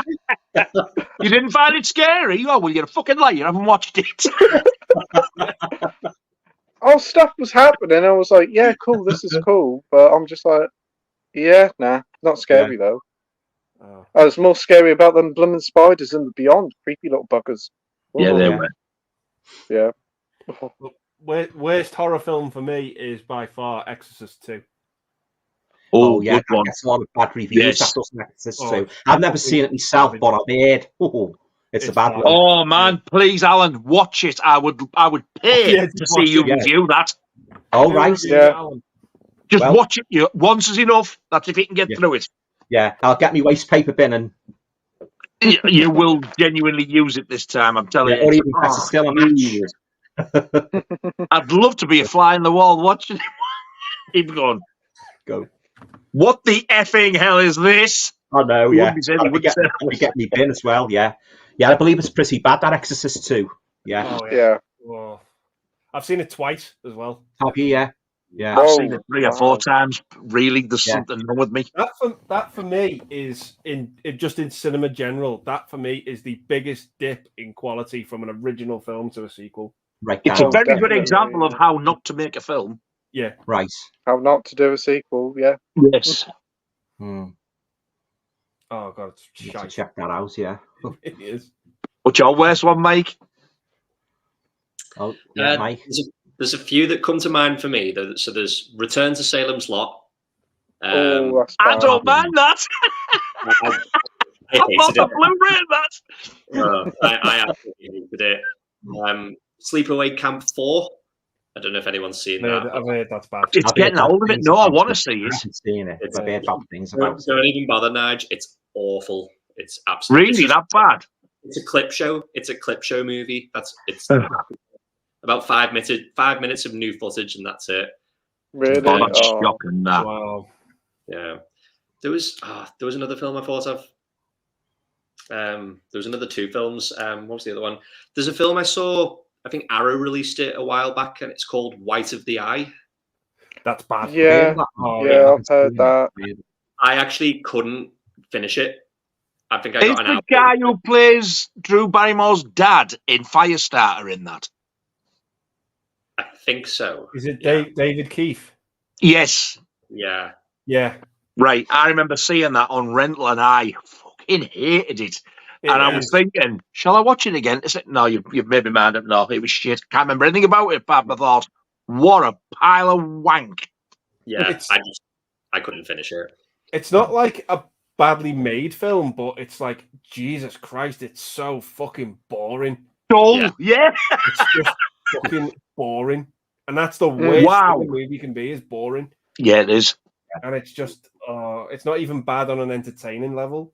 It's just so fucking void of anything interesting. Why did they release that? I don't know. I've got the Blu-ray. Yeah. I've got the fucker on Steelbook. Yeah. Oh my god. Oh dear. He's getting pissed double off. whammy. Haunted Asylum. Is it that bad?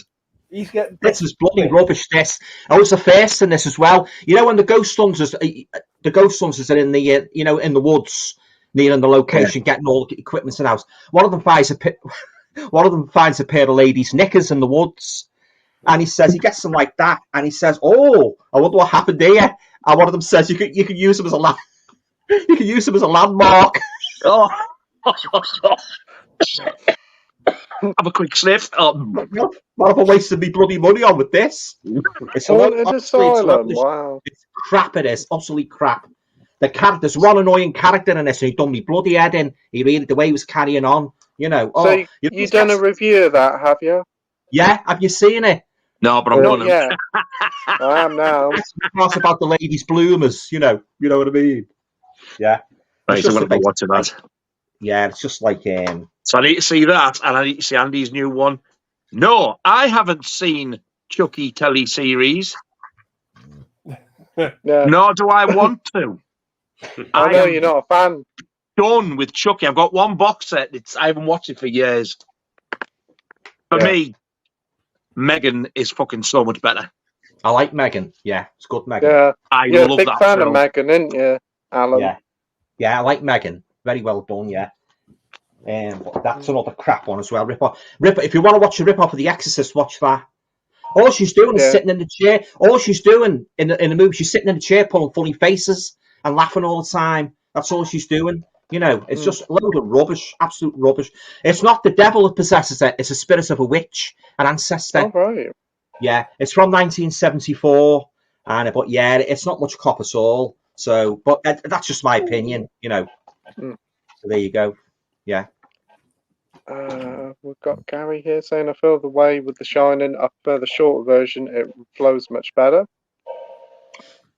See, I'd give me the longer version any day.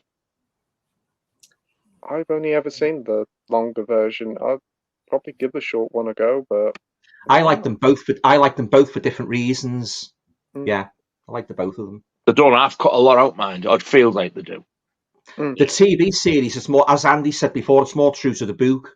The TV series, yeah, but I like them both. Yeah, no, I didn't even like the book. Did you not? No, I saw the film first, so I don't know. I was just like mentally sort of comparing it without realizing. Yeah, but I was just so slow.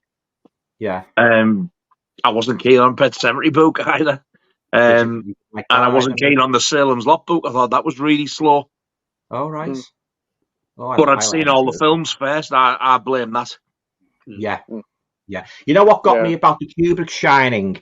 When Jack Nicholson, when they first go into the hotel, he's a bit kooky to start off, isn't he? Whereas in the book, it's the hotel. Yeah, he's a bit nuts to start off with. I thought that was a bit of a mistake, Yeah. Yeah, well, he broke his son's arm, didn't he, by pulling him away, and that was before he even set off. Yeah. You don't see that, but they talk about it. Yeah, that's what spoils it for me. But other than that, I think it's a very good horror movie. Yeah, I like the snowy setting as well. I love movies with snowy settings and that. Yeah, but I thought that was the main sort of downfall of it, really, and being a bit nuts before he went into the hotel.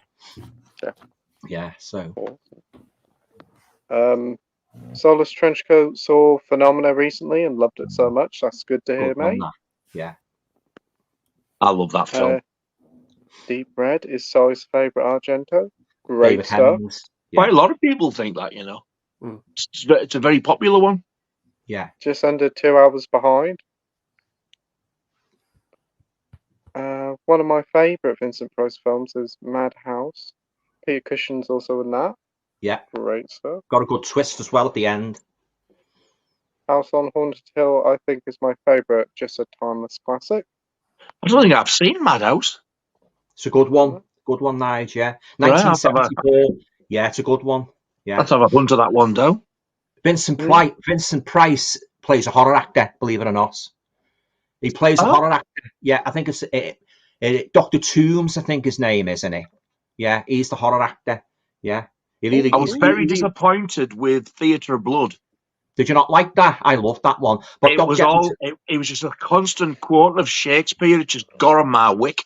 I thought you might have liked that one. What about the when he pushes the pie down his throat and chokes him with the poodle pie? Yeah, that was good. Oh my god! I think they could have cut out a lot of that Shakespeare.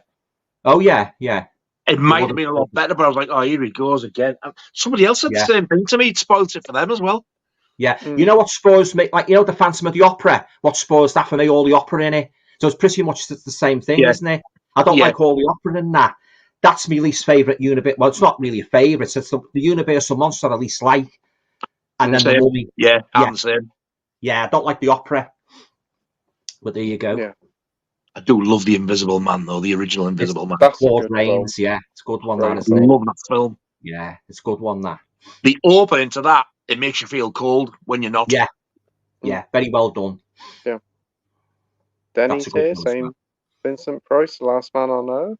Yeah, I Am Legend, from the novel I Am Legend. Never even heard of that. Yeah, Will Smith was in I Am Legend as well.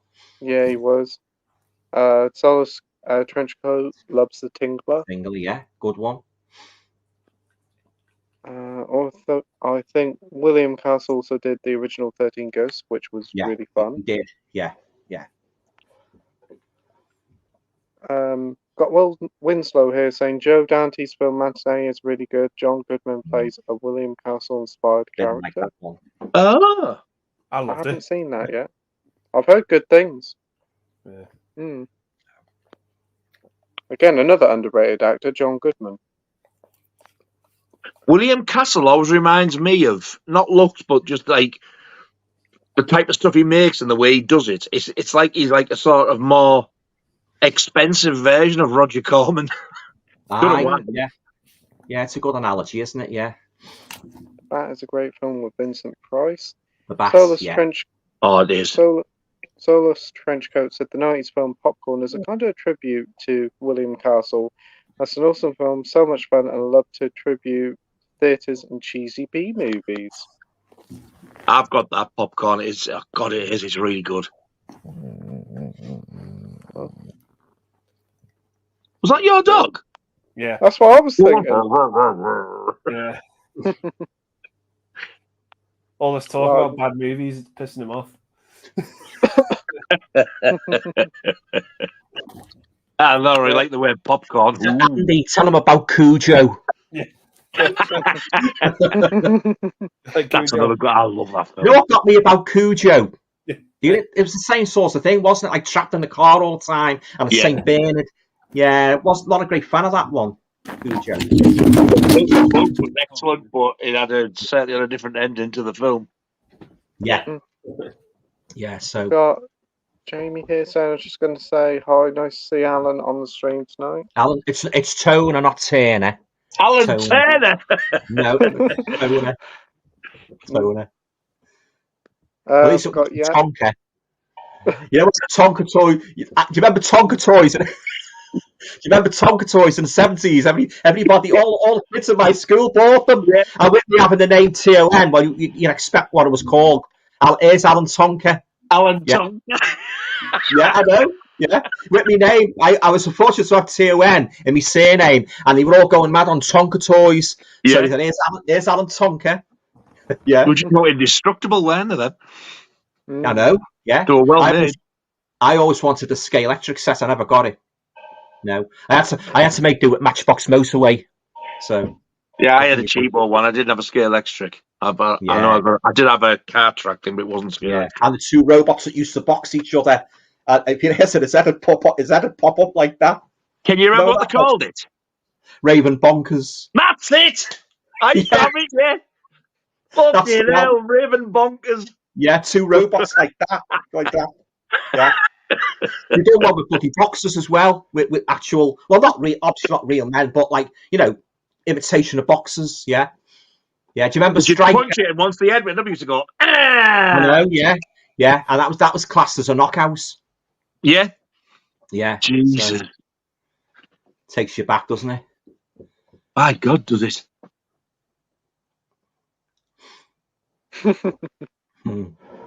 That's cool. Why? What somebody just told you? No, I was listening to hearing your Oh. stories about old school toys. 1970s. Oh, I remember. Mine broke because everybody who came into the house wanted to have a go at that game. Yeah, it was popular. Raven bonkers. To say the least. Yeah. Yeah, 2 hours.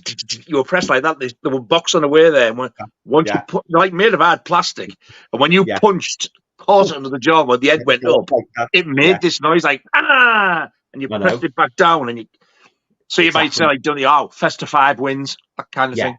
That's it. That's the one. Great stuff. We've got Yam Yam's Moving Pictures saying, I love 60 Psycho, but I did not like Bates Motel at all, apart from the lovely Vera Farmiga. But yeah, she plays the mum. Yeah. I do like her. She's really good at it. She is. But Modern Sen did not work for me at all, and I can't stand Freddie Highmore's slappable face. Never heard of him. The thing with Bates Motel is that don't compare it to the films. Just take it as its own thing. I think its that's own entity. Yeah. Because I always say that about any remake. Yeah. Sardus Trenchcoat saying, I enjoy Bates Motel. Freddie Highmore gives some Anthony Perkins vibes, but does his own thing with the character, and interest in seeing his life turn out, and Vera Farmiga kills it as the mother. Yeah, she does. Right. Oh, it's just, I think we had a troll. What did they say? Or tell us after. Yeah, nothing much. Solus says Richard Donner was mostly consistent for me, Lieutenant, but haven't seen all his films. Yeah, he's a very good director. I have Footprints on pre-order from Severin, a great underseen giallo. Ooh, sounds good to me. Oh, I've never heard of that one. No, I haven't heard of that one. Who directed that one? Solus Trenchard said like Richard Donner did Lethal Weapon, Goonies, and Scrooged. A lot of TV too. He's one of my favourite directors. I see Scrooged is getting a 4K now, which is quite cool. Our chat between people. Yeah, Solus Trenchcoat's talking a bit more about Richard Donner. Title Shameless released it. Goonies is one of his favourites. Again, a lot of chat between everybody. Here's Sai saying, what's your favourite Ray Liotta performance? Well, he's brilliant, obviously, in Goodfellas, but there's a really good underrated film called Something Wild. He's really good in that one. I like that film a lot. I watched that for the first time last year, and yeah, he's quite creepy in that one as well. What about you, Mike? I mean, he's probably not. This film's probably not best known for him being in it, but it's my favourite film with him in, and that's Copland with Sylvester Stallone. Yeah, he's good in that. I enjoyed that. Yeah. Great stuff. What about you, Nige? Goodfellas for me. He's absolutely amazing, is. Fantastic. Alan? I've not really seen all that many of his movies, but I do remember watching Goodfellas a few years ago and really enjoying it. But apart from that, I'm not really familiar with his work, so I can't really comment. No worries. And what about you, Andy? Yeah, there's a few of his I quite like. There's one where he plays like a fireman called Point of Origin. It's a pretty cool movie. Article 99, where he plays a doctor. That's a great film. Identity, I fucking love him in that. And yeah, Unlawful Entry. Yeah. I Terrifying. really, really need to see that. Awesome. We have Jake Talks Movies saying evening, everyone. Evening, All right, Jake. mate. Hope you're doing well, mate.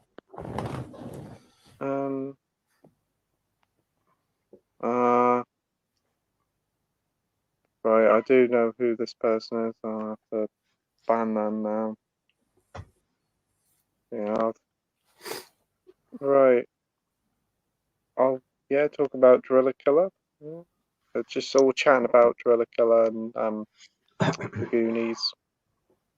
So yeah, a lot of chatting between people, but I saw this and I had to tap on it.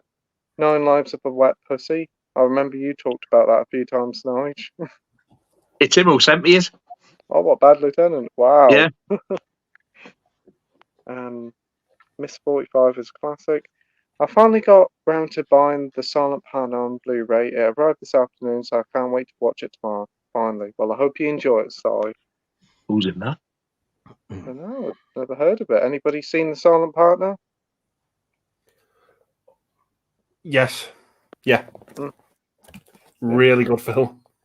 Oh. It's got Elliot Gould in it, Christopher Plummer, and a very, very young John Candy. Wow. Wow. And, yeah, it's really... Christopher Plummer is fucking terrifying in it. That's unusual for him. Yeah. He's just absolutely fucking brutal what he does to some of the women in that film. There's like a bit where he's in a sauna and he just batters this woman. And it's just... It's fucking horrific. Wow. And there's a bit, I don't want to spoil it, but there's a bit involving a fish tank as well. And it's where he breaks into this house and there's a fish tank, and what he does to the woman. And then Elliot Gould comes home and he finds the fish tank and there's something in the fish tank. And it's like, wow, fucking hell. That is brutal. I'm intrigued.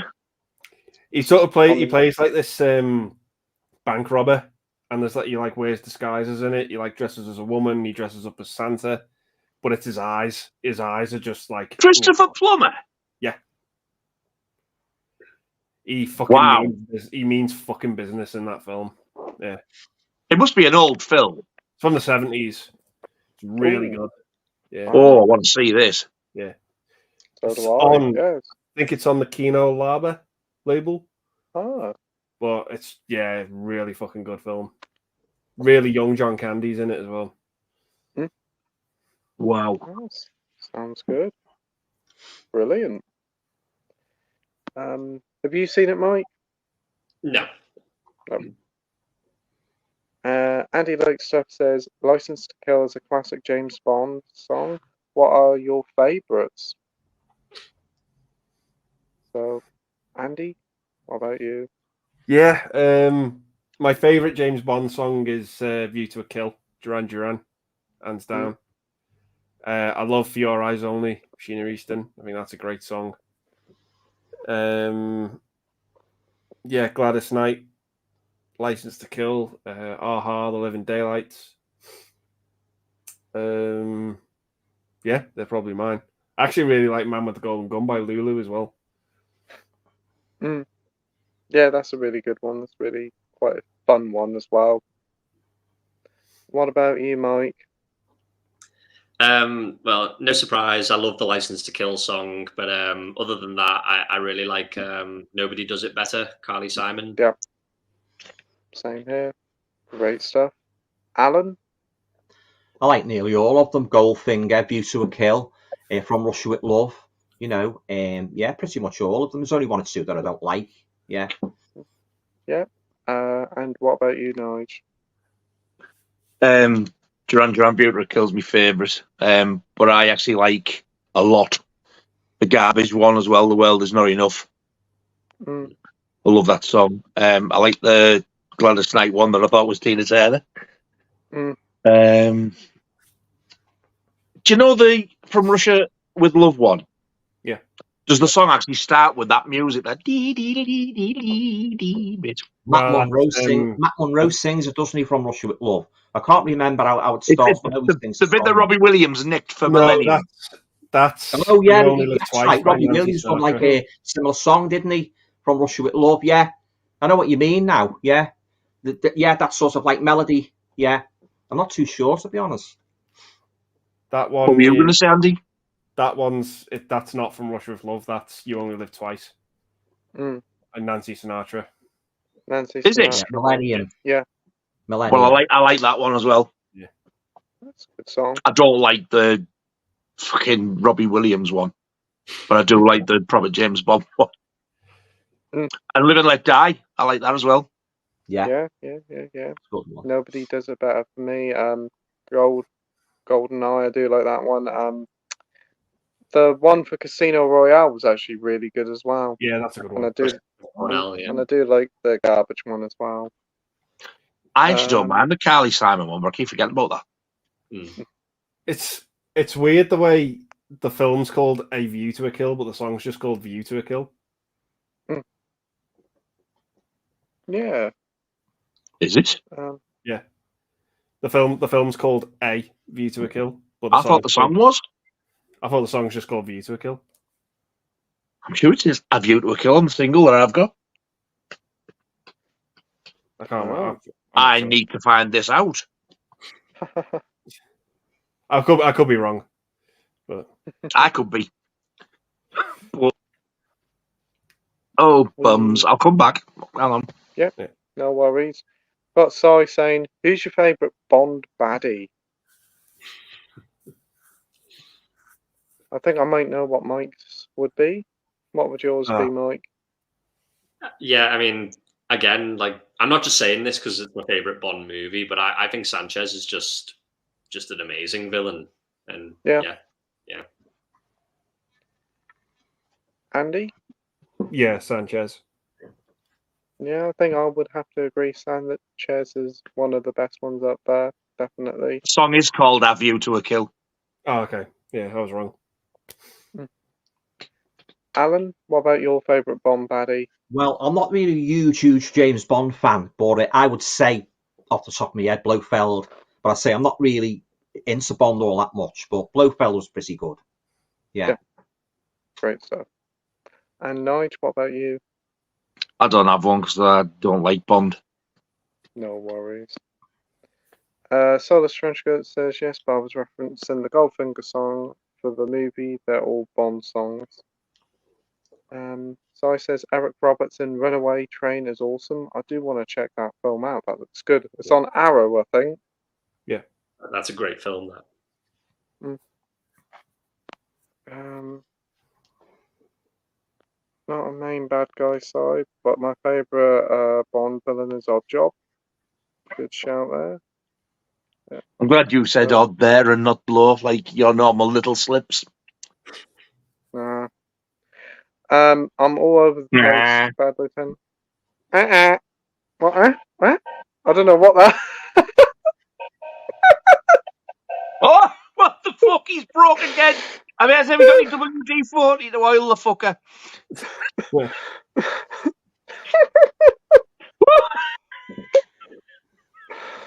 All over the place, Bad Lieutenant. I like a lot of different things, but the reflecting skin is underrated. Very dark and fucked up, but also beautiful in a way.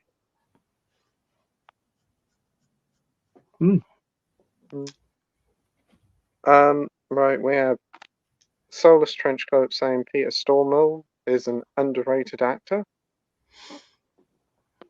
Don't know who he is. Oh yeah, the Untold Story and Ebola Syndromes are two effed up movies. Untold Story definitely is, and I've heard John talk about Ebola Syndrome as well. Both released on 88 films.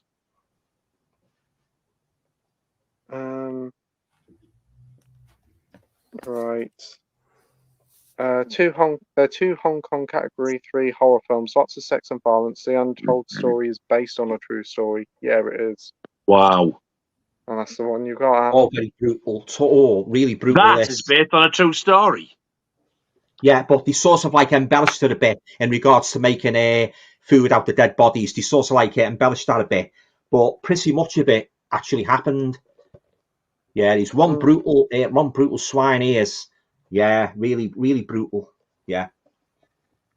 And you get a big booklet in it as well. You do, don't you? Yeah. Who's released do you that get one? art cards with it? Yeah. Yeah. Is it 88 who's released it? Yeah, 88. Yeah. There you go. There's the bookless. Oh, very nice. Basically, yeah. I always think that looks like Reece Shearsmith. Yeah, Reece Shearsmith. Really? Out the League of Gentlemen. Poor girl. Oh, yeah. Terrible. That is the most harrowing scene, that girl, what he does to her. It's just that is. horrible scene, yeah. It is, bro. Yeah. And there's that's the case. It looks fucking grim. Oh, it is grim. It is grim, I tell you.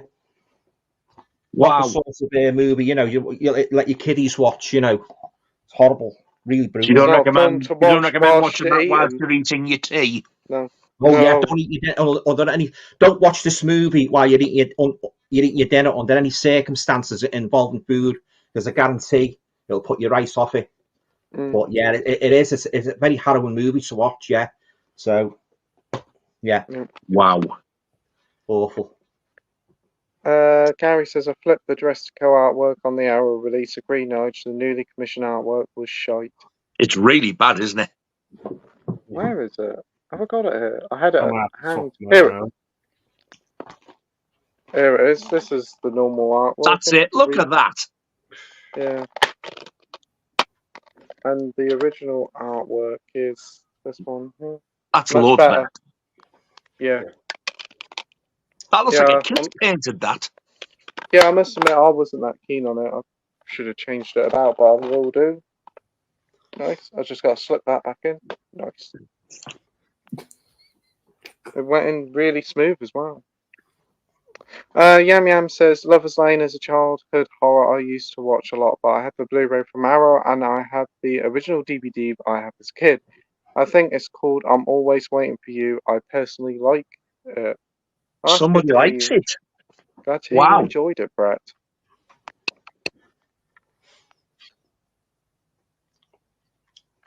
And Nancy Allen in stockings and suspenders didn't mar my viewing pleasure as well. I bet it didn't, you filthy beast. Oh, good shout with Doctor and the Devil, says Mac Chats Andy. Freddie Francis, who did the cinematography on The Elephant Man and directed Tales from the Crypt and Dracula, has risen. Superb film, what a cast. Yeah. Wow. Really RoboCop and Terminator would be a fun combination. It was a fun game, so yes, would have been a fun film. RoboCop, oh, what a dull pig.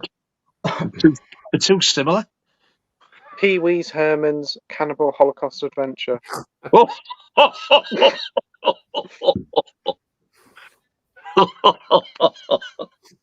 That'd be fun. I'd buy that for $1. Ooh, Solus Trenchcoat says it in one. Yes. Have you ever seen Sparrows Can't Sing? Stephen Lewis wrote it. Oh. It's absolute rubbish. I've seen it. Never again. Oh. Never again. Never heard of it. Real bore fest from start to finish. Awful movie. Yeah. Stephen Lewis is who played Blakey, isn't it? Yeah, it's a terrible movie. Boring. Wow. Yeah, but that's just my opinion. As I always say, that's just my opinion. Yeah. I never heard of it before. Anybody else seen it? No. I think Barbara Windsor's in, a very young Barbara Windsor. Wow. Yeah. Really? Wow, that must be early on. Yeah. Is it black and white? Yeah, it is. Yeah. Wow. God. So, yeah, not much. Matt Chat says 2 films to combine to make a super film would be Texas Chainsaw Mascara and Barbie. Just let him loose on all those vultures and hand me the popcorn.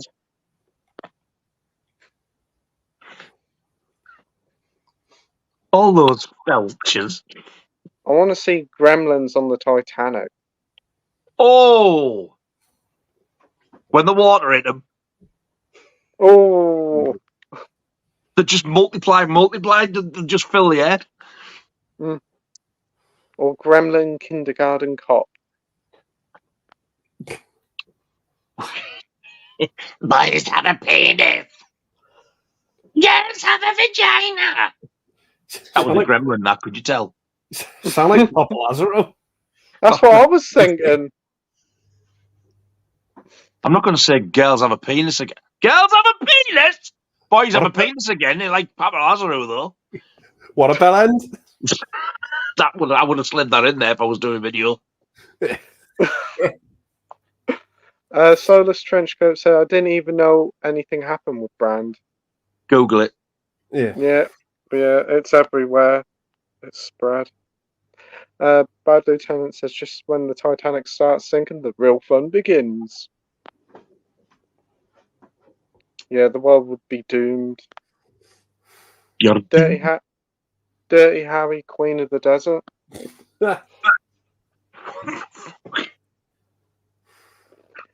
Minhaju's pulled the trigger. He's pre-ordered his copy of Psycho on 4K. Just couldn't help it. Didn't want to miss out. He can't wait. Let's go. Good lad. Well done. You'll not regret it. Brett says, for me, Stephen King's best story was Misery All the Way. Absolutely loved it. My third favourite talkie of all time. A rare 10 out of 10. Yep, totally agree. The book is fantastic. It's very, very, very similar to the film. Is it? It's very, but you know the old man, the copper? Really? Yeah. Oh, he dies awful. Yeah. He doesn't just get shot. Really? Oh. In the book, she runs over his face with a lawnmower. Jeez. Wow. Yeah. And the foot scene's even worse as well in the book, isn't it? More graphic. Yeah. Is it the foot scene? Yeah, definitely. When I read that, went over his face with a lawnmower, I nearly dropped the book in shock. I went, what? I know. Well, Annie Wilkes has got a lot to answer for, the old bag. Definitely. Yeah, definitely. Comments went to the bottom. I guess gutted I missed out on the Children of the Corn Arrow box set. I did try to own it, but H&B would seeing me a damaged one about 5 times. Can you believe that? Wow, that's shocking. That's pretty appalling, that is. I didn't bother getting the Arrow one because I remember when, well, I'm saying I remember because I did. I got the fucker. 88 Films released a box set of the first 3 in the slasher. Classic, so I got that one. I thought, I do really like Children of the Corn, but I'm not enough to buy it again. Yeah. So I'll just and the one I've got. also, only the first film was on 4K. What's the point of that? Yeah. Good money for all this, not to have a damaged one with dings and dents. Yeah. Anyway, has anyone pre-ordered the Ginger Snap set on second sight? Nope. No, but I really, really want to. Anybody else pre-ordered it? Yeah. No. I don't think it'll sell out, do you, straight away? No. I think it'll be about for a little while. Yeah, it's not exactly like the Hitcher out. It's not like massive demand, is it? No, I don't think it will have that. Solus Trenchcoat says, what's your guys' favourite haunted house film? Oh, that's a good one. The Haunting. The original's was really good, and I actually don't mind the remake either with Liam Neeson.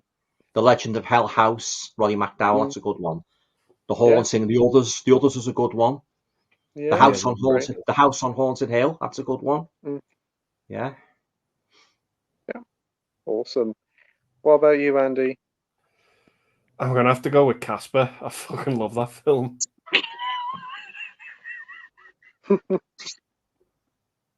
That's good. Great stuff. That's a childhood favourite of mine. Yeah. Great pick there, Andy. What about you, Mike? Yeah, my answer's probably kind of similar, and I'm sure Nige is going to be over the moon to hear this one, but I'm going to have to say Beetlejuice.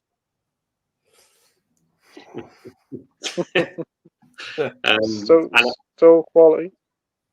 Yeah. But on that note, before he says anything, I'm probably going to have to head off because I'm absolutely knackered. Yeah, no worries, Mike. Thanks ever so much for joining us always, mate. Yeah, no worries. And yeah, it's been good to see you all, as usual. Yeah, great to talk to you, mate. Take care. Yep, see you guys. See you soon. Bye. See you later, mate. Bye. Bye. Bye. And then there was 4. Awesome. And that'll be following shortly. I'm getting a bit tired now, so I've enjoyed it. It's been a good night. Really enjoyed it. It's been a lot of fun tonight. It has. I really enjoyed it. I'll have to do it again sometime. Yeah. Oh, absolutely. Definitely, yeah. Yeah. So when I go back live again in a couple of weeks' time, whatever it is, I'll send some invites out. If you want to come on my channel, you're quite welcome to. Yeah. Oh, I'm up for it. Yeah. Brilliant stuff. Thanks, Nige. Yeah. And I'll send the invites anyway. So it's up to yourselves if you want to come on and that. Yeah. I've enjoyed it. Really. What days do you have yours on? It's normally on a Thursday, but I haven't been on the last couple of weeks. I've been taking a bit of hiatus, as it were, and that, you know. Right. So I might come back around about Halloween. You know how much I love me horror movies and that.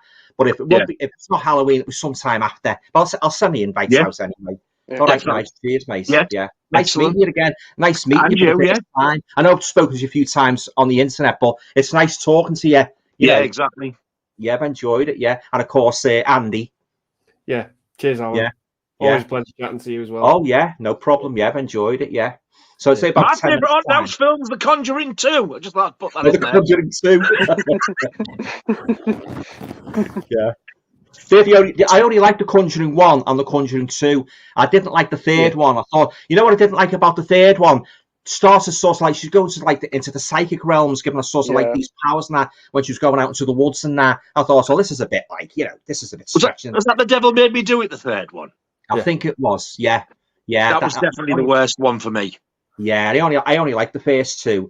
I didn't like the one movies. One. Yeah. Two was my favourite. Yeah. I must admit, I did like the other. I really do like the Annabelle ones. Yeah. The Nun was a bit. I am looking forward to seeing The Nun too. I even enjoyed that one that I can't pronounce. La Llorona. That one, I thought that was really good. Oh yeah, the Mexican legend. Yeah. Oh, talking about horror movies, have you guys got any? I know what you like, Nige. You like Jaws, don't you? Any favourite animals on the Rampage movies? You know, like Willard's a good one where he sets the rats on people. You know, like tentacles. You know, movies like that. You know, any particular favourites there? My number one is got to be Jaws. Love Jaws. Of course, yeah. Yeah. But some of them are a little bit hokey, I must admit, you know. Yeah, but great stuff. But I can highly recommend Willard. That's a great one. But if you don't like rats, steer away from it. If you don't like rats, stay away. I was going to say, is it about rats? It is, yeah. There's been two versions. There's 1971 and the one with Chris McGovern in. That's a good one as well. Well, I'd take rats over spiders. If it was with spiders, I wouldn't even go. I don't like spiders. I couldn't. I don't think I could watch Arachnophobia. I couldn't watch that at all. I love that film. I took a photograph now of the size of the bastard that was in here the other night. Oh yeah, you were saying there. Yeah. Oh, it was massive. Yeah, that's right. Seriously, huge. Yeah. Oh, the hairs on my arms. Yeah, saw that. Saw your video saying that. Yeah. So I had to get poor Laura to come and get it. I'm fucking terrified of them. Yeah, I can imagine. Yeah. Oh, if I see a spider here and then I turn my back and it's gone, I'm emigrating. You know, one of my scariest spider scenes in whole movie history, The Incredible Shrinking Man. You ever seen that one when he goes smaller and smaller, and he ends up fighting this bloody spider in the bloody cellar with a bloody. He has like a pin for a sword. Bloody big giant thing it is.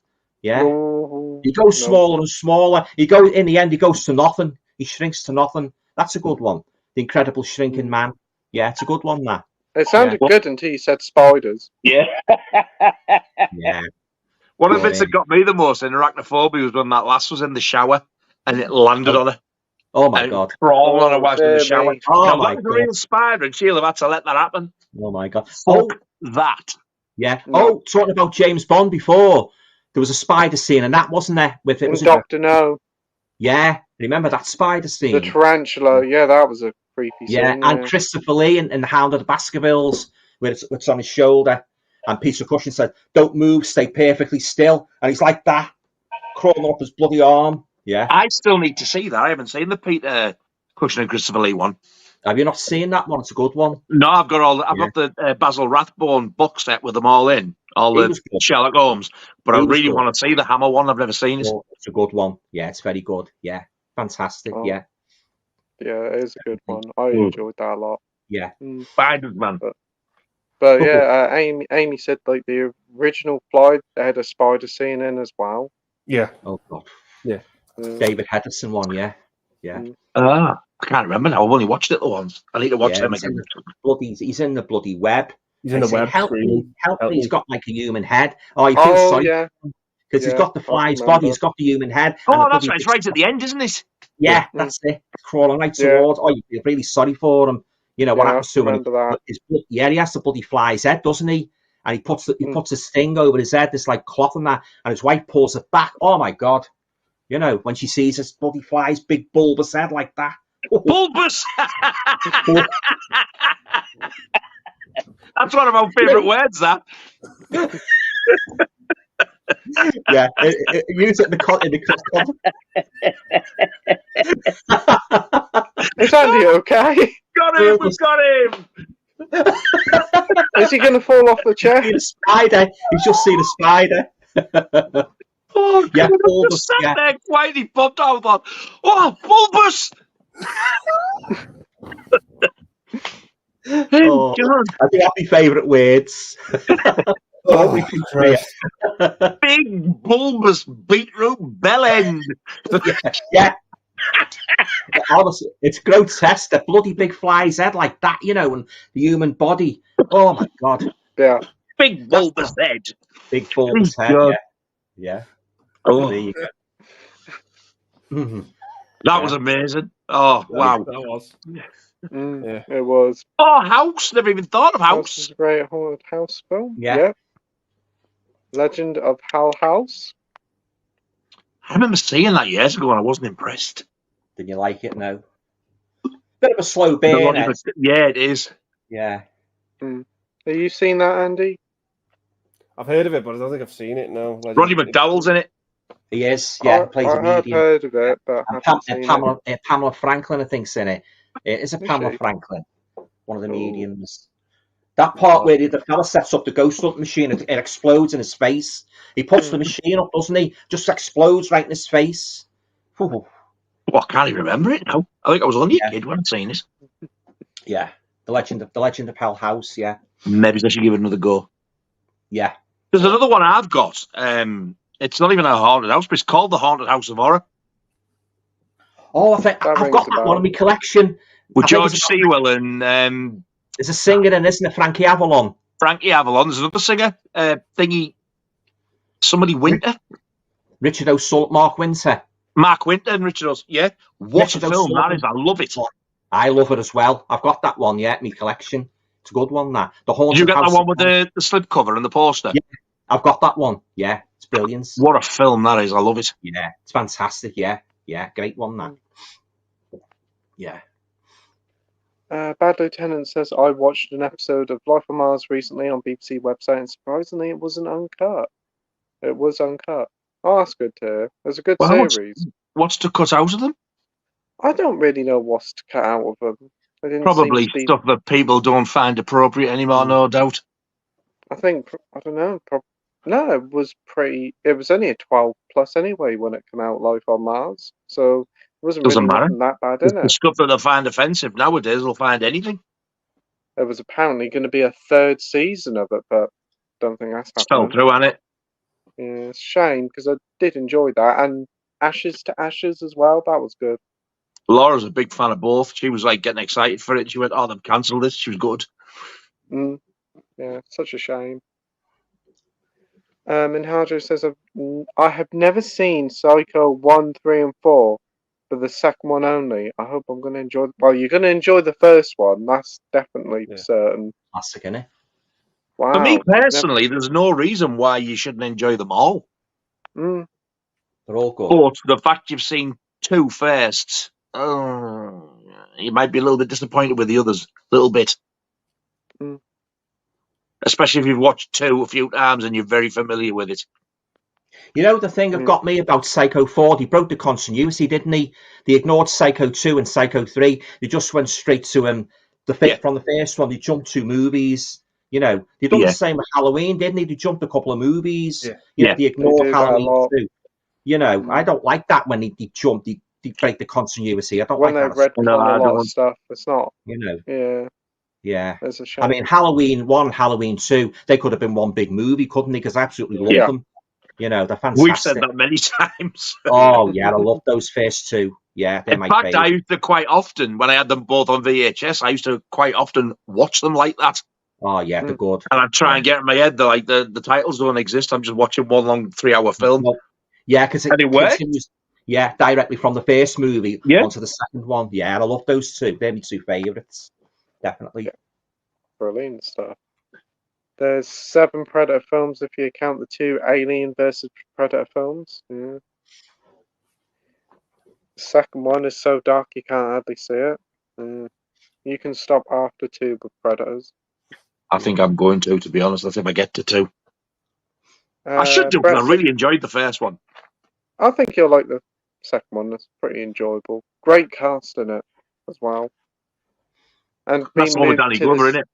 Yeah, being moved to a city as well. It's kind of a nice change of pace of the jungle sound from the Yeah, original. I thought of that. In fact, I might even like that better with it being in the city. I don't know. Brett says, I have Sadness on Steelbook. I'm really looking forward to it, but I was disappointed it was pretty slow and not as fun as others made out. I gave it 4.5. Oh, that's Wow. a shame. Anybody else seen the Sadness? No. Yeah. Andy? Yeah, I thought it was one of the most violent films I've seen in recent years. Wow. So yeah, there's a bit of a scene with a deep fryer. Oh dear. Pretty rough. Stuff happens on this train, which is pretty rough, and there's a bit where like all these. Because it was a while ago I saw it. I can't remember if it's like a full-on zombie film or an infection film, but it's either or. And there's just this bit where they tear open this guy, and it's just the way he screams. It's like, oh, too realistic. Yeah, it's just. I just thought the violence was top notch in it. What's the most enjoying or better of the two? Would you? I know they're totally different types of film, but would you say Sadness or I Saw the Devil? I'd say the Sadness is more gory, like it's more really blood and like I Saw the Devil's pretty brutal, but the Sadness is a bit more like a modern day version of Brain Dead. Oh, Alive. Oh. Which film do you like the best out of the two? I think I Saw the Devil's the better movie. But I still really enjoyed the Sadness. Just for the effects. I absolutely loved I Saw the Devil, and I wasn't expecting to. I thought it was absolutely amazing. I've got I Saw the Devil. So saw that, you bastard. You've got it on Blu-ray. Yeah. Looking forward to watching it now. The next I can't Korean, wait to hear what you think of it. Next Korean film you've got to check out now, just Train to Busan. Yes. I've heard that one mentioned quite a lot. You need to see it. It's brilliant. It's fantastic. Is it zombie or vampire? Zombies. On a train. Zombies on a train. It is. Don't laugh one at of that. the most It's amazing. It's like one of the most tense films ever. Yeah. It's got a bit of everything in it. It's so good. It's the best zombie film in the last 10 years. Yeah. You're coming back again, aren't you? It's really Have good. you seen any of these, Al? No. I haven't seen it, no. I Saw the Devil. Wow, what a film. Serial killer. No, I have to check that out. It does have subtitles, though, but it's not too bad. It doesn't spoil it. I don't mind that. I don't mind that. Sometimes, though, like you get a lot of action. It's too much to read, and you look up, you've missed something. It's not like that. Yeah. I'll check that out. It absolutely blew me away. It's fantastic. Yeah. I'll definitely have to check that one out, yeah. There's Look a at sequel him. to Train to Busan, but don't watch it because it's crap. It is. The sequel What's to that? Train to Busan.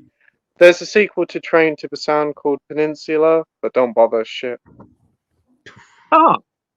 Yeah, just keep with the original. Train to Busan is so good. Look at Logan. I love his shine. His coat is so shiny. He is there. Bad Lieutenant says my nickname is the Count. Well, it was something similar sounding. Dracula.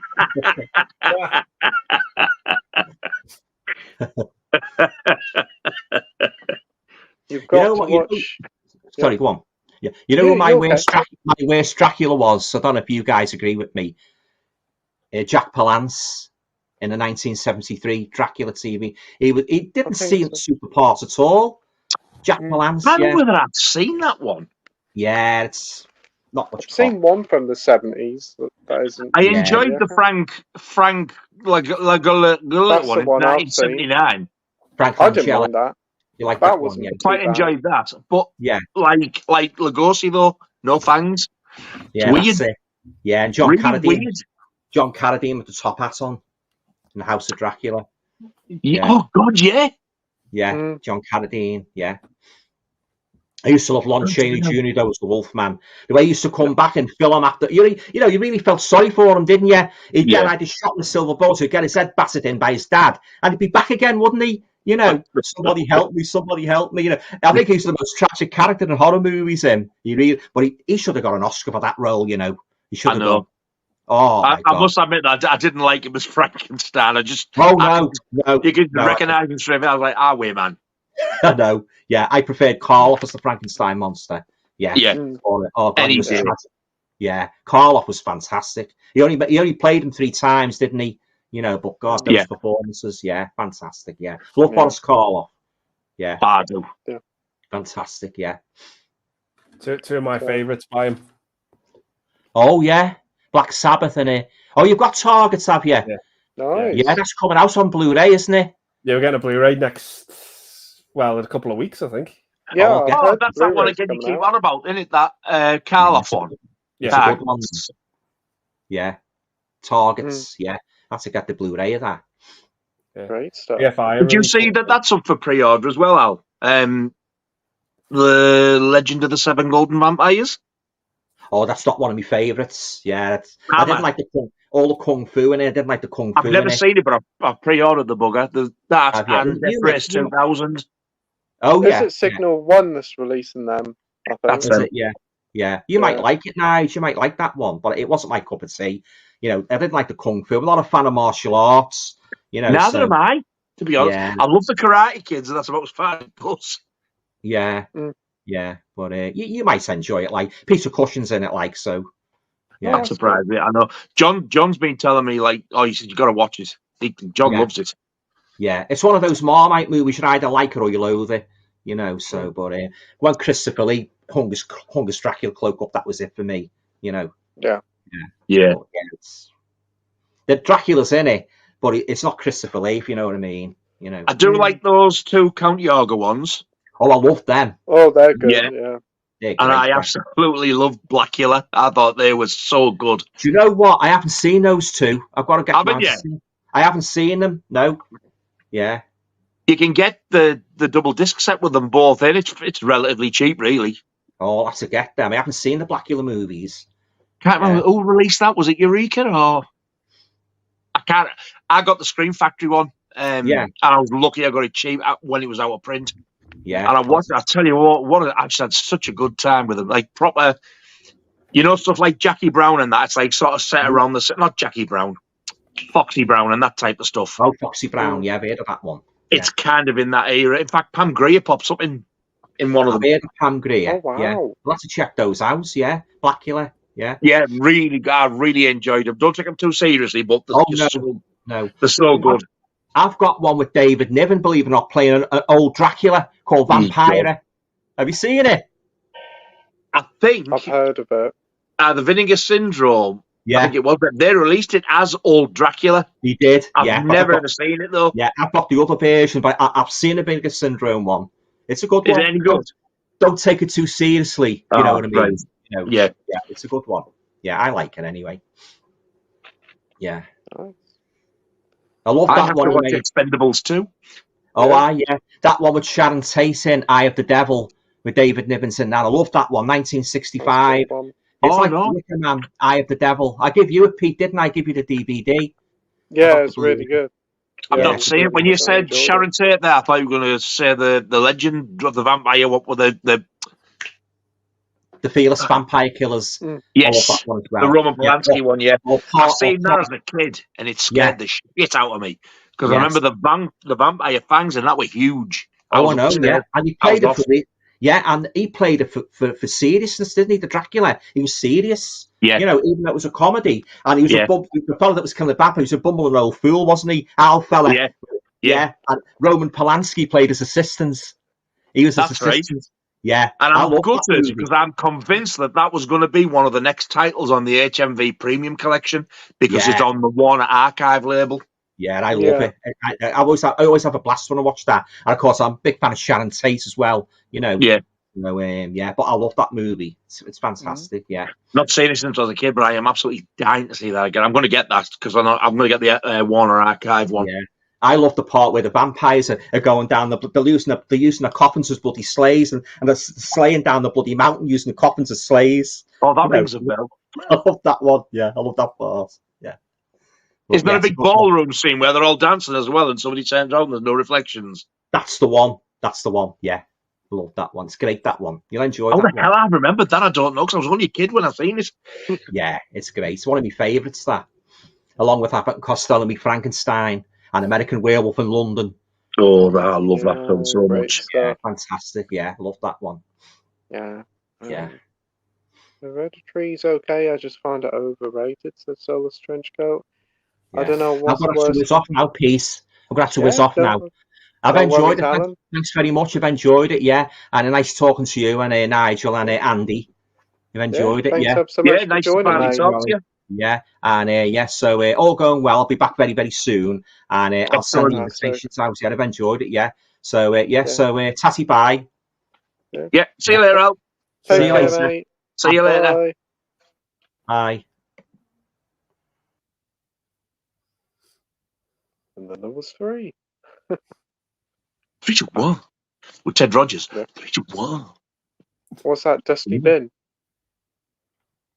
No, Ted Rogers, Dusty Bin was a fucking bin. 3-1. That's what. Isn't that where? Isn't that that's the program with him on? Yeah. Yeah, I've seen. Look what you could have won. 3-1. We used to all school. Can you do this? We used to all be at school trying to do it.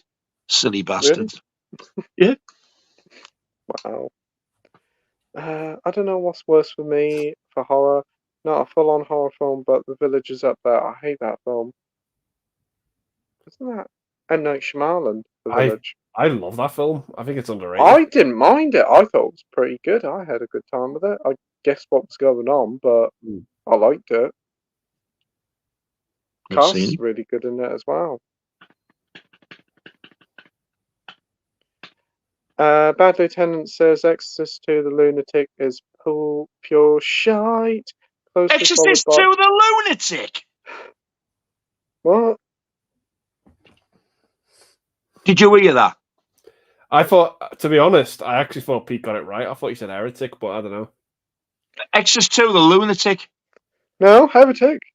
Exorcist 2 The Heretic is just pure shite. 450 star. We'll be fucking watching this back. It's ironic because that's what it turns you into after you've watched it. Fucking lunatic. Yeah, but what dickhead goes and watches it 3 or 4 times? Oh yeah, Silent Night, Deadly Night 2, The Garbage Day. I've heard about that. It's so bad. It's funny bad though. But I do like the film. You can laugh at it. It is funny. It's so shit. Yeah. It's enjoyable. Yeah. I really do like the first one though. Yeah. So it's got a really good for the right reasons. So it's got a really good worst horror here. The Fog remake. Oh God, I've not seen it. I couldn't even stick half an hour of that. It was really bad. Absolutely nothing to do with the original, from what I could gather. It was awful. It was soulless. It didn't have nothing that made the original special. Did not like it one little bit. And yet they recently gave it a new Blu-ray release as well, and I was like, why? Who is going to buy that? Don't know. All the films are all screaming out for, and they released that piece of shit. Solus Strange. Trenchcoat says, "What's a horror film or film in general that gives you a headache?" Mine is Don't Go Into the Woods. It tries to be the Texas Chainsaw music riff, but it's just horrible sounding and gives me a headache. It is bad, that music. The film's bad, but I love it. It's so bad, it's good. The acting is fucking gash. I'm sorry. Oh my God. When you hear that bit, you'll know it. Have you seen it? I've heard of that scene. It's terrible. A horror film that gives me a headache? Oh, I don't know. Oh, I've never seen it all the way through, but I'm going to guess Irreversible because the scene I saw was bad enough. Yeah. Oh, yeah, the reds, the humming in the background, and yeah, it's just very uncomfortable to watch, and the flashing Somebody had their head lights. caved in with a fucking fire extinguisher, which was not pretty. Definitely. I couldn't sit through all that. I sat through it all. I was just like, what am I doing? Andy, what about you? Yeah, there was one that I watched, and I don't know what it was, but when I was watching it and when I got to the end, I just felt queasy. It just made me feel funny, not because of what was in the film. It was just the way it was made, and it was George Romero's The Crazies. Oh, that one. It just made me feel fucking odd and funny, and just like I was going to throw up. Yeah, it's fucking hardcore. It made me feel like I'd been on a roller coaster, and I'd just Really? come off it, and I just felt like, oh God, I'm going to pass out here. I remember the remake. Yeah. The remake was shit. I've only ever seen the remake. Yeah, I've only seen the remake. No, James. Minhalji says, "Do you think I'll get my Psycho set on time for the 25th? I've ordered about an hour ago." You might do. Where did you order it from? Yeah, it depends on where you ordered it from. A lot of chatting between each other. Does everyone here like M. Night Shyamalan's The Visit? I quite like that one. Have picked that one up on Blu-ray. I haven't seen it. No, Have you guys seen it? I've seen it. Yeah. Is it shit? Big fan? It's a movie of two halves for me. I thought it had a good premise, and I thought the twist was pretty good, but fucking hell, that kid in it gave the fucking kid in the Babadook a run for his fucking money. Oh, don't say that. Fucking hell. That's it. Definitely not. No. This kid was he just wanted to be a rapper, and he was just rapping all the time, and I was like, oh no. Definitely not. I was like, get him out of the Babadook and the other one, and hit one with the other fucker. Yeah. But yeah, other than that, I actually thought, okay, this is actually a pretty good twist and a pretty good premise. But I've never understood how people say that little Bob out of House by the Cemetery is an annoying kid, because he really isn't. I don't He's remember. He's actually quite a very He's actually quite a very well behaved kid. He's not annoying. I think what's annoying is because he's obviously he must be Italian. The voice is dubbed. Yeah. So he says, "Have you seen that Netflix has made a modern retelling of The Fall of the House of Usher? It's going to be released in October." I'll stick with the Vincent Price one, thanks. Yeah, doesn't sound good to me. I think Mike Flanagan's involved in that one, says Solus Trenchcoat. In America, they were called Rock'em Sock'em Robots. That's how I know them called. Wow. Yeah, a lot of chatting between people. Solus Trenchcoat says visit's fun. Glad you enjoyed it. Just seen the trailer for the new Bill Burr film Old Dads. Actually looks funny. That Twitter line at the start was on point. Haven't heard of that film? No? Oh, have a look at the trailer. Bad Lieutenant says the fish tank scene reminds me of Eyes of a Stranger. Anybody seen that at all? No, I've not. Eyes of a Stranger. Yes, I've got that. It is amazing. I loved it. I haven't seen it though. It's Jennifer Jason Leigh's first film. Really? Yeah, and she goes topless. And when she first started filming, she was 17 and she wanted to do the topless scene and they wouldn't let her because she was underage. While they were filming, though, she turned 18. She went, right, now can I do it? And they let her. Right. She plays a blind glass in it, but oh, God, the killer in that, he's fucking horrible. What a film. Eyes of a Stranger. I got it on Stream Factory. Oh, keep an eye out for it. Danny says, have a good one off to bed. Cannot keep my eyes open. No worries, That's mate. You take care. See you later, Danny. People chatting between themselves. Mac Chat says Exorcist 2 is bad, but those two prequels are festering pile of will nots. The prequels are worse than The Exorcist 2. Is that possible? There's prequels. Yeah. There's didn't know that. Dominion and some. I can't remember what they're called now. I've got the DVD box set with them in down there. Matt Chat says, will nots, in case anyone was wondering, are those balls of shit that get matted into your hairs if your ass will not come. Up here, they're called Winnets. Thank you In the for 70s and clarification. 80s. In 70s and 80s, they were called clinkers. Little balls of shit that hang onto the hairs of your ass. Fountain of knowledge, isn't it, this? Lovely. Tasty. We've got Matt Chats here. Best way to watch The Exorcist is as a franchise is the unofficial trilogy. The Exorcist, The Ninth Configuration, great film that, and Exorcist 3. The Ninth Configuration. Saw a lot about. I've never heard of it.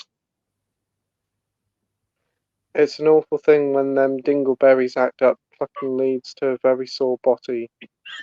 Dingleberries.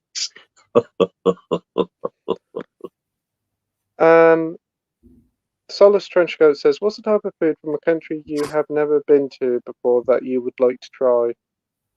A type of food from a country you've never been to you'd like to try? Italian. So like real proper Italian, whether it be lasagna or spaghetti bolognese, anything. I'd love to try something like real Italian. Really good Italian there. What about you, Andy?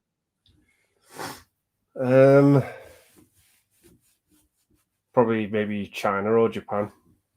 Maybe some of their cuisine. Because I think some of the stuff we get here isn't exactly a like for like coffee, is it? But yeah, maybe something over there. You gotta be careful though. Some of the stuff I've seen them cook. Oh no.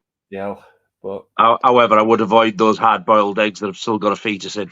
Yeah. I'll stick with me packet of Monster Munch.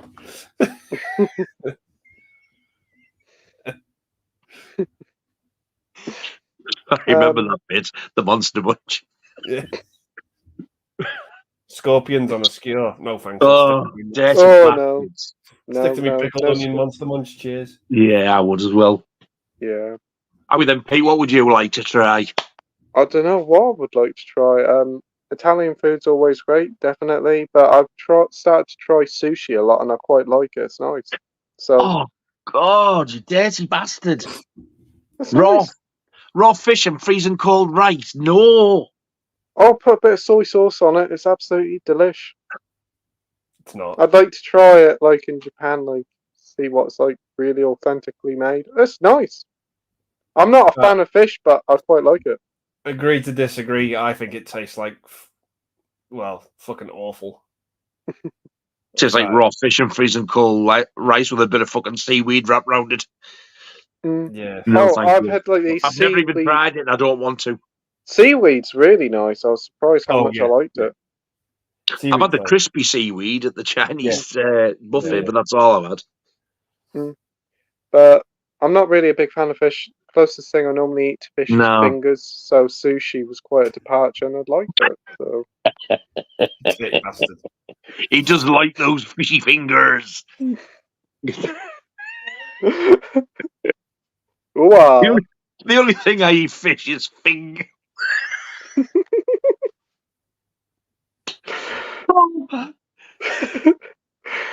Yeah, there is a RoboCop and a Terminator game. It came out in the 90s. It was called RoboCop versus Terminator. Really fun action game. Definitely check it out. Turbo Cop versus the Rominator. Casper's a classic. They're going to do a TV series now based on the original film. Again. And they're going to get these series? And I think they're going to get Christina Ricci to come into it as well. Well, she was in Wednesday. She'll do fuck all for money here now. If she comes back to that, I'll watch it. But you don't have to have her in to watch. There's plenty of other things to put in your wank bank with her in. At least watch something you like. Animals on a Rampage. Sharknado knocks Jaws into a cocked hat. You are definitely on fucking drugs. Andy Like Stuff says, has anybody watched Ahsoka? It's really good. I've heard of it, but I've not seen it. Never heard of it. That's the new Star Wars TV series. Oh, yeah. Oh, suck me fucking raw. No wonder I've never heard of it. I was a bit pessimistic of watching it, but me and Amy watched it at the weekend, and it's probably the best bit of Star Wars just recently. It's quite good. The only problem is the leading character's rubbish. Ahsoka's awful, but everything else is really good in it. And probably some really good use of CGI in it as well. It's just a shame that Ray Stevens in it passed away recently. Yeah. Yeah, I think, you could cry at the end of Train to Busan. It's that emotional. Yeah. It is. It gets you in the feels. I still got to see Train to Busan. I'll get it watched, mate. There's a character in it who's just someone you absolutely love to fucking hate. Yeah. He is a fucking dirty, horrible bastard. Just a fucking arsehole. Oh, yeah, there is a guy in there. Dirty, horrible bastard. Arsehole. Keep going, Oh, you'll there get is. there. Yeah, there's a guy there. You just cannot wait for him to meet his demise. You're like, come on, die, you bastard, die, bastard. He's a great big dirty bulbous cunt. He's a dirty, big bulbous beetroot bell end. He is. He's just a nasty bastard. When Alan said bulbous, I nearly fucking fell off the couch.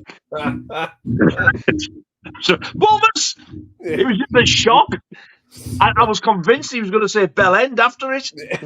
Yeah. It was very close to swearing tonight as well. I tell you, I break everybody. Get him back on again, we'll teach him.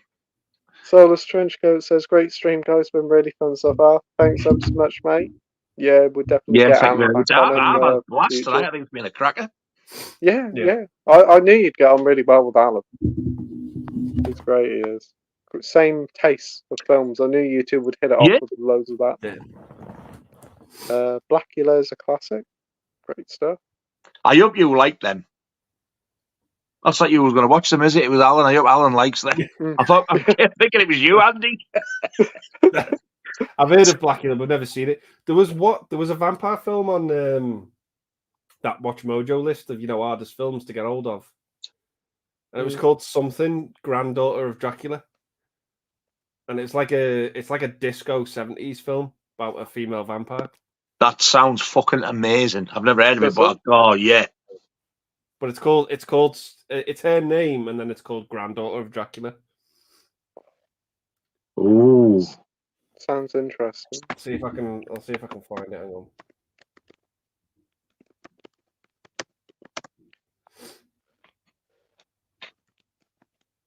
Is it called Nocturna, Granddaughter of Dracula? Nocturna, yeah. How the hell did you find that so fast when he picked his phone up before you even leaned forward? I know what it's called. Somebody sent you it. No. Just guessed, because I've heard of it before. Bollocks! It's true. Good job, Amy. No. It's honestly me. I was thinking of it, and I've heard of it before. I've heard of Daughter of Dracula, Doctor. It is. That's They the actually poster dig for it. Yeah, Oh, look at that artwork. it got referenced in a game before. I remember somebody it got brought up in a game, referenced in the game. How has nobody released that? Dracula's granddaughter falls in love with a disco guitarist and runs away to New York City with him. That's the plot. Sold. Yes, I want it. That sounds mint. It's like Gary one of the Oldman. hardest films to get your hands on. Bastard. Yeah, Gary Oldman's pretty good in Dracula. God, I hate that film. I'm the opposite to Nige. I fucking love that film. Yeah, I do like the film as well. Again, one of the films I used to watch as a kid. As a kid? Fucking hell. Yeah, as a No kid. wonder you and Scott are so fucked up. I think your parents were locking up. Oh yeah, I just remembered. Like, I think I was about 4 or 5. My mum said, "Oh, let's watch Dracula. Let's get Peter to watch Bram Stoker's Dracula," and we sat and watched it. Did it scare you? No, it was all right. There's a bit in it that's scary. With Lucy when she turns into a vampire. That's fucking terrifying. She comes down the stairs and she's holding the baby. We've got Matrix at 15 for Andy's best of 99. What the fuck? I like the Matrix. I just don't love it. It's just too fucking confusing. I don't like the Matrix. I just fucking hate it. It wouldn't even be in me fucking top 99, let alone the best of 99. It's good, but there's much better films from that year. Mac Chat says, on the Bond songs, lads, what's your thoughts on the rejection for the main theme? KD Lang song for The World Is Not Enough. Surrender, it plays at the end of the film. It's really good. Not heard it. I'm not a K.D. Lang fan, to be honest. I'm not, but I do really like Constant Craving by her. That's a really good song. People are dropping on the stream like slasher film. Are there? There's some gaslighting going on here. Haha. Gaslighting. When I was studying TV and film production at North Tyneside College, my old tutor used to work as a producer on the 321. Wow. Wow. Very fancy. Oh, he's ordered his Psycho set from H&V. That'll be middle of next week, I imagine, probably. I don't know. They seem to be a bit quicker than Amazon now. Yeah, true. You might get it. Yeah. You might get it on Monday. You're lucky to get it on time from Amazon. Amazon are just a fucking week late now. Yeah. Oh, it's terrible. It is. They couldn't give a fuck. I got that Flash Steelbook 3 days early from HMV. That's good. Wow. That's psycho. That's psycho, though. That's like what? 5 days early, isn't it? Yeah. I was surprised to see the unboxing come up, so I was like, wow, that's early. Yeah, I was.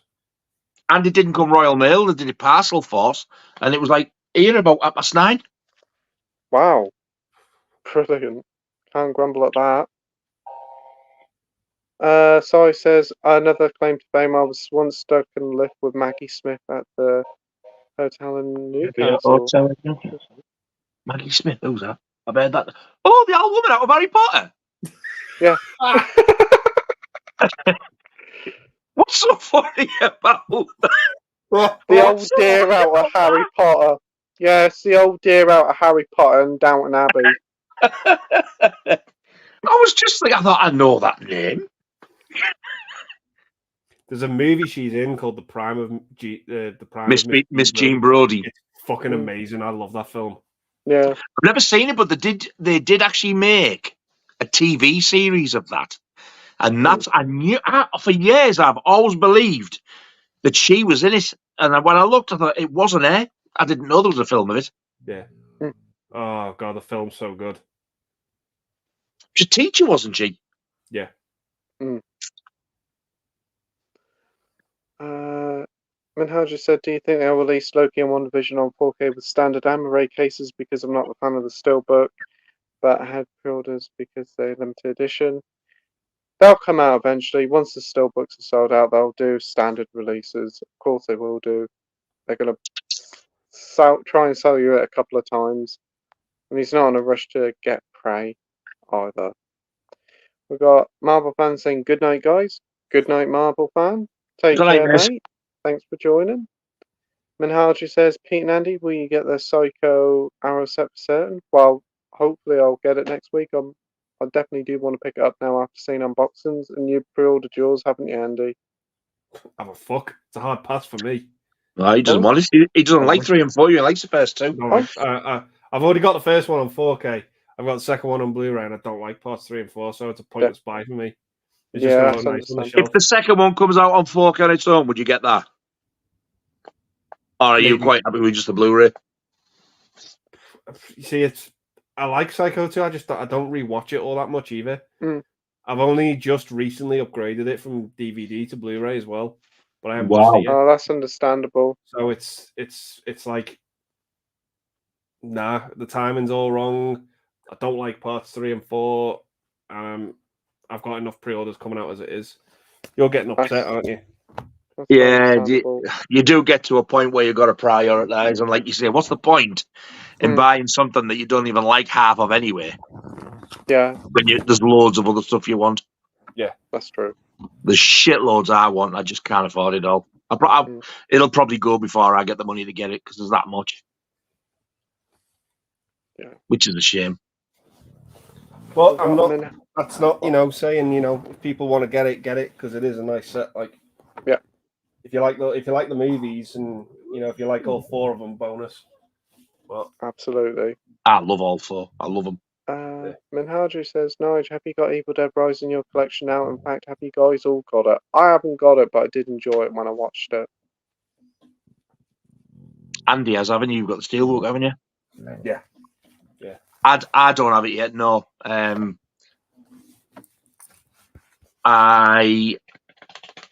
had that much stuff that I want. I've had to keep knocking it back. It's not that I don't want it. It's just that, like, they just keep springing this stuff up that you think, oh, I need to get that. And you just, shit, I'm going to money for Evil Dead Rise. It just keeps getting knocked back like that. I do want it. I really do want it because I've got the others. Yeah.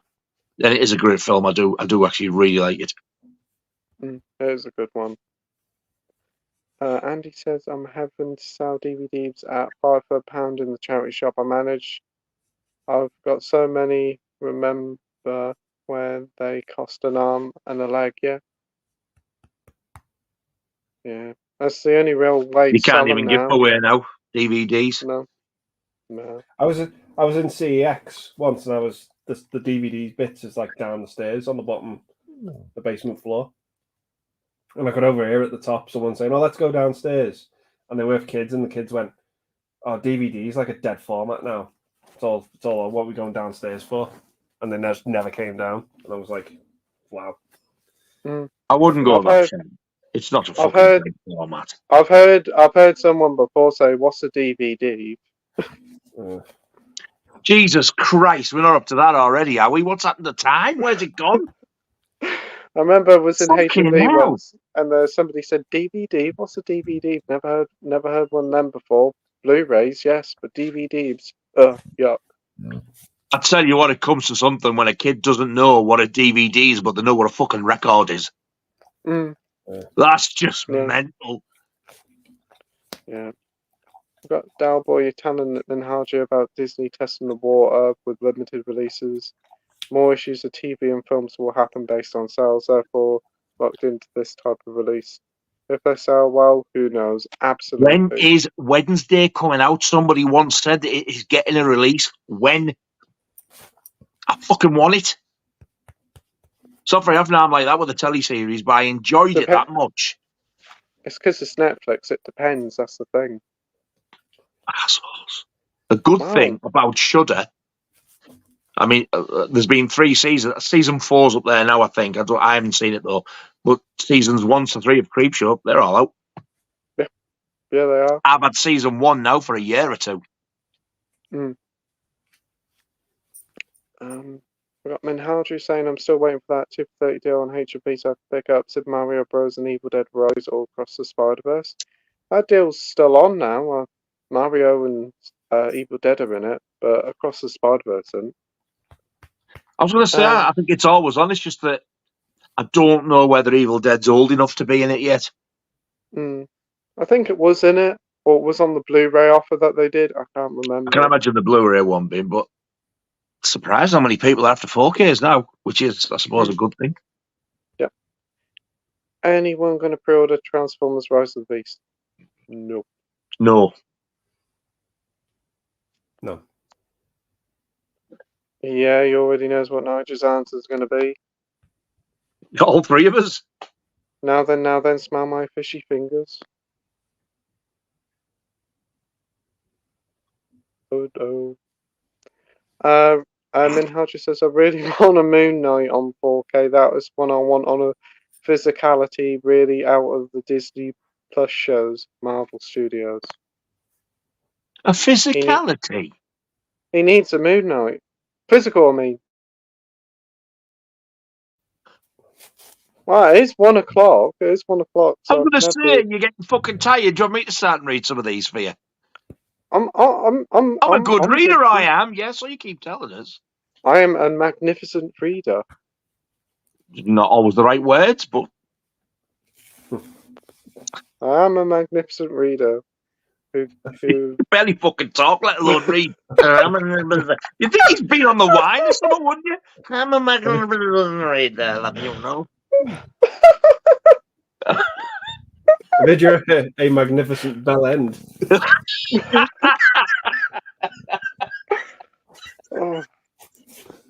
Oh man. Do you have a favourite Bigfoot film? Yes. Is there what? Night of the Demon. The video nasty one. The only thing I can think of is Harry and the Hendersons. So I was going to say. I do want to see those like Legend of Boggy Creek ones as well. I've never ever seen any of them. I'd love to see them. Yeah. But I really enjoyed Night the Demon. I seen somebody got Night the Demon and was like, what a load of shit. Oh my god! How many times do you have to tell people watch it? For it's an old film, low budget. I think people expect it to go and expect it to be an absolute fucking shit your pants scare fest. It's not. No, it's an old film. Andy likes stuff I haven't seen. Train to Busan yet. Oh, get round to watching it, mate. You're in for a treat. Talking about it, have you guys seen Harry and the Hendersons? Yes. Yeah, I used to watch that regularly. I used to love it because I love John Lithgow in it as well. Yeah, it's a lot of fun. The bit I always remember is where he's popping his head up, and as he's popping his head up, John Lithgow stood on the ground where Harry's head's like popping up. And the neighbours, and she goes, what was that? He goes, exercise, Irene. Have you seen that bit? The way his legs go, I was pissing myself. Exercise, Irene. We have Nocturna, daughter of Dracula. Do you know, I don't think Harry and the Hendersons has ever got past DVD, has it? It's got a Blu-ray. Oh, is it? Yeah, I think it came out in the UK on Blu-ray about a year ago. I probably wouldn't mind getting that, actually, because I do really like that film. It's a fun film. You're not alone, Nigel. I hate The Matrix as well. Overrated piece of shit, in my humble opinion. Get in! I fucking knew it wasn't just me. Miss Charmelaine wasn't a bad KD Lang song as well. Take your word for that. What's a movie that's considered to be a classic but you think is a piece of shit? I think Nigel's got a few. Yes. First one that springs to mind is Alien. Also The Matrix. And Eraserhead. The Goonies. Definitely. Eraserhead, The Goonies. I hate all four of them. Even though somebody's already said that The Goonies is their favourite film. think it might be this one as well. Who said it? You said Goonies there, not me, though. I rewatched Goonies this week on 4K. I don't know this ain't going to make a shred of difference, but fucking hell, it's a gorgeous 4K. Yeah, my point exactly. I'm glad that I'm not in the same room as him now, and he's got hold of a machete. That's all I'm saying. Yeah. I'm not a fan, and I don't like. I know it's a good film, but I don't like The Social Network at all. Yeah, I can understand that. Yeah, that felt too soon as well. Really, to release that. I just don't care enough about the origins of Facebook. I just don't give a shit. And Jesse Eisenberg. Is what's yours? Oh, Goonies, as I said. Oh, is that it? I thought you were just making that suggestion to me, but yeah. No, I just can't stand the film. It's such a shame because it should be something that I'd really like, but I just could not get into it. I was really looking forward to seeing it because there was so many people telling me what a good film it is. And I thought, well, I know it's science fiction. I thought I should like this. When I watched it, I was like, Jesus, never again. Yeah. Did you just find the characters annoying and just like I'm not getting into it? I didn't particularly like the characters. I just didn't like the story. I didn't like anything about it. And I didn't see it when I was a kid. I actually seen it 2000 and somewhere between 2006 and 8, I think, or 6 and 9. Yeah. So it wasn't really that long ago. But my God, I was like, the hype where? Yeah, I know it's a huge. Loads of people love it, and that's great. But not. Put it this way, I'd rather watch The Lost Boys again. Oh, I'd rather watch. I did used to love The Lost Boys. I think that's one of the rare times where I've loved a film for so long, and then I rewatched it, and I was like, "What a bag of shit!" Lost Boys. I used to watch it regularly in the 80s. Then when you watch it, I was like, "God, that is fucking awful." I just don't get it. Yeah. We got Si saying, "Andy, your dog is lush." Oh, thank you, Si. Yeah. You can be a little shit. Timber would fucking love him. But, yeah. We got the Soulless Trench Coat saying, "I don't have a Blu-ray, so I'll watch the DVDs and they still work for me." Well, that's good to hear, mate. No worry about that. There you go. They still outsell Blu-rays massively. You got to think as well. Look at the size of Andy's collection. There, he still gets DVDs. Yeah. Bulk of my collection's DVDs. There you go. So easily 60% of all of that is DVD. Yeah. Have any of you watched One Cut the Dead? It's such an original take on the zombie film. Got it. Really, I was going to watch it, but just never got around to it. I was going to watch it one night and then something came up, but yeah, I do want to watch it. I've not seen it, but I've definitely heard of it. That's definitely. Yeah. Yeah, Soulless Trenchcoat's heard of it. Yeah, Amy was recommending it for a long time, saying it's a really good film. So I think it's Japanese, if I'm not mistaken. Yeah, I think it is. Really, really creative. We've got Josh here saying, "Hey guys, sorry I'm late. Hope you're all well." Hey Josh, hope you're doing well, mate. Thanks for joining. We've got Si here saying watched it, but go into it knowing as little as possible. Yeah, that's what I've heard. We've got Minhaju saying, "Guys, I've finally bought Terminator 2 on Skynet Edition Blu-ray, and wow, I'm chuffed to have all 3 cuts of the film, as well as the alternative deleted scenes. I love that film with all my heart. I will Terminator not get rid of... 2 has 3 cuts? I didn't even know it had 3 cuts. I knew it had 2, but I didn't know it had a third one. Yeah, there was a director's cut, yeah, but third one? Wow. Well, it's gorgeous in 3D, that, you know. I can imagine. Oh, man alive, the picture was mint.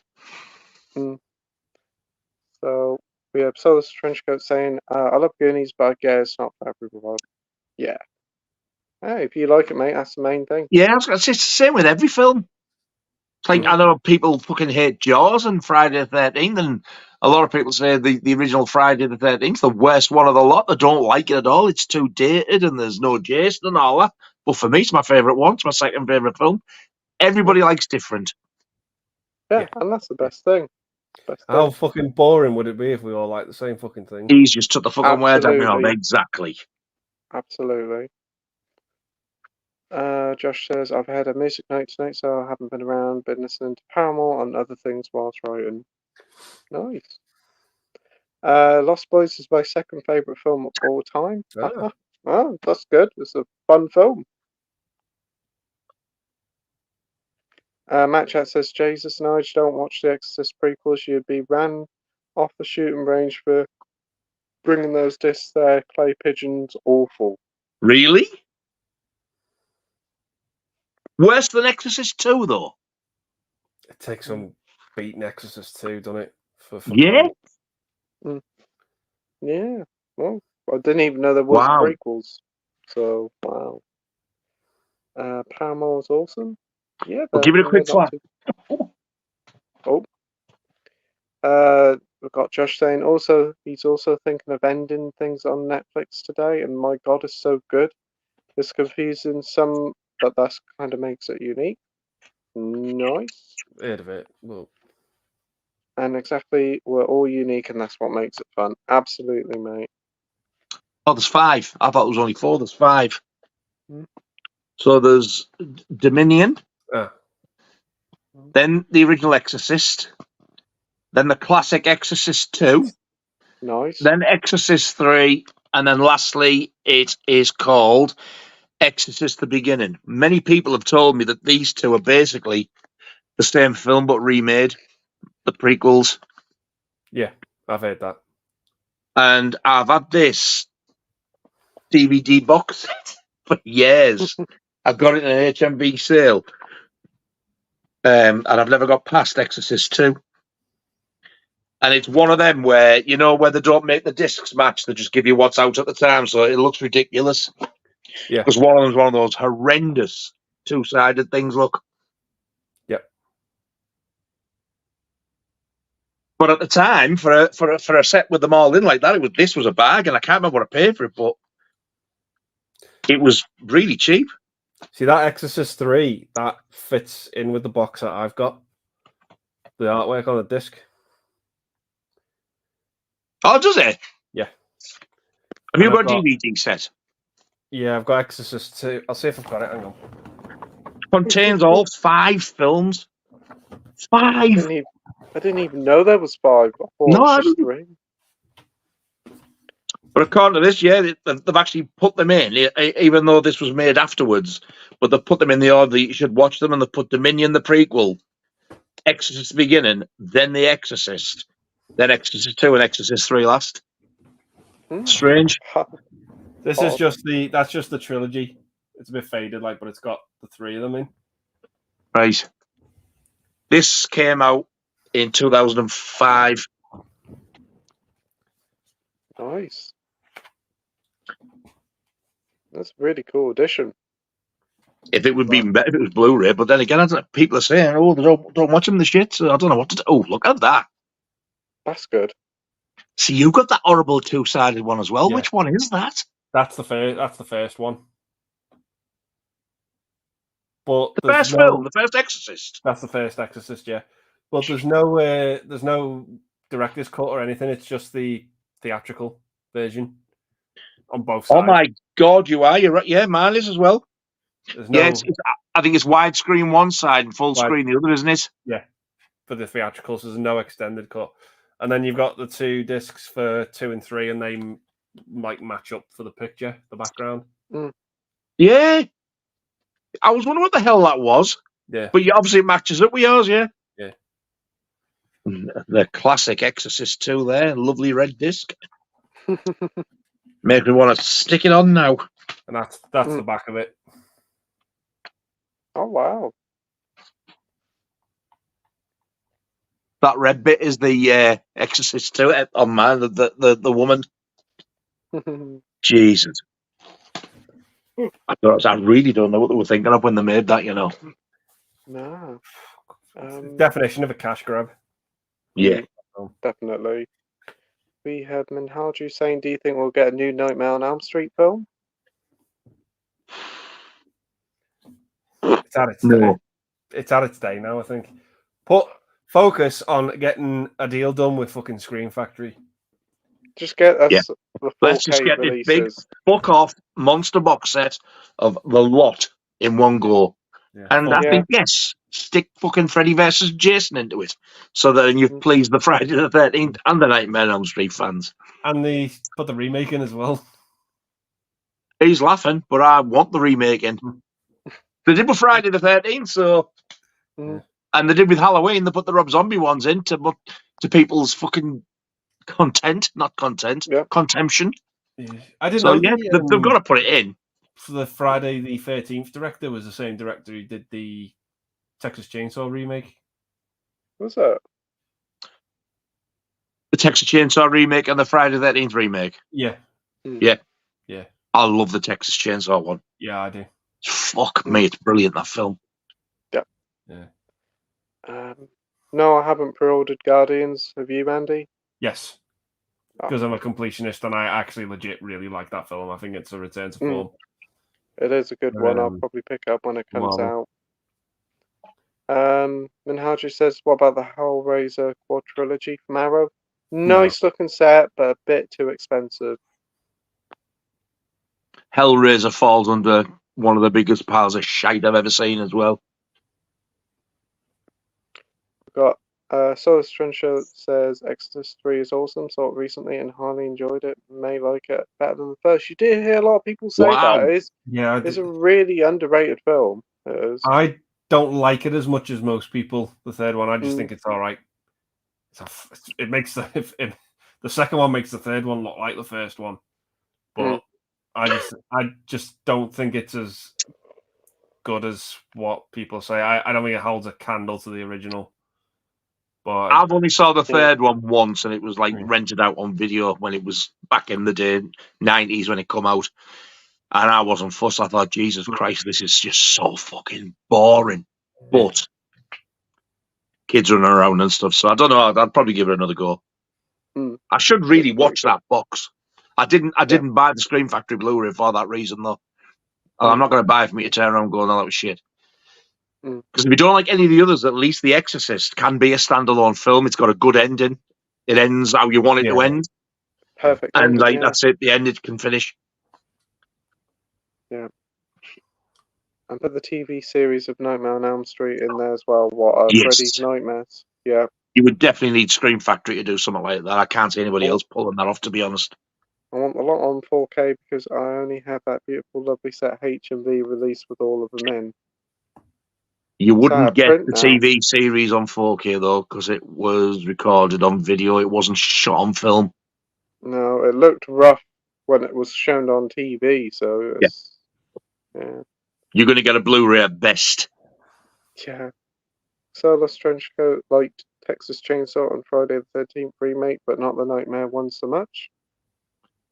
I'm in a minority for liking it. I know I am. So he says I'm going to watch Grease at Tuesday on my local Odeon. First that'd time be watch on good. the big screen. I've seen it hundreds of times, but never on the big screen. Wow. Sounds like you're going to have a great time there. That will be an experience and a half. Yeah. Brilliant. I love it. The more and more I rewatch that film, It's such a fucking good and feel-good film, isn't it? Yeah. It's a good film, yeah. Yeah. I wouldn't mind getting a monster set for 4K lot. Sturdy hardback book would be nice. Anyone going to see Hellraiser at the cinema? Yeah, No.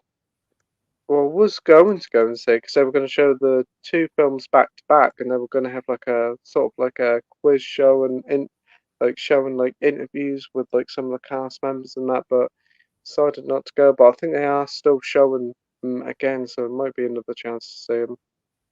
You know the little independent cinema where I met Sam and Ryan and that we go to at Newcastle? Yeah. Do you know what they're showing? And afterwards they're having if they're not there, but there's going to be like a live beam sort of talk, question, anything, but they're showing on the big screen the original Sleepaway Camp.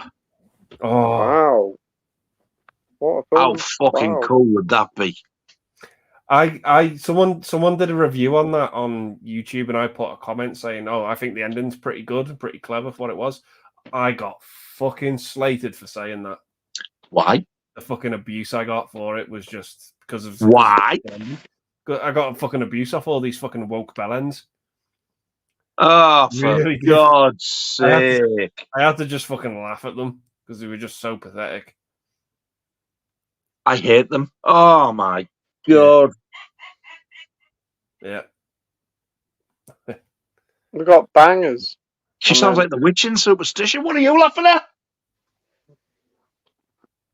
She's got headphones on. She's watching YouTube. We got bangers, I meant. Yeah. What, you're getting some sausages, are you, Minhal Jill? Eh? What? Oh, she was laughing at you calling them woke bellends. Well, that's what they are. I just think they're low life pieces of shit and they're fucking hysterical. At the end of the day, telling me how to fucking behave and how I should think. Nah, fuck off. I'm sorry, but the end of Sleepaway Camp is fucking brilliant. I love it. I was like, whoa! Yeah. I did not see that at all.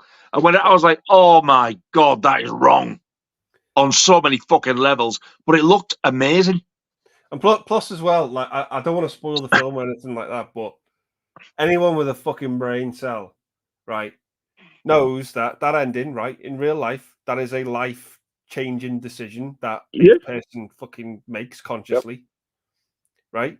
Yeah. In the film, that person doesn't make that choice. It's fucking forced upon them. Exactly. No, that's true. Anyone with a brain cell fucking knows that. But that's the point. They don't have a fucking brain cell. Yeah. They think they're clever because they're young and they open their fucking mouths and let the first piece of shit fly out that comes into their head and they think they know everything. Exactly. Oh, she spotted your dog. Come on. Oh, it's wrecking his place. People who complain about Bernard Brisov being carried out by Breslov. Yeah, because he has black makeup on. I refuse to call it that fucking stupid name that they all call it, because that to me sounds so offensive. I'll say it once so you know what I'm on about, but blackface, that sounds awful. And we have Solus Trenchcoat saying it's a shocking ending. It really is. It is. But in a good way. Yeah, I certainly didn't see it coming. It's really good film. Sleepaway Camp? Yeah. Yeah. Right, the bit that got me was the noise they make. Yes. It's terrifying. Yeah. That noise was horrendous, I must admit. Yeah. Oh, look at him. Hey. Battered fish or battered sausage? Both, but not at once. Although I don't know, I'm a greedy bastard. No, I'll take the battered sausage instead. I'm not too into fish. Only the fingers. Fish and chips. You're not making yourself sound good here, you know. Fish and chips without the fish. Can I have cotton chips, please? But can you change the cod for a sausage? I like fish and chips and I like sausage and chips, but if I have fish and chips, I've got to have mushy peas. If I have sausage, I have beans or curry, depending on what I fancy. Did you know that the old chef in Sleepaway Camp is James Earl Jones's father? No. Wow, that's cool. Wow, I didn't. What? I never said a word. I've been asked about I've been asked at the Chippy which sausage would you like, and I knew where he was going with that, and what he meant because he had a bird grin on his face. Well, next time he says it, just go, not yours, you ugly cunt. That'll wipe the fucking dirty grin off his face. He's in the Sting as well, Jay. Wow, that's brilliant. Didn't know that. Oh, is that James L. think he's dad? Yeah. Slap him my thigh and call me Siegfried. Wow, fantastic. But that is the final comment of tonight. We are at 1:25 in the morning, and we've still got 22 people watching. Wow. Wow, impressive stuff. So thanks ever so much, everybody, for watching. And the final comment is from the Soulless Trenchcoat, saying again, great stream, guys. Had a lot of fun. I needed this. Hope you guys have a good night. Stay frosty. I hope you take care, mate. And thanks ever so much for watching. I think it's been a fucking great stream. Really enjoyed it. Yeah, it's been a great one. Like 6 hours nearly has completely flown past. It has. It's been a lot. It has. And we've got Sai saying night night, guys. Night night, Sai. Night, thank you all very much, yes, for watching. Yeah, thanks ever so much, everybody watching. Thanks to Andy, Mike, Nige, Scott, and Alan all for joining us. It's been a lot of fun tonight. Be sure to check out Scott's stream on Friday, and Mike, did you see that stream later today at about 7 o'clock tonight? Me, Scott, and Nige will be on about 9:30.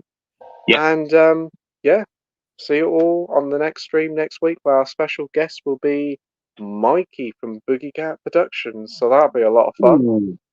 Good one. So take care, everybody. See you all soon. See you later, everybody. Bye. Bye.